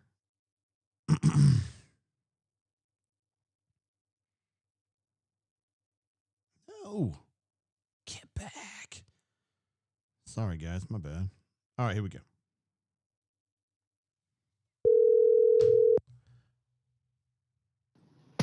JGT, what's up, brother? J-Ed, what up, bro? What's up, man? Finally got a W to talk about, man. I know.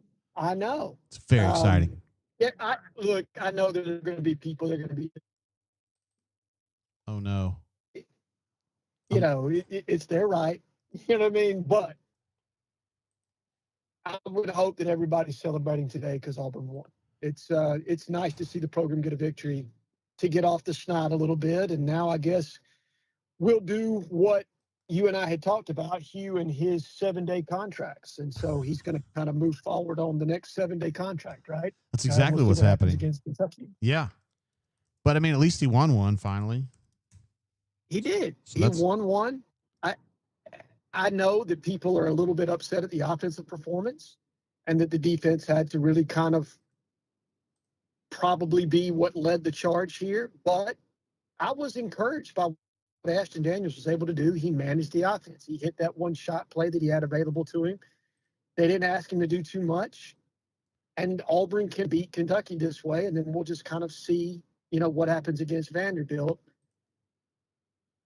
people that are concerned about the future of the program. But right now, I think you just kind of got to take it one game at a time, and we'll see what happens from there. Now, Ashton gives you reason for encouragement, right? I mean, you feel better with Ashton behind center, right?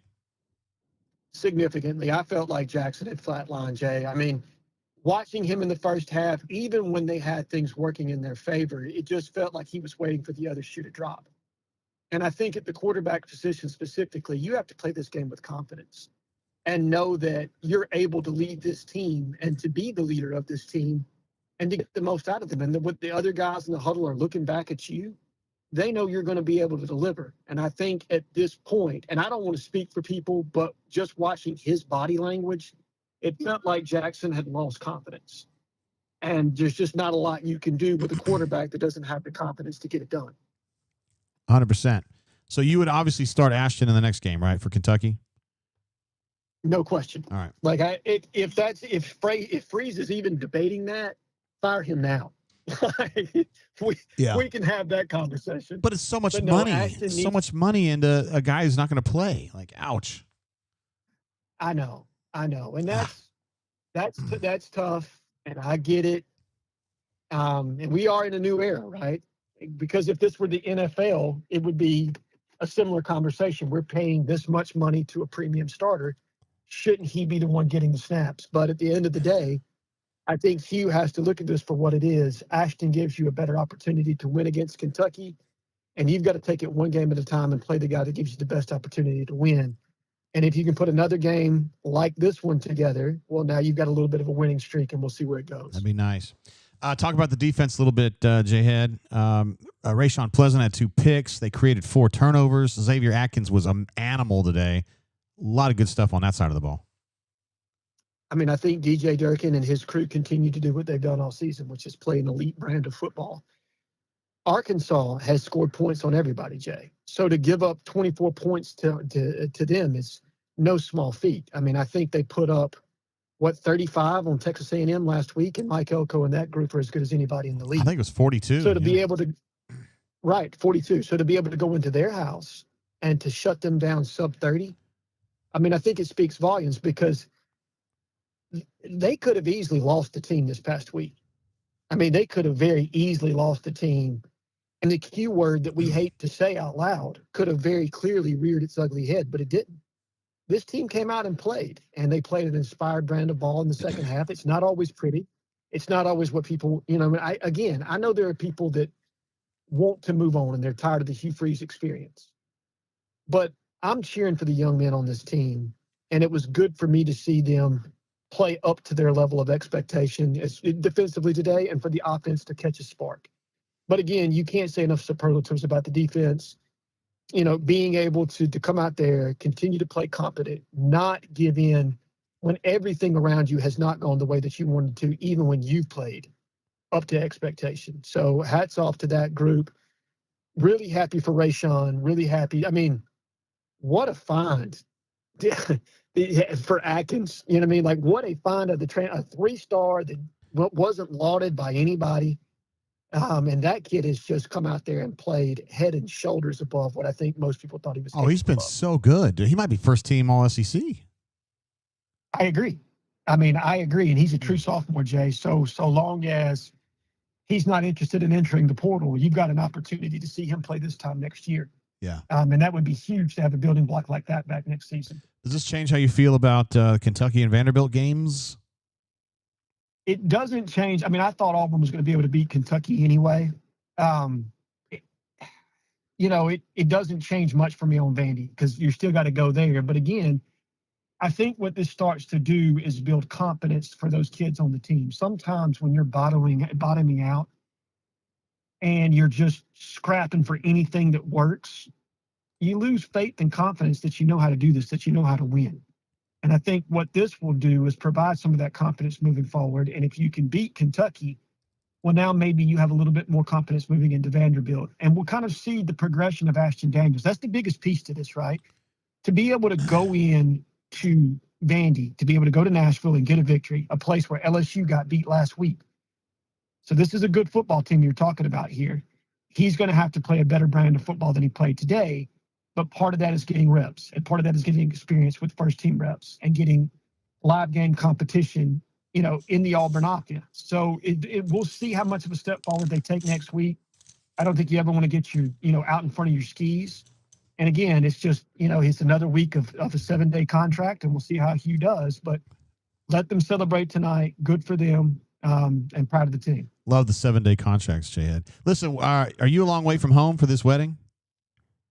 I am actually in Fairhope, Alabama. So yeah, I'm a long way from where I'm living right now, but not a long way from the original home base. Well, I appreciate you giving us some time right ahead of this momentous occasion. We're very fired up for your sister, because getting married to the right person is a lot of fun.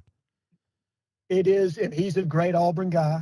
William, I don't want to dox him, but William Toothaker and Mary Catherine Head getting married today. It's a massive step for both of them. Really happy, and excited to be here with you guys and everybody else in the chat. Even if I'm getting bombed for saying good for Auburn for winning today. I don't think you're getting bombed. Everybody they wanted to hear from you today, so that's great. Which is good. I'm glad to hear it, man. I hope everybody can kind of celebrate. Thank you for giving me time on the platform today, Jay, as always. And I hope you and the administrative assistant and everybody else has as great a rest of Saturday as they can. All right, Brave. Have a great night, okay?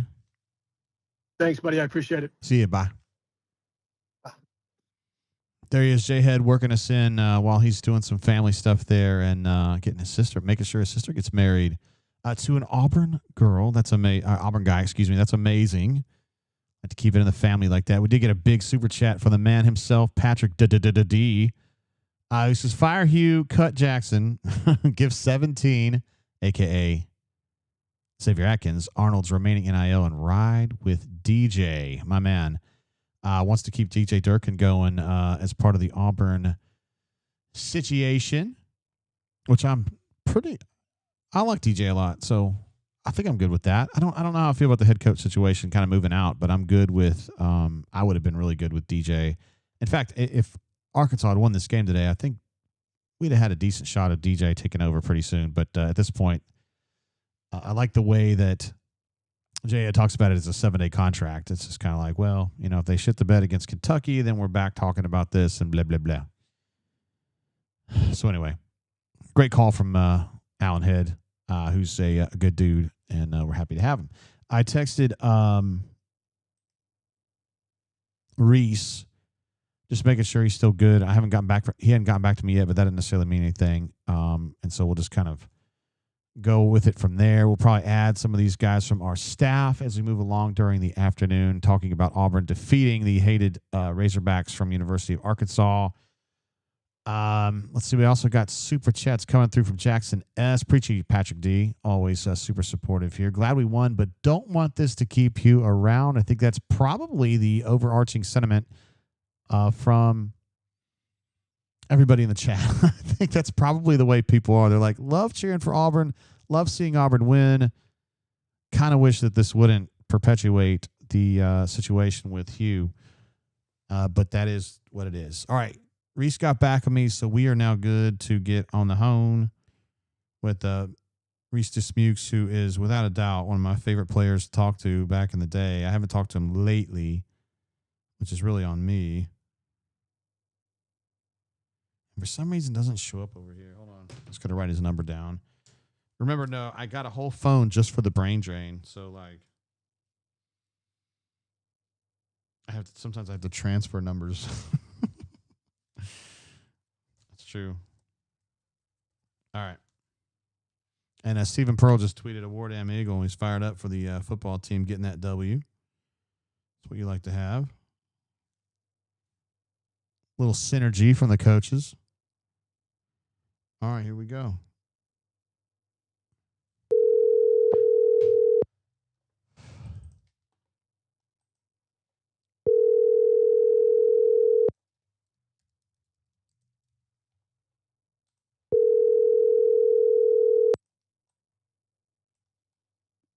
Hello. What's up, Reese? It's JG.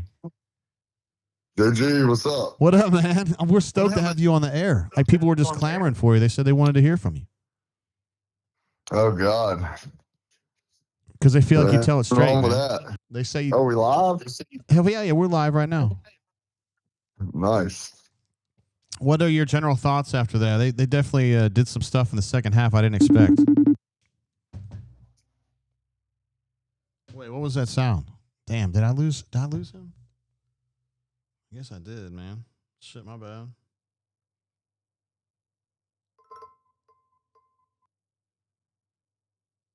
Are you there, man?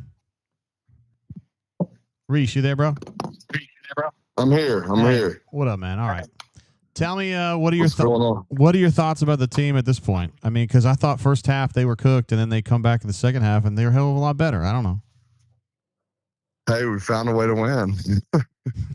Yeah, that's good. That's what it takes sometimes, you know. Looked like Daniels gave us a little spark, and I mean, hell, we found a way to. I mean, there's still some of the same stuff going on, you know, with the twist and whatnot, but I'll have to go back to look exactly how I think we played. You know, it's kind of hard to really tell during the midst of a game, but yeah. I mean, defense. I mean, they showed up when it mattered. It looked like we were. You know, Petrino had his plays that he knew would work there early on, and then, I think our athleticism and just the depth of our defense kind of held it together and ended up coming out on top as they typically do. For sure. I was talking to Kozan at halftime about he was flummoxed by how often the offensive line, Auburn's offensive line, gets beat by just simple twists and stuff like that he feels like you guys were doing like in middle school and high school. Does it confuse you too? It's I mean, it seems like the same thing over and over, you know. I mean, it's the TE seems to get us, you know, where you got the tackle, you know, picking the defensive tackles picking the tackle, and then the end comes around, and it seems like, you know, our guards are not very good with, stopping that penetrator, and the tackle is behind, you know, when he should be trying to get over to pick it up. And, that's frustrating that they continue to get beat with that. But, you know, look, we found a way to win, you know. I mean, that's the most important thing, and it's much easier to clean stuff up after a win. I know it seems like it's kind of a loss, you know. What does it matter anymore, right? At this point, but I thought they were playing hard. They were blocking. You know, I felt like we did a little bit better job today of kind of just running it right at them. You know, I don't know how Arkansas's defense kind of stacks up. I mean, they didn't seem to be the same caliber as Missouri. You know, we were not at all. I mean, no, I mean, they weren't that good, you know, but we found a way to get it done, and that's really all that matters. Isn't it weird to see Arkansas as just defeated as they are? I mean, like that stadium was probably 10% full. You probably played in that stadium when it was jammed up, man. Crazy. Those fans care. I mean, they usually give a shit. Yeah, I mean, even when they weren't that good, you know, when we played, I mean, I've never seen it like that. I thought that was ridiculous. Yeah, well, Petrino's kind of stuck in a bad spot there. Yeah, well, hell, they're hoping for a Gus Malzahn or a Rhett Lashley or something up there, I think. There's no doubt, Reese. That'd be pretty big. All right, does this win, being able to go to Arkansas and win the way they did, does it change your feeling maybe about the Kentucky or the Vanderbilt game coming up? Are you more optimistic about those two? Yeah, I mean, I think, anytime you can get a win and kind of build off that and create some belief, you know, within the guys, you know, within the locker room, kind of get that feeling. You don't want to you don't want to go back to losing again, you know. I mean, there's no telling what can happen, you know.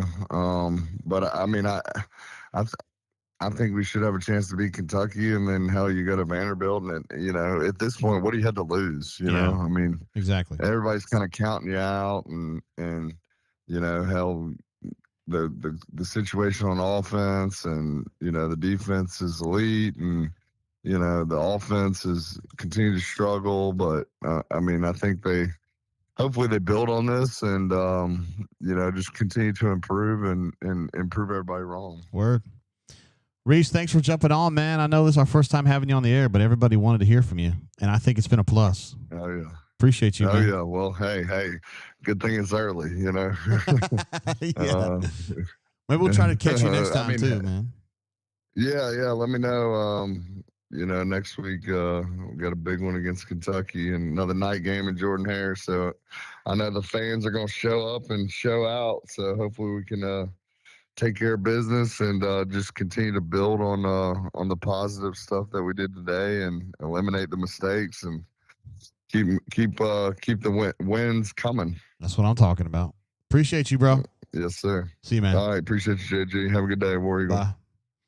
There he is, Reese Dismukes, the stud himself. I like that, man. He's talking about just let's be fucking tougher, man, on the offensive line. He wasn't really criticizing them, but he was like, hey, these are stuff, some of these twists. He was talking about the TE situation there that he thinks, I don't know.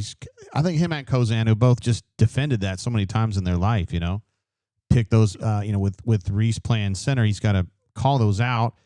Kozan playing guard a lot. He's caught a lot of those. I mean, they've done this many, many times in their career, and I think they're surprised sometimes at the lack of fundamentals.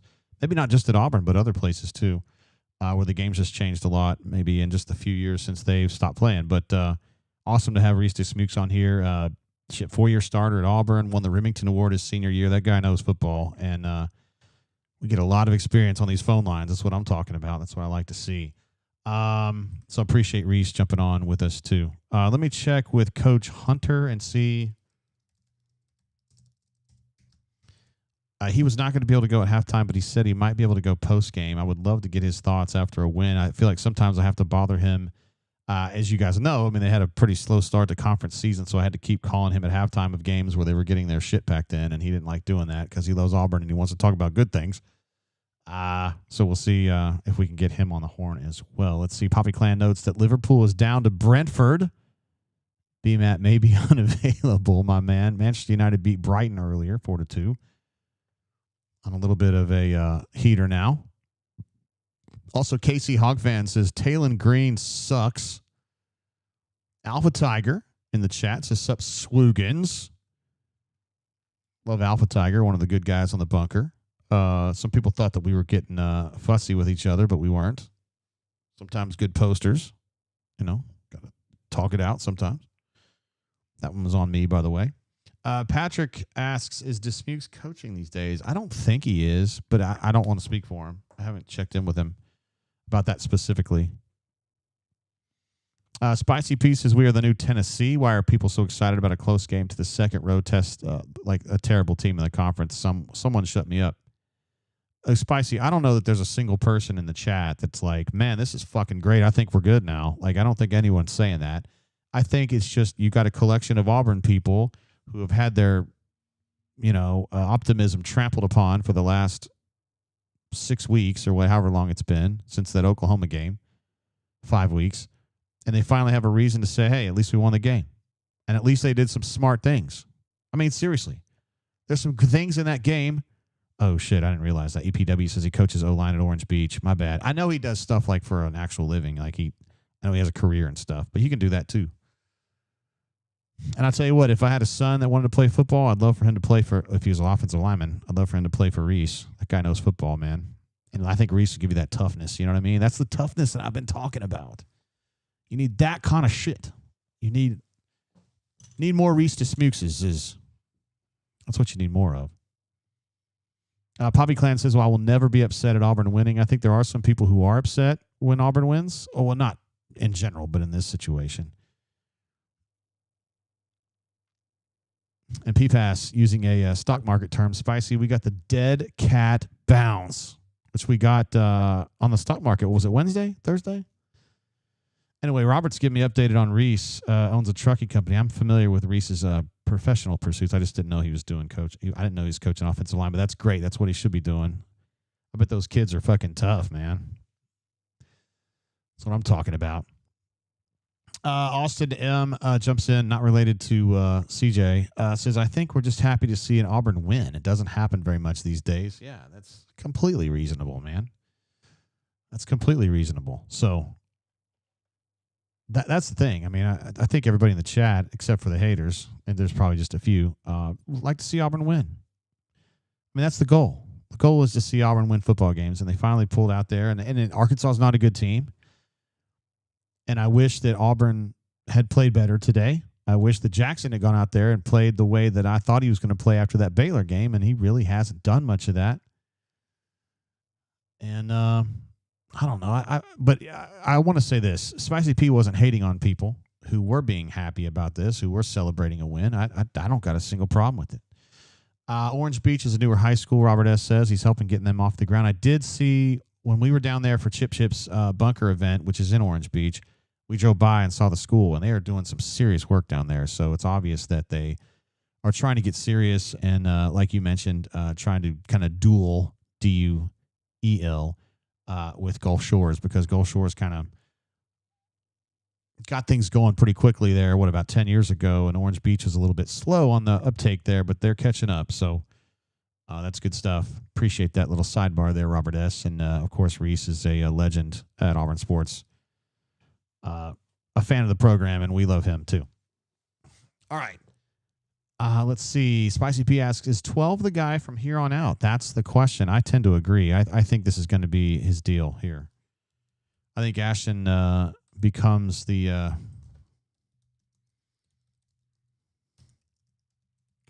guy until he shows that he's not. And he didn't really do a single thing tonight to make me think that he can't handle this job. Chipper jumps in with a super chat. Says, got the W, do it again.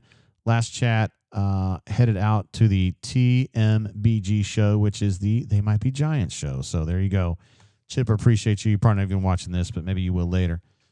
Appreciate your support. And also Chip is one of our great bourbon blend chatters as well. So, and he also hosts the bunker event every spring out there in Orange Beach. So if there ever was a Titan, he's definitely one of them. Channel legend, no doubt about it.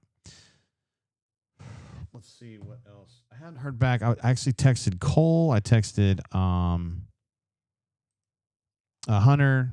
Just kind of waiting to hear back on some of those guys if they're doing some stuff.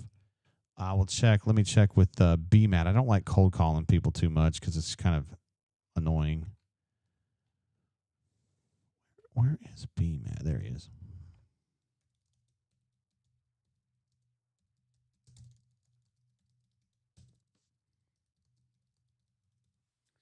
Yeah, I don't like cold calling people. All right, Cole's good to go. Let's get Cole on the horn. Cole Pinkston, of course, one of my great colleagues. He's a great teammate, and I will tell him at the end of this call that he's a great teammate, and he really is. There's 0% bullshit on that one. All right, Cole. Here we go.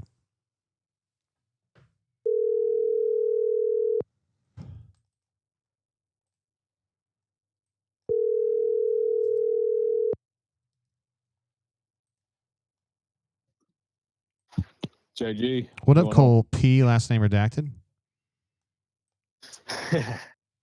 Hey, did you see Kensley get a pick today? Man, I love Kensley. That's our guy, man. That's our guy. Yes, I doing the summer film this summer, going back through every game. He flashed when he got in the game. He did. And he's undersized, but who cares? He makes plays. He makes plays. Auburn defense creates 4 turnovers today. 3 picks plus a forced fumble that picked up. Nice job. Yeah, you remember all fall camp when we were sort of propping up the secondary and saying, they got a lot of guys that are actually pretty good. Well, that's what it looks like. For everybody that didn't get to watch what we watched, it looked like that. Those guys were battling. Those guys were making plays like that. Glad to see them step up. And Taylor Green's been good, by the way. It's not like he's been throwing ton. I mean, he's picks, but he's a pretty good quarterback. Yeah, he is. Good offense. Yeah, they scored 40-something last week against A&M, so they're not to be played with. No. Listen, are you going to go with Ashton from this point forward? Is that what you would do?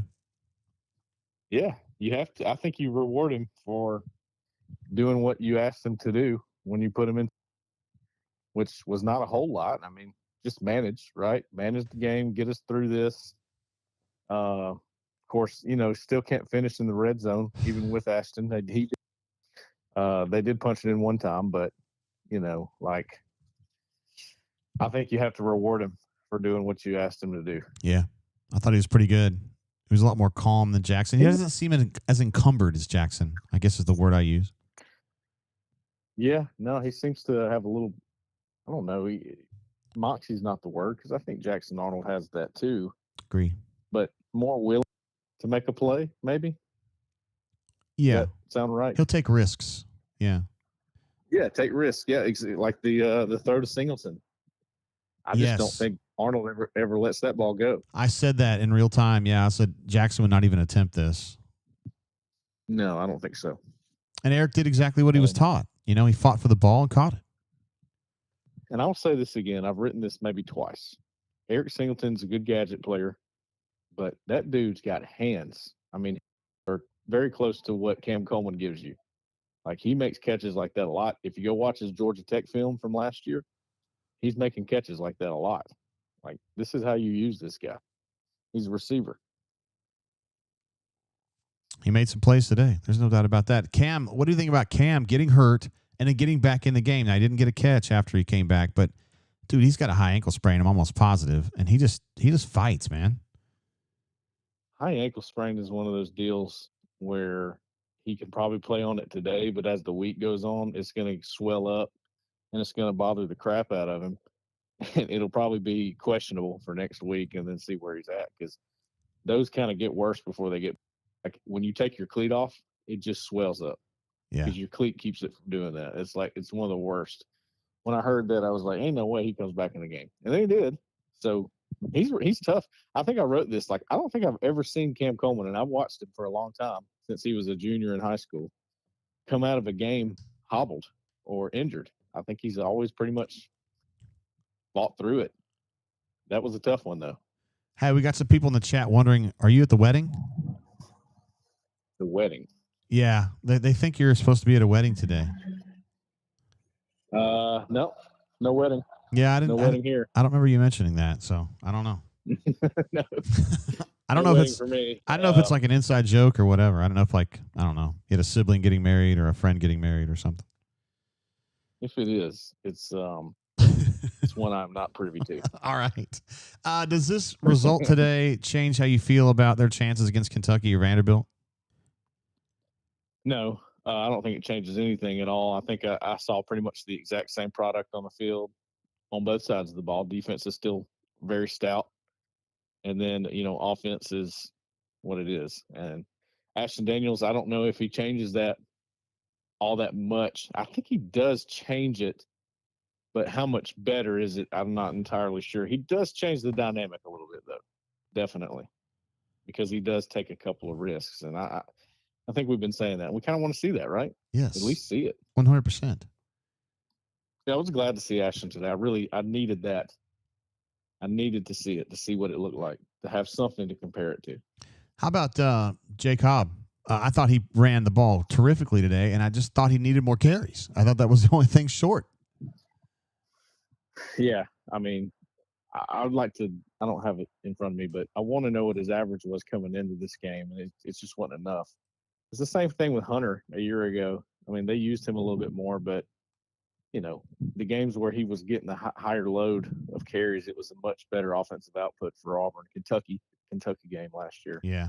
And the one where he got his lowest was the Vandy game a year ago. So, this is I wrote an article not too long ago, a couple weeks ago, that there's a formula that Hugh Freeze has found wins with, and when he gets away from it, you can almost guarantee a loss. I mean, I think you can 100% guarantee a loss. And the formula is less drop back, more carries for running backs and quarterbacks. No kidding. There's like a threshold, huh? There's like a sweet spot. Yeah, well, actually, according to my numbers, yeah, and my play script and all that, 35% or more drop back is a loss, 100%. But 20-ish or 25%, you're Gucci. You can, yeah, because if you're doing 20% drop back, that means you're doing more RPO, which is where their run game comes from. They don't usually run a play without pass attachments. It's always got a pass attachment, almost. Interesting. So, run games comes from RPO unless it's like a QB design run. They had a few of those today. Yeah, a few. Both for Ashton and also for Jackson. Yeah. So Yeah, I like the way Ashton ran. He's a little more patient, maybe. Arnold kind of sticks his head in there and gets tough yardage. That one play that Daniels had later in the game, he kind of picked his way through some traffic and got a first down. I like the way. I mean, when you watch him on his Stanford film, he's a good runner. Yeah. Really good runner. That was the best thing he did. His problem was accuracy. And we haven't seen that yet.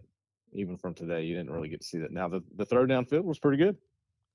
That was a good placement on that ball. It was good. Yeah. And he's not scared. He's certainly not scared. No. I think he understands, there's a fine line between being a gamer and understanding that the guys around you are gamers. Like Jackson Arnold's a gamer. You remember Bo Nix when he was a freshman, like he's just trying to do too much. And then the next year, trying to do too much.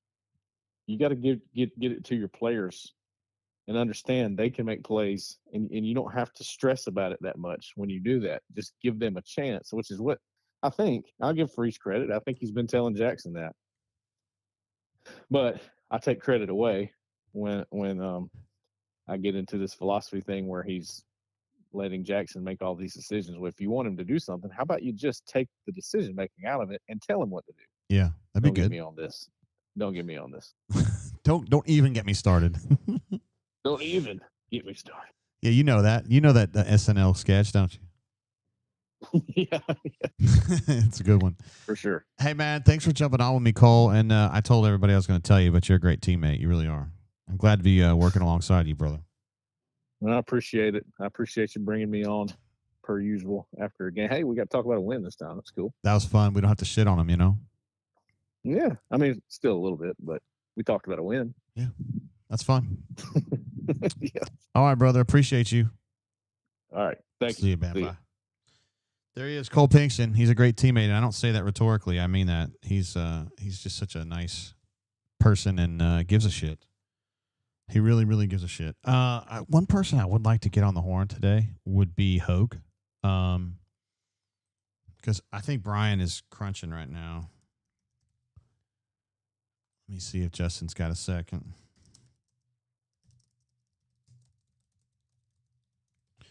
I'd love to hear from Hoke about this one because me and Hoke are kind of on the same. Me and Hoke are kind of on the same wavelength when it comes to the situation with the coaching. I think Hugh's cooked, and today doesn't really affect me too much. For me, he's cooked. I just don't see what I'm looking for here. I'm not trying to be negative, man, because I don't want people to say, "Well, they won," and JG's being negative. Like I'm happy that they won, and I'm really happy for Alex McPherson.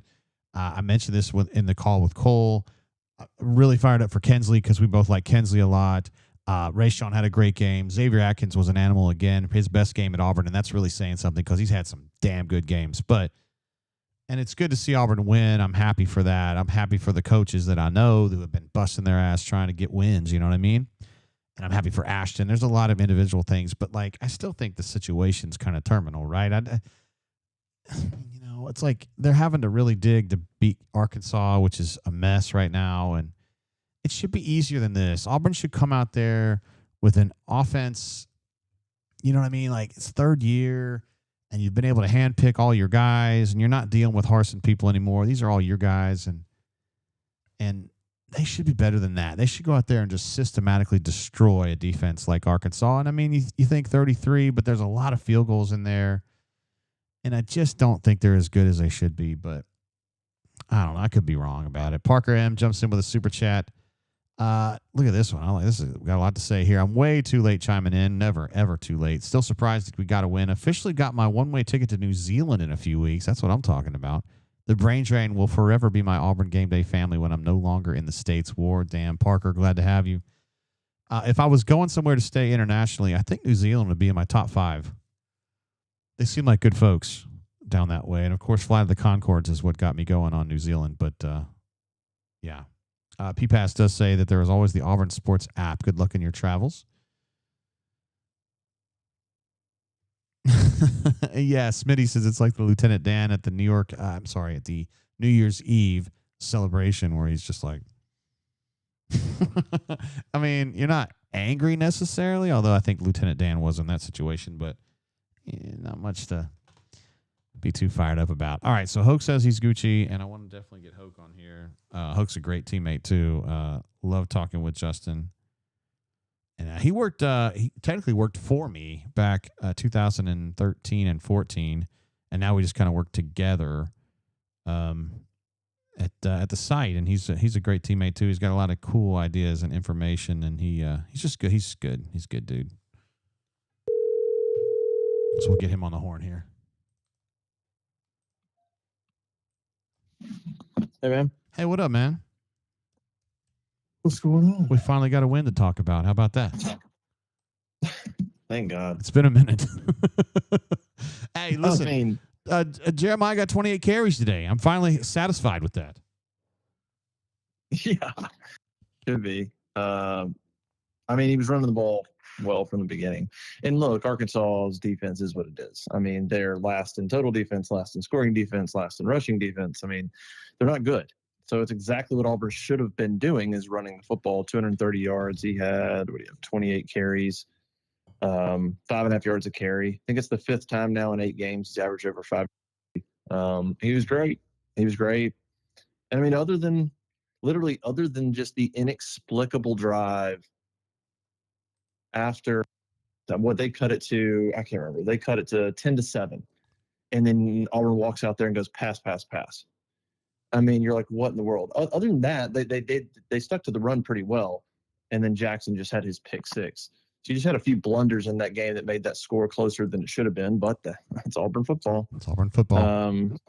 That's what they are. So, and I don't know. It was a good performance running the football. Cale Ellis, didn't hear his name.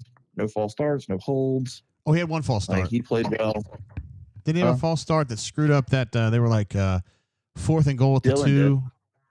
Oh, okay. I think it was on Dylan. My bad. I think it was on Dylan, but yeah, they just needed it, man. So happy for Alex McPherson. And listening to watching Hugh Freeze afterwards, he started to tear up post game talking about that. He started to get choked up talking about Alex McPherson. He said McPherson walked into his office Monday and said, "I'm sorry, coach." And he was like, shoot, man, like, that's not on you, man. You've made so many field goals. That's not on you. But he started to kind of tear up talking about Alex, sort of feeling like he took that loss last week on him, and he comes back and he's 6 for 6. And he's, one of the main reasons they won. So they just needed it. Does this change your feeling about the way the things are going in general? I mean, like, I know it doesn't save Hugh because I don't think he was doomed before, but it doesn't really make me feel like he's any more safe than he was. That's just me, though. No. I mean, the only thing that I feel like it does is I cannot imagine you fire him after a win. I mean, you can't sit here and lose 4 straight SEC games, and although it's not like you're going to fire him after the first 2. But like, you lose last week, and you lose that 4th straight, but then you wait, you let him go to Arkansas, win a game, then you fire him. That doesn't seem. I mean, that just seems a little crazy. It seems like you would have done it before Arkansas. So I can't imagine them doing it now. Other than that, no. Like, the win doesn't change anything. It gives you a little bit of breathing room, and it now gives you a chance to go win 2. I mean, for Freeze, you're like, listen, if there's any shot, you have to win 1. And then you got to come back next week, and you got to win 1 more. Yeah. And then you got to go to Vanderbilt and win 1 more. Like, it's just a week by week thing with him. If he wants to have any shot, it's reel off 4 in a row and go into the Iron Bowl and go, who knows? And maybe, you know what I mean? But like, with him right now, it really is. It's just 1 week at a time. And if he wins, it seems like it's hard to fire him. Can you imagine if they won and then beat Kentucky and then you fire him? I mean, that wouldn't make any sense. So it feels like if he wins, he'll stay. So it doesn't change a lot, but you could see it, man. You could see the relief on his face talking post game. Just, I mean, emotional. Like, you could just see the weight. He knew what that win meant, and he he says he doesn't read social media, all that. He didn't have to. He knew if he didn't come out of here with a win, that it'd be real dicey on whether or not he was the coach on Monday. For He sure. knew that. I mean, 21-10 down at halftime. I thought, man, this guy is in deep shit right here. But he had the balls to change quarterbacks. And dude, listen.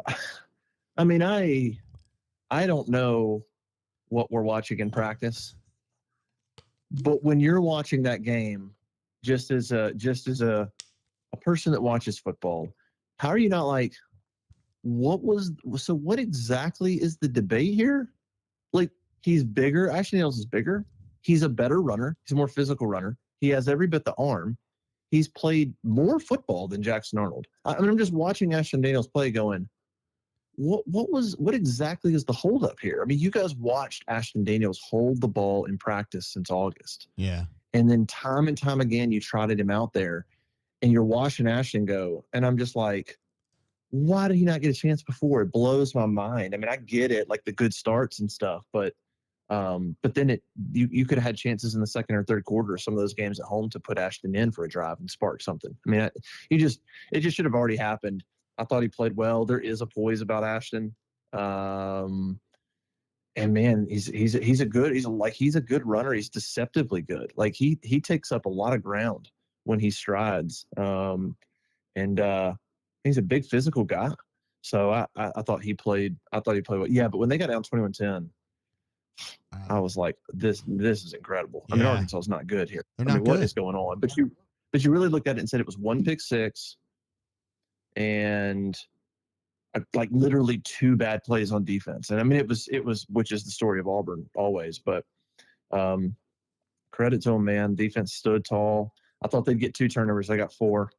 And they made plays. Jeremiah Cobb was awesome. I mean, that's what should have happened. That game, Auburn should have won that game by a touchdown or 10. But, they kind of let it be closer than it was. But I don't know what else stood out. Xavier Atkins. Oh, well, my man, gosh. He's had a bunch of great games, and this was his very best. Yeah. Woo. I put up on Twitter, I looked it up real quick. His last 4 games, dude. His last 4 games, Xavier Atkins, including this one.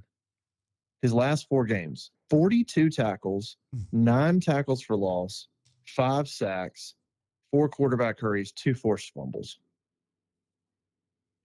against A&M, Georgia, Missouri, and Arkansas. He's a player, man. My gosh, I even thought about during the game. You'd probably say Cam Coleman, but I'm starting to watch Xavier Atkins going, and I was thinking about if there was a coaching change and the portal craziness. I'm like, if there's one guy that I want to make sure I keep, he's making a pretty good case. Yes. Like, he's making a pretty good case I get Cam Coleman. I know maybe some other guys, but I'm like, he's making a pretty good case to be like, I'm going to start with him. I could see that. He's the heart and soul of the defense because he's just so aggressive. He doesn't miss tackles too much, or he didn't today. And he just balls out, man.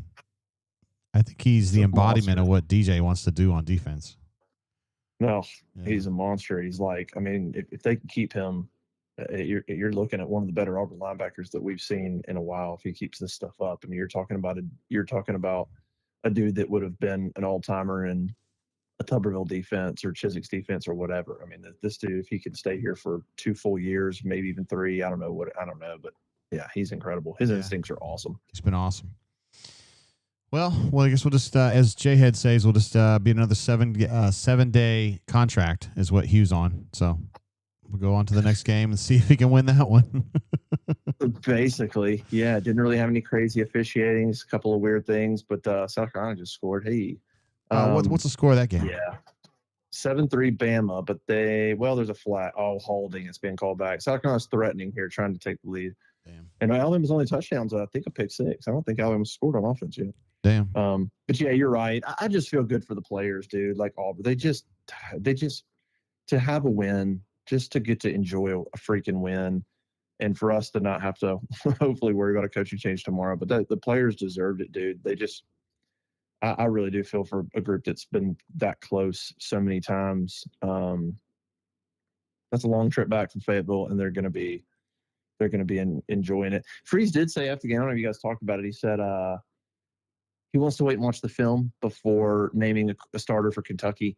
I feel like it's going to be Ashton Daniels. Like, I feel like he was just probably doing the right thing and going, listen, it's minutes after the game.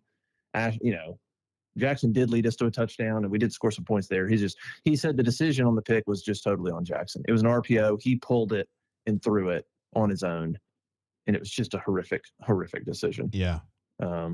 But he didn't like officially say, yeah, Ashton's our guy moving forward. But I mean, in what world is he not?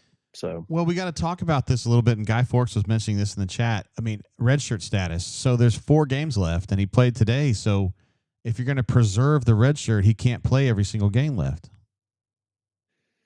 That's correct. It's going to be dicey. And it's going to be dicey. Freeze, by the way, Freeze, again, unprompted, mentioned Deuce Knight in the post-game press conference. I feel like he is hoping and trying to make sure that Deuce doesn't go anywhere. I don't know that playing Deuce against Mercer would do anything. That's a whole different dynamic, by the way. Like, Deuce is sitting here going, what's going on? Who's the coach going to be? Maybe it's Freeze. This didn't go great this year. Do I really want to be here? I mean, that stuff's going on. And then he's like, do I want to go play? What if he's like, hey, go play Mercer, Deuce, because we want to preserve Ashton's red shirt? Like, what? What? You want me to play just Mercer? I mean, so I don't know. Maybe go back to Jackson and play Jackson against Mercer, and you don't play Ashton, and then you can preserve it, and you give Jackson a little bit of run because potentially he wouldn't have played in 3 games. Potentially do that. But yeah, it's going to be an interesting scenario because, by the way, Jackson has eligibility. So you just saying, hey, we tried, you can go somewhere else now. Yeah. I mean, it's a weird deal, but if Ashton plays well, what would make this easier is if Ashton will just come out and play really well for the next 2 weeks, they win. And then you go, okay, you're our guy. Definitely don't play him against Mercer, figure something out. But that's such a weird deal. Can you imagine going, all right, Ashton, we want to save you. Jackson, will you go play against Mercer? You're not the future, but like, will you go play? Or Deuce, will you go play against Mercer? You're not going to be the starter either, but how do you tell guys to just go play that game? That's a weird situation. I don't think I've ever seen that. To see how it plays out. I haven't seen that at Auburn before. No. Yeah. That would be weird. Appreciate you jumping on with us, Hoke. Always good stuff. You're a great teammate. I love working with you, man. You're a fucking stud. Yeah, man. Y'all have fun. Get to just relax and try to enjoy a W, right? Please, I don't want to be. For my mental health, I didn't need to be like on call for a coaching change tomorrow. I really didn't. Yeah, I get you. All right, bro. See you, man. All right, see ya. That's it. There he is, Justin Hokanson, a tremendous writer at our site at Auburn Sports, and a great teammate, too. I have great teammates. Of course, you guys know how I feel about B-Matt, who's been with me a while, and Caleb. But now I got Hoke and Cole Pinkston and Jay Lee, and it's just we got a great site. It's probably 90% of the folks in our chat are members, but one of the highest traffic sites in all of this sports internet world, and it's a whole thing. It's a whole thing. Guy, I hope I did you right on that, bro. He asked about, in his super chat, he said, need to talk about Ashton Daniels' redshirting status, and I think Justin talked about it there. Good stuff right there. So there's 4 games left, and he played today, which was his debut, which means you can play 4 games and preserve your red shirt, but you can't play 5. So if Hugh continues to be serious about preserving his red shirt for next year, whether he's here or not here, it makes sense, right? Because, I think what Justin said, I hadn't really thought about it, but that makes a lot of sense. So he plays against Kentucky. Let's say he plays, competently, and they win that game. Then you go to Vanderbilt, and obviously he's going to be your number 1 choice there. And let's just say they were able to win that game. I think that would be an achievement for people who know ball.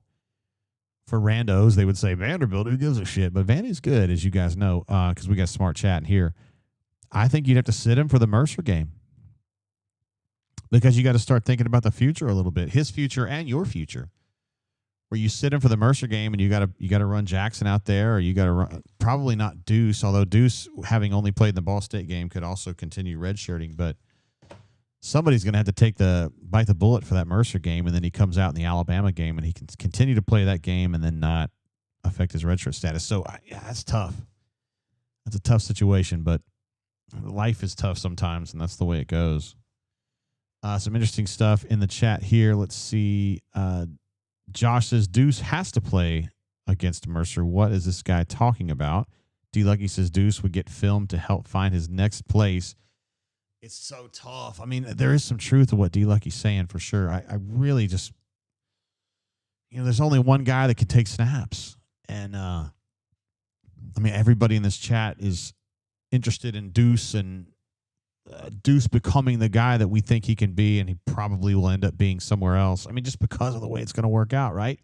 I mean, if they're going to preserve the red shirt for Ashton and he plays well, I mean, again, we're having to extrapolate here a little bit more than I like to do, but let's just say then that means Ashton comes back. I'm sure Deuce is going to be like, I got to go somewhere where I can play, and it's like, fuck. Now Jackson's probably leaving, which you're not necessarily that worried about, but that means Ashton's your number one. Deuce leaves. Jackson leaves. You have to find somebody to kind of come fill in under Ashton for a year. It just kind of muddies it up. And Obsworth asks, what about the bowl game? Who would play that if we made it? Great question. I don't know. I don't have a good answer for that. I mean, since it's not playoffs, I'm not sure that they care too much about it. You care. I care. But I'm not sure they care too much about it. I don't know. Ephesians says if Deuce transferred after next season, I'd understand, but this year makes no sense. I wish that was the way that we could look at it, Ephesians. I just feel like there's so much pressure on kids now, and it's not just the kid, because it's easy for me to say, well, Deuce this and Deuce that. Remember, these kids all, and Deuce included, have people behind them that kind of say, looking out, making sure that you're looking out for your best interests or whatever. This happened with Damari, where I'm not mad at Damari, but I felt like that could have been handled better from both sides, honestly. But Damari specifically, I think he had people pushing him and saying, well, you can be an NFL back if you get more touches.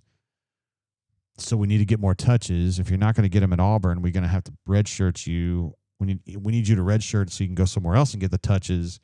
Whereas I'm looking at Damari, and I really like Damari, and say, I don't think he's an NFL back. You should just try to get as much money as you can now playing. You know what I mean? I mean, if he gets $500,000 playing at Auburn, like, just play it out, man. Like, that's a lot of money. $500,000 is a lot of money for regular people. It's a lot of money for regular people like me.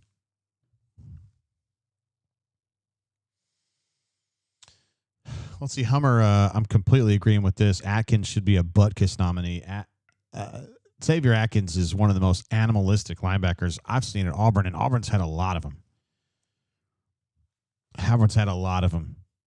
And none better than Takeo. None better, really, than Carlos, who was an absolute stud. And Xavier's not really like those guys. He's kind of a smaller, like what I would call a money backer or a will backer. But, man, he's so fast, and his reads are so good. He's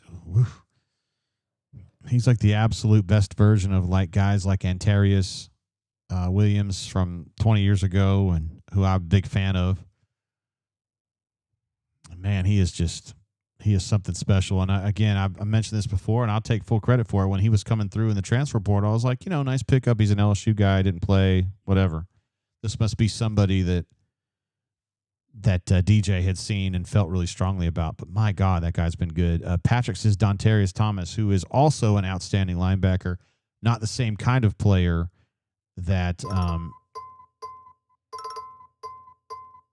the same kind of player as Xavier, but also a badass. Here, we'll take this call right now from my main man, MW Devers. What's up, bro? How you doing? Are you there, bud? Make sure that I'm not screwing this up. Oh, I screwed that up. Can't hear you. I got you now. You good? Yeah. Sorry about that. That was a user error on my end. How you doing, brother? All good. Man, I'm good. It's nice to win. Fuck yeah, that's the thing. I don't know. It's kind of tough because I think he's cooked, but it's also good to see Auburn win. I tell you, man, the way that defense plays, something else.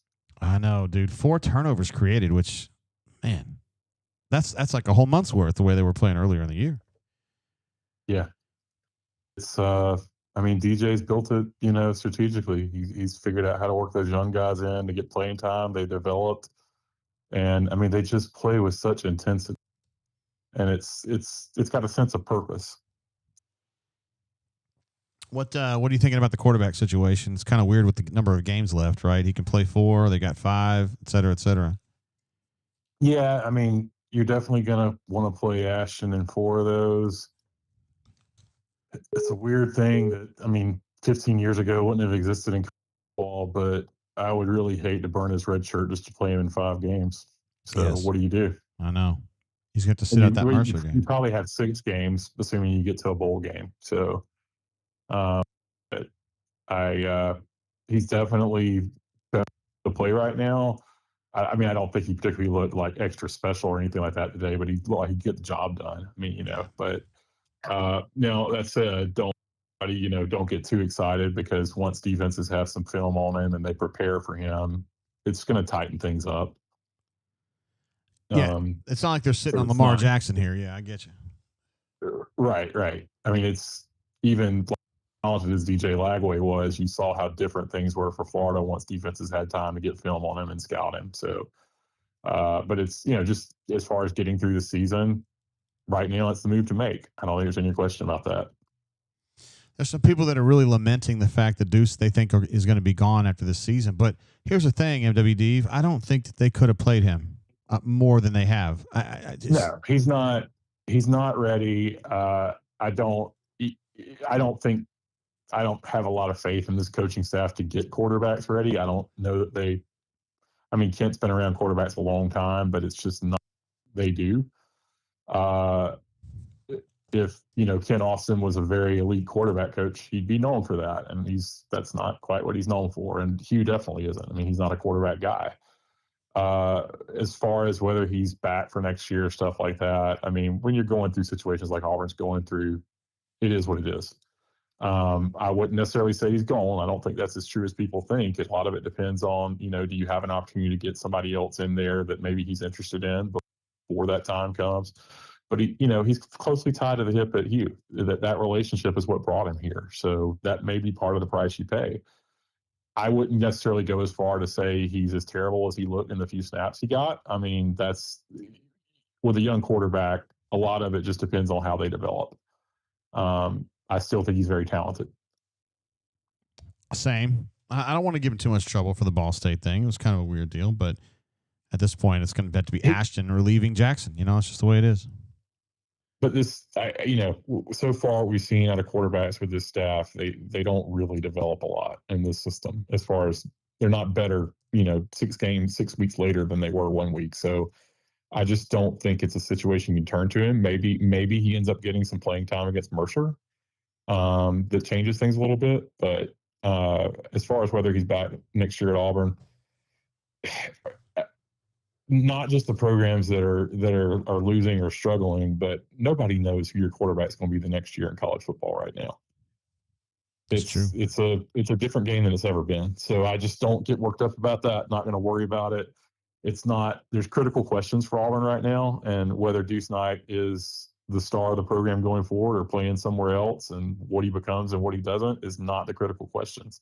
I want the best for him as a kid, but I don't think throwing him out to the wolves this year was going to be the best for him anyway. So, I think you and I are on the same page about Hugh. I think he's cooked, and this game does nothing to make me feel like he's any better than he was. So, the only thing it does is it definitely buys him 1 more week and maybe a little bit more time than that. I think if they had the way the game was kind of going early, if it ended up being a 30-point Arkansas win, they'd have to fire him.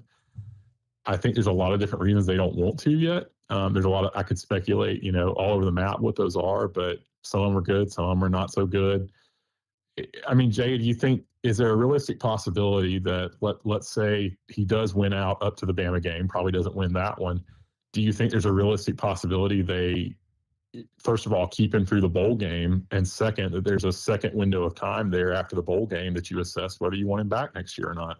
Or you can kind of work behind his back as long as he knows. It's not really behind his back, I guess, that situation. If you tell him in, let's say, November, say November 10th, say, hey, we're going to go in a different direction next season, and we're going to start working on that. Like, I don't know. He might be okay with that.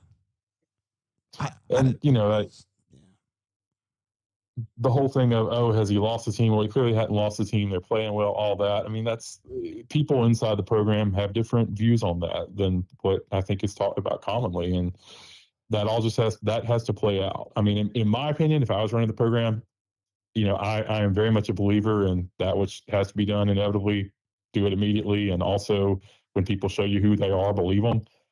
I would have made a change after the A&M game because I would have been trying to see what we could win this year and to give DJ that opportunity to audition. I mean, those two things to me were important, but I understand the other side of the ball on that of if you act too early. I mean, arguably who knows, 4 years ago, if we hadn't had an opening as early as we had, Lane Kiffin might be the coach at Auburn right now.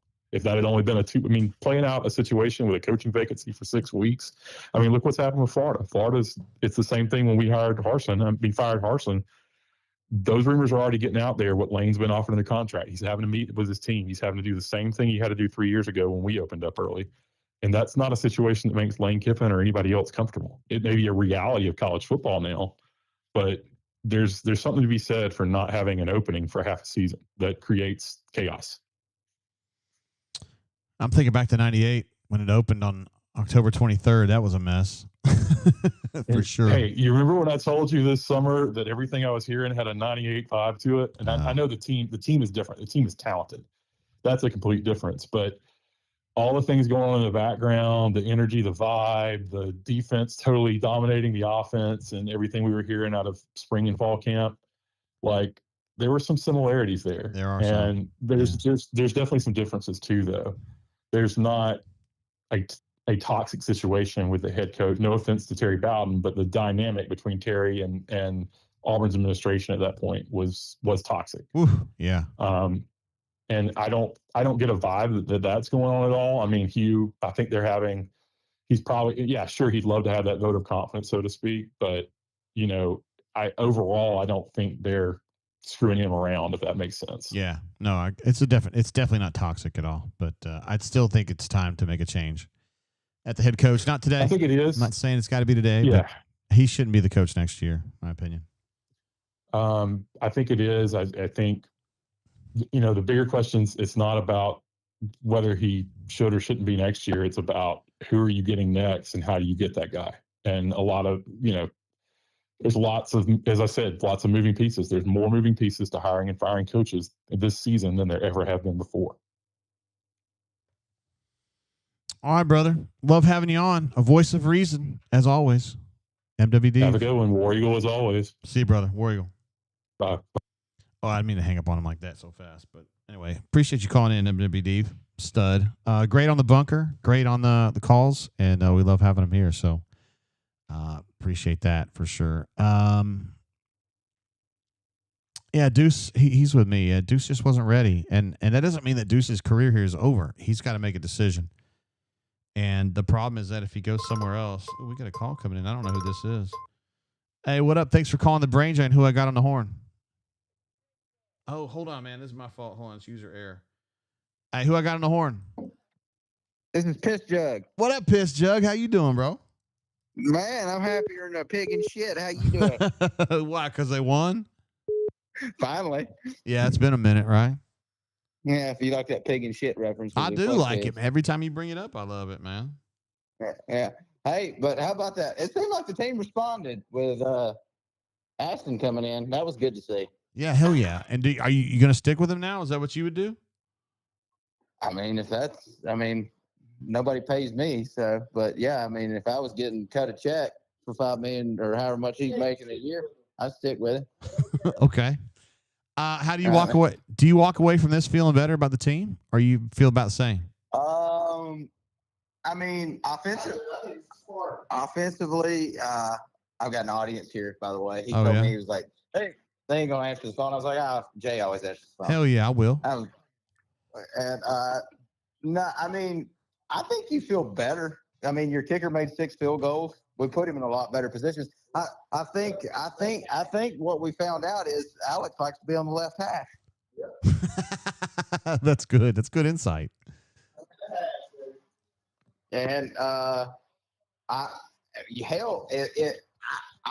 just said this right before I called you. I think Ashton's your quarterback that you you don't have to worry about taking shots. You can run the ball with him, or not necessarily with him. That's not what I meant. Like, not him carrying the ball himself, but like you can run the ball with Mapson and Cobb, and you can have him run the ball. But this is going to sound bad. Arnold seems selfish. Like, he won't hand the ball off sometimes when he needs to hand the ball off. And he thinks he needs to do it on his own, where Daniels doesn't seem to have that mentality. Correct. It sure seems like that to me, too.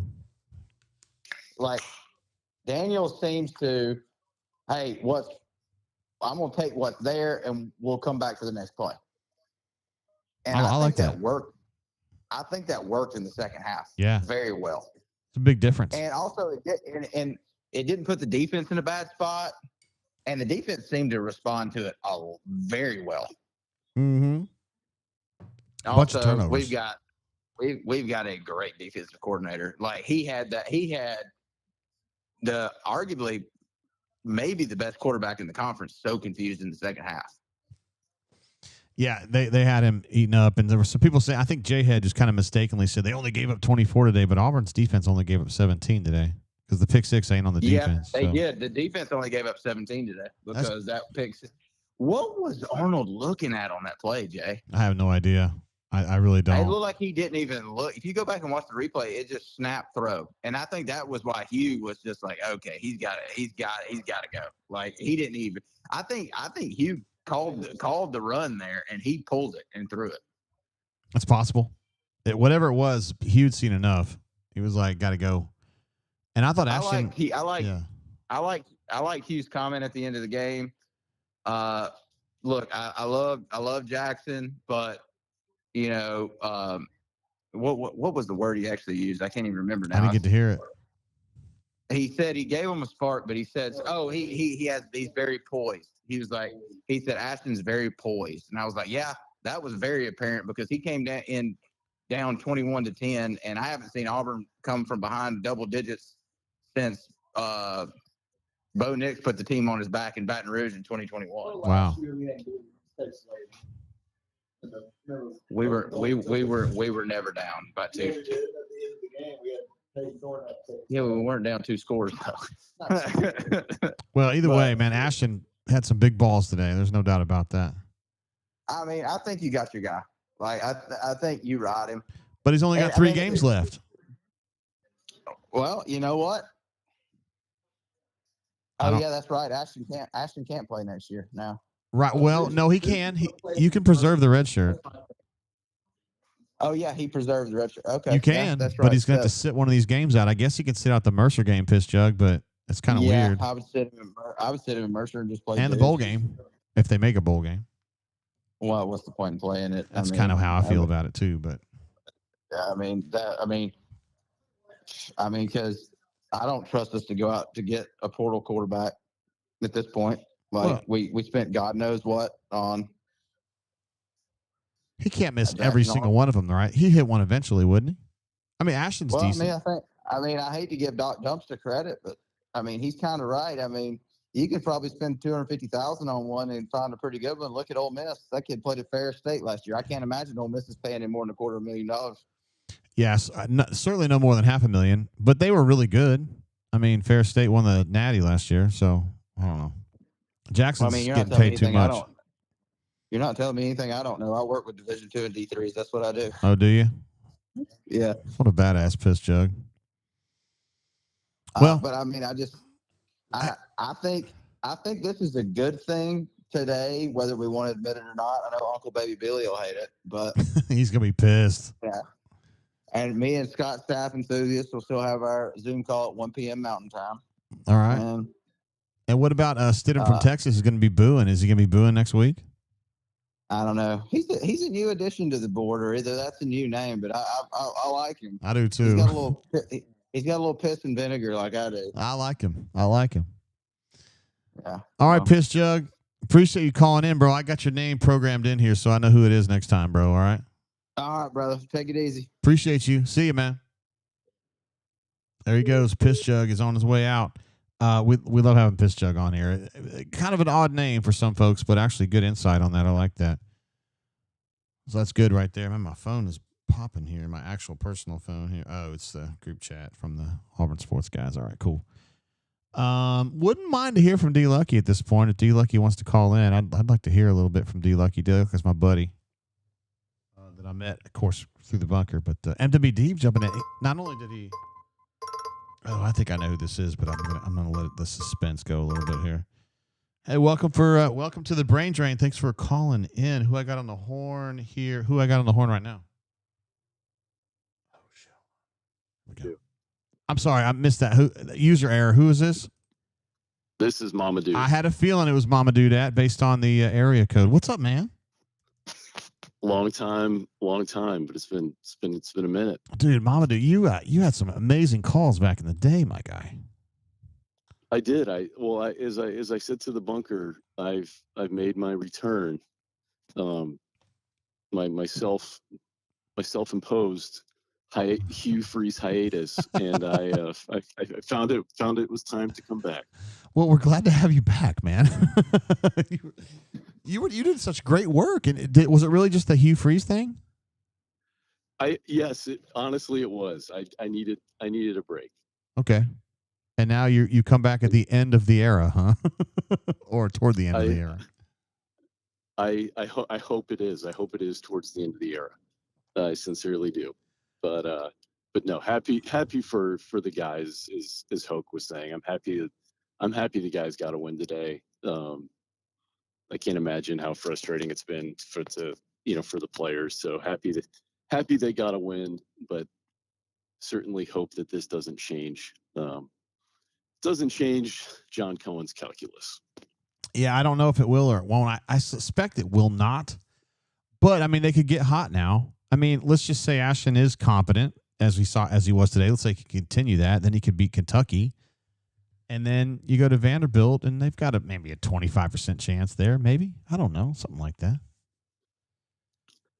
That could be weird. Yeah, no, I mean, I think it's all in the realm of possibility. Certainly, I think the question that I would have if this would sway one's thinking, you'd also have to ask the question, why has it taken this long to identify a quarterback that can win football games? That's true. Because you're right. I mean, it's certainly plausible that the offense sort of finds a groove. But man, this guy's been here all along, right? It doesn't instill confidence. Nothing that's happened to this point instills in me the confidence that Hugh Freeze is the leader of this program that can, he's recruited talent undoubtedly this whole time that has yet to translate to consistent performance on the field. Yeah. And I don't see that changing. And in fact, the fact that, we found something today sort of just reinforces that to me that, hey, that somebody else probably would have figured this out sooner. Well, I couldn't agree with that more. Great point, Mamadou. So, but no, it'll be interesting to see what happens, right? I hope John Cohen seems like a savvy guy and understands the challenges. And MWD made a great point. Having an opening linger can have its own set of problems, and Cohen may be wanting to keep the boosters at bay a bit by playing this out a bit longer, and hopefully is working behind the scenes the same that he would if there was an interim head coach. So certainly hope that's the case, and with Love, if we aren't having serious conversations with James Franklin's camp, I'd be surprised. Wow. Putting some feelers out there. That's what I would be doing if it were me. But I think that is a name that would garner some serious national attention and keep the core of players on the roster, or certainly bring talent in. it's a new world. I mean, hell, who knows? Yeah.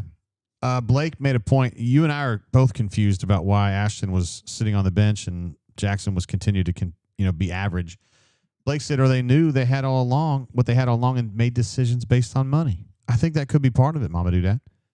That you're paying Jackson, whatever, $1.75 million, and you're like, hey, I got to play this guy. I pay him all this money. That just I know. feels like an incredibly short-sighted decision. I know. And one that could likely cost him his job. But it happens all the time in real life, right? Like you hire somebody and it's on you and that person sucks and you don't want to say that he sucks because it makes you look like an idiot. You see what I'm saying? Well, for sure. But I think it's quite a catch-22. You look like an idiot either way at that point, right? I guess I respect someone that can cut their losses and go, hey, you know what? That's on me. I'm supposed to be the guru evaluator. I screwed up, but the good news is I got a guy that's gonna win us some football games. Like I can listen to that, but doubling down and offering kind of word salad excuses of we got to play better, we got to coach better, whatever. You only say that for so long. Yeah, and it's been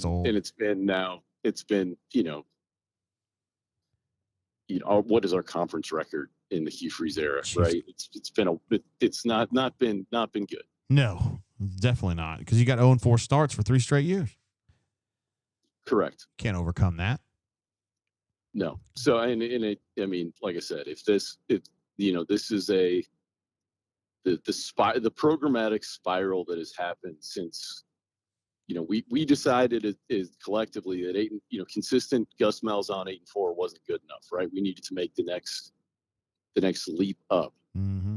and it's only gone down from there. I know, and I was pushing for it too, man. I thought Gus had kind of worn out his welcome, but turns out he's pretty decent. I love Gus more than most. I have a soft spot for the guy, but I agree. It's like, listen, if you're going to make a call, right? Like, yeah, this is clearly, I think we've reached our point, but then we hired a, Gus Malzahn light for the last 3 years. Like worse version from a play calling perspective. Yeah. Better recruiter. But he throws the ball too damn much. He throws too much. He doesn't run enough. We're a run play action team. No doubt. That's so. Gus ran too much. Yeah. And then correct. Hugh runs not enough. Correct. But the irony is he did better in the portal at the quarterback position than Hugh has. Yeah, he probably has. Stidham, yeah. And Stidham even, throw Malik in there, right? There were some guys that he brought in that certainly would be far better than what we've seen to date. So. Yep. Anyway, well, hey Jay, I appreciate you taking my call, and it's good to be back on the bunker. Hell and yeah. Look forward to hopefully some exciting times here in the near future. That's what I'm talking about. Appreciate you calling in, brother. All right, brother. Have See a good you, one. Bye. Bye. There he is, Mama Dudette, coming in live, coming in hot, as he would tell you, from the great state of Indiana. He's that far away, but he still loves it. He loves the Auburn Tigers. I'm going to go ahead and call my guy as soon as I can here, D. Lucky. See if I can get him on the horn. Appreciate you, Mama Dudette. What's good, JG? What up, D. Lucky? How you doing? I'm good, brother. Yourself? Hell yeah. We're almost 5 hours in, but, Just keep it rolling as long as we can. Yeah, we just kind of keep the train rolling. I probably need to get off here in a minute, but I can't do a show without having you on the air if I can possibly avoid it. So I'm happy to have you on. I appreciate that, man. I appreciate that. Before we get started, I do want to make sure that I let everybody know my bona fides. I've won numerous youth football championships and fantasy football championships, so I am uniquely qualified for every opinion I'm about to offer. Fuck yes, you are. Hell yeah, you are. All right, so give us some rants. Yeah, the last thing that Mama Do and folks in the chat were bringing up, I think is absolutely a factor, is the cash that is a part of the business we are in with college football. And I think you had in this situation a high ceiling player with a lower floor and a higher floor player with a lower ceiling. And we went with the first one of those as our starter. I think that there was stuff with check downs and maybe being a little bit more risky with Ashton that's it's going to have some positives, some negatives, but probably will be just fine. We'll get us where we need to go, and we can win. We can win easy 8 games, 9 games with Ashton being his regular self. But if you can optimize Jackson, then the potential is way greater if you can optimize him and get him to be the best version of himself. We weren't able to do that for whatever reason between the coaching and everything else. He seems to just have some kind of gap between being risky enough and then making just blind throws that are inexplicable. It's crazy. It's like an on-off switch. It's like some throws he just holds the ball too long, and others you're not even sure he looked where he was throwing the ball before he let it go. So that is what it is. I think, as far as redshirting and everything else down the stretch, I think the best thing for all parties involved, based on some assumptions in this, you try to make sure that Ashton doesn't use his red shirt, that Deuce's red shirt stays intact at this point too, but you basically leverage those 2 guys down the stretch to play, put stuff on the film, and then again making assumptions. There's going to be a new coaching staff that comes in, and they're going to sell somebody on staying and being the quarterback, and whether that's Ashton or Deuce, I think it's still a possibility that Deuce stays.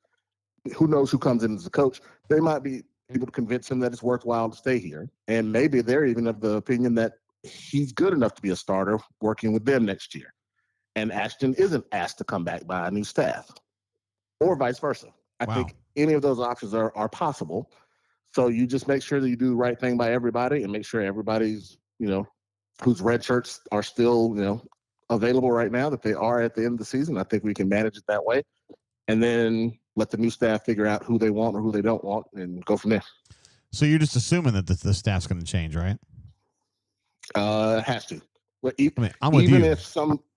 Even if by some strange set of events, Hugh Freeze happens to get all the comments to the line for him, there will be a new offensive staff and nothing else.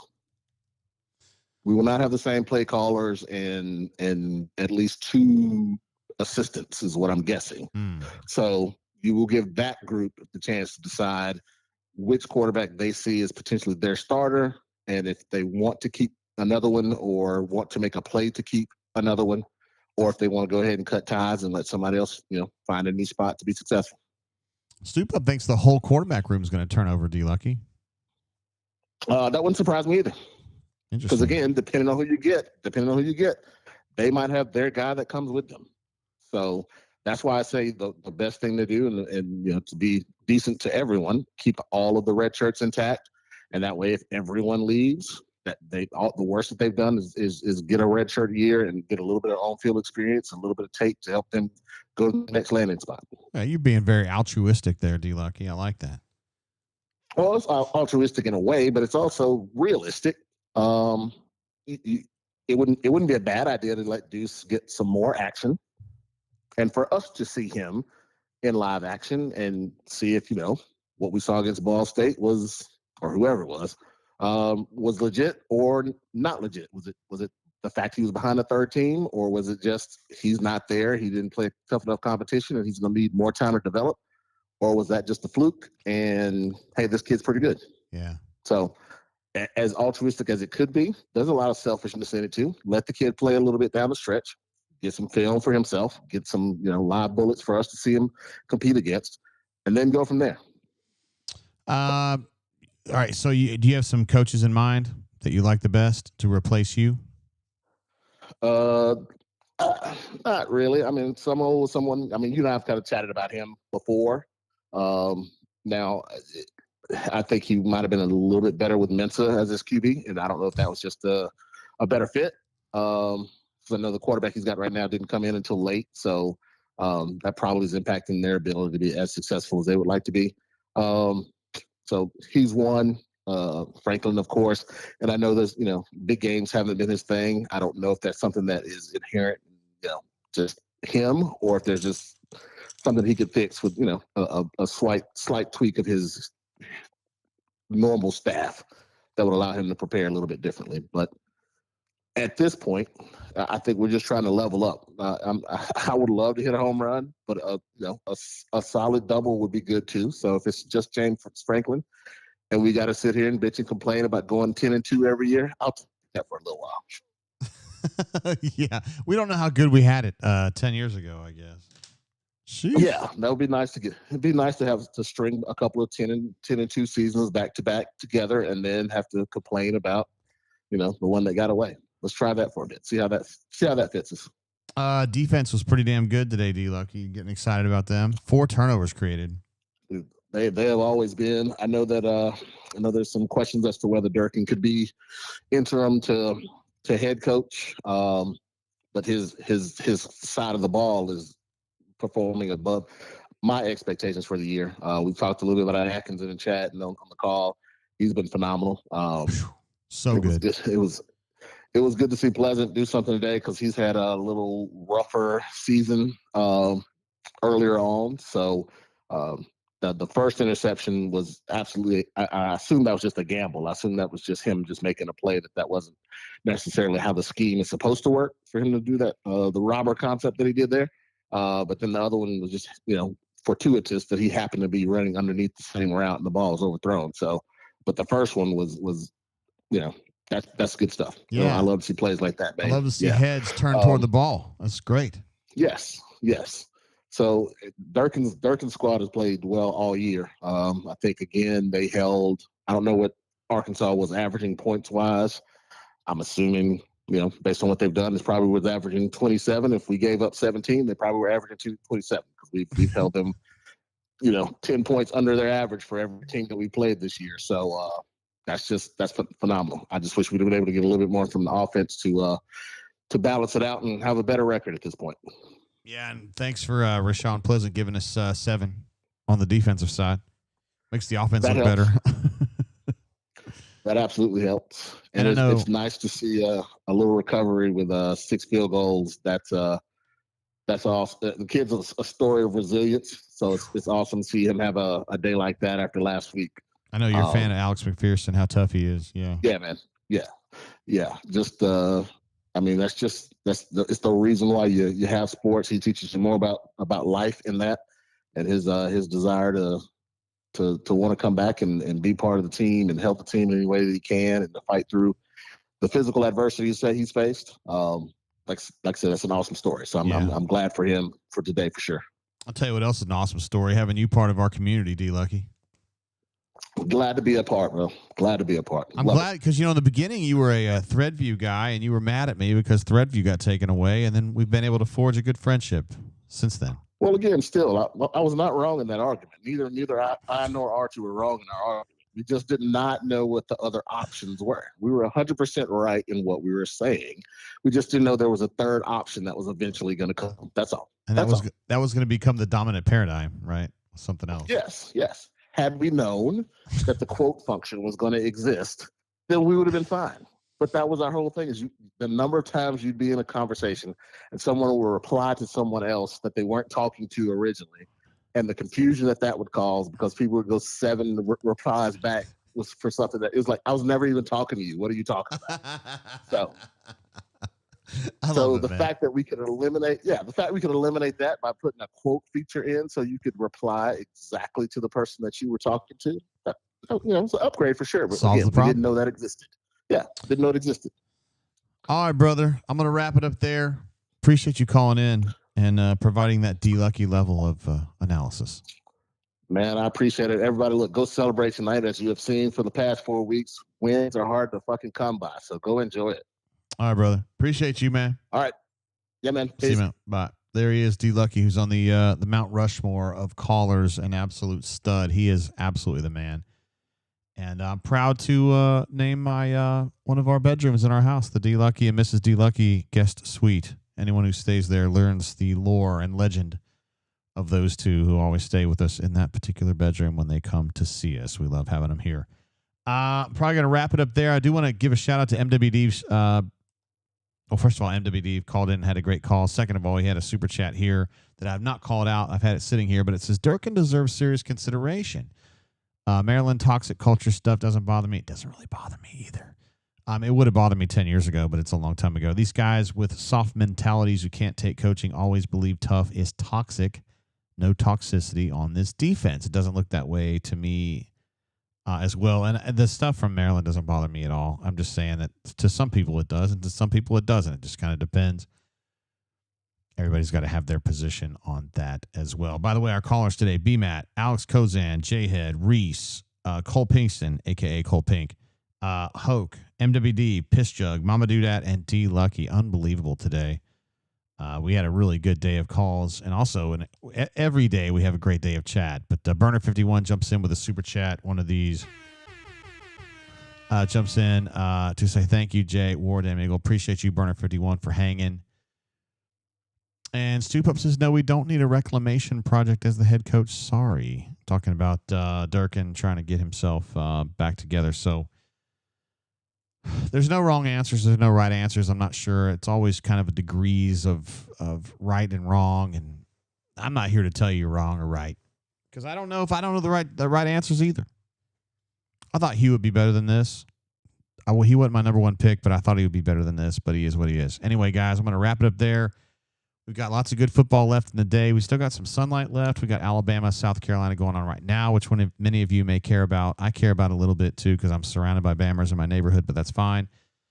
We'll let it go there. Appreciate y'all being part of the show. We're going to do a show, obviously, for the Kentucky game next week, which is 6:30 in the Central Time Zone. That is one of my alma maters, but I am be pulling for the Auburn Tigers, of course. I have done many Kentucky games with you guys, and we're going to get through it together as well. We'll have some special bourbon for that one, I'm sure. I will be next on the air Thursday for the... Wait, hold on. Courtney, I just thought about this. Courtney's going to be at a conference next week, which means the bourbon blend may be on the rocks, metaphorically speaking. But we'll talk about that as we move on. Anyway, the brain drain is what it is, and we will definitely be back next Saturday for the game against the hated Kentucky Wildcats, where Hugh Freeze will be looking for a win streak, his first one since September. We'd be happy to see it. Everybody should be. Anyway, guys, appreciate you jumping in with me tonight. Super chatters, callers. Unbelievable performance today. And the Auburn Tigers get the win over the hated Arkansas Razorbacks. See you guys next week. Until then, keep your feet on the ground. Keep reaching for the stars. And I will see you next time. Peace and love.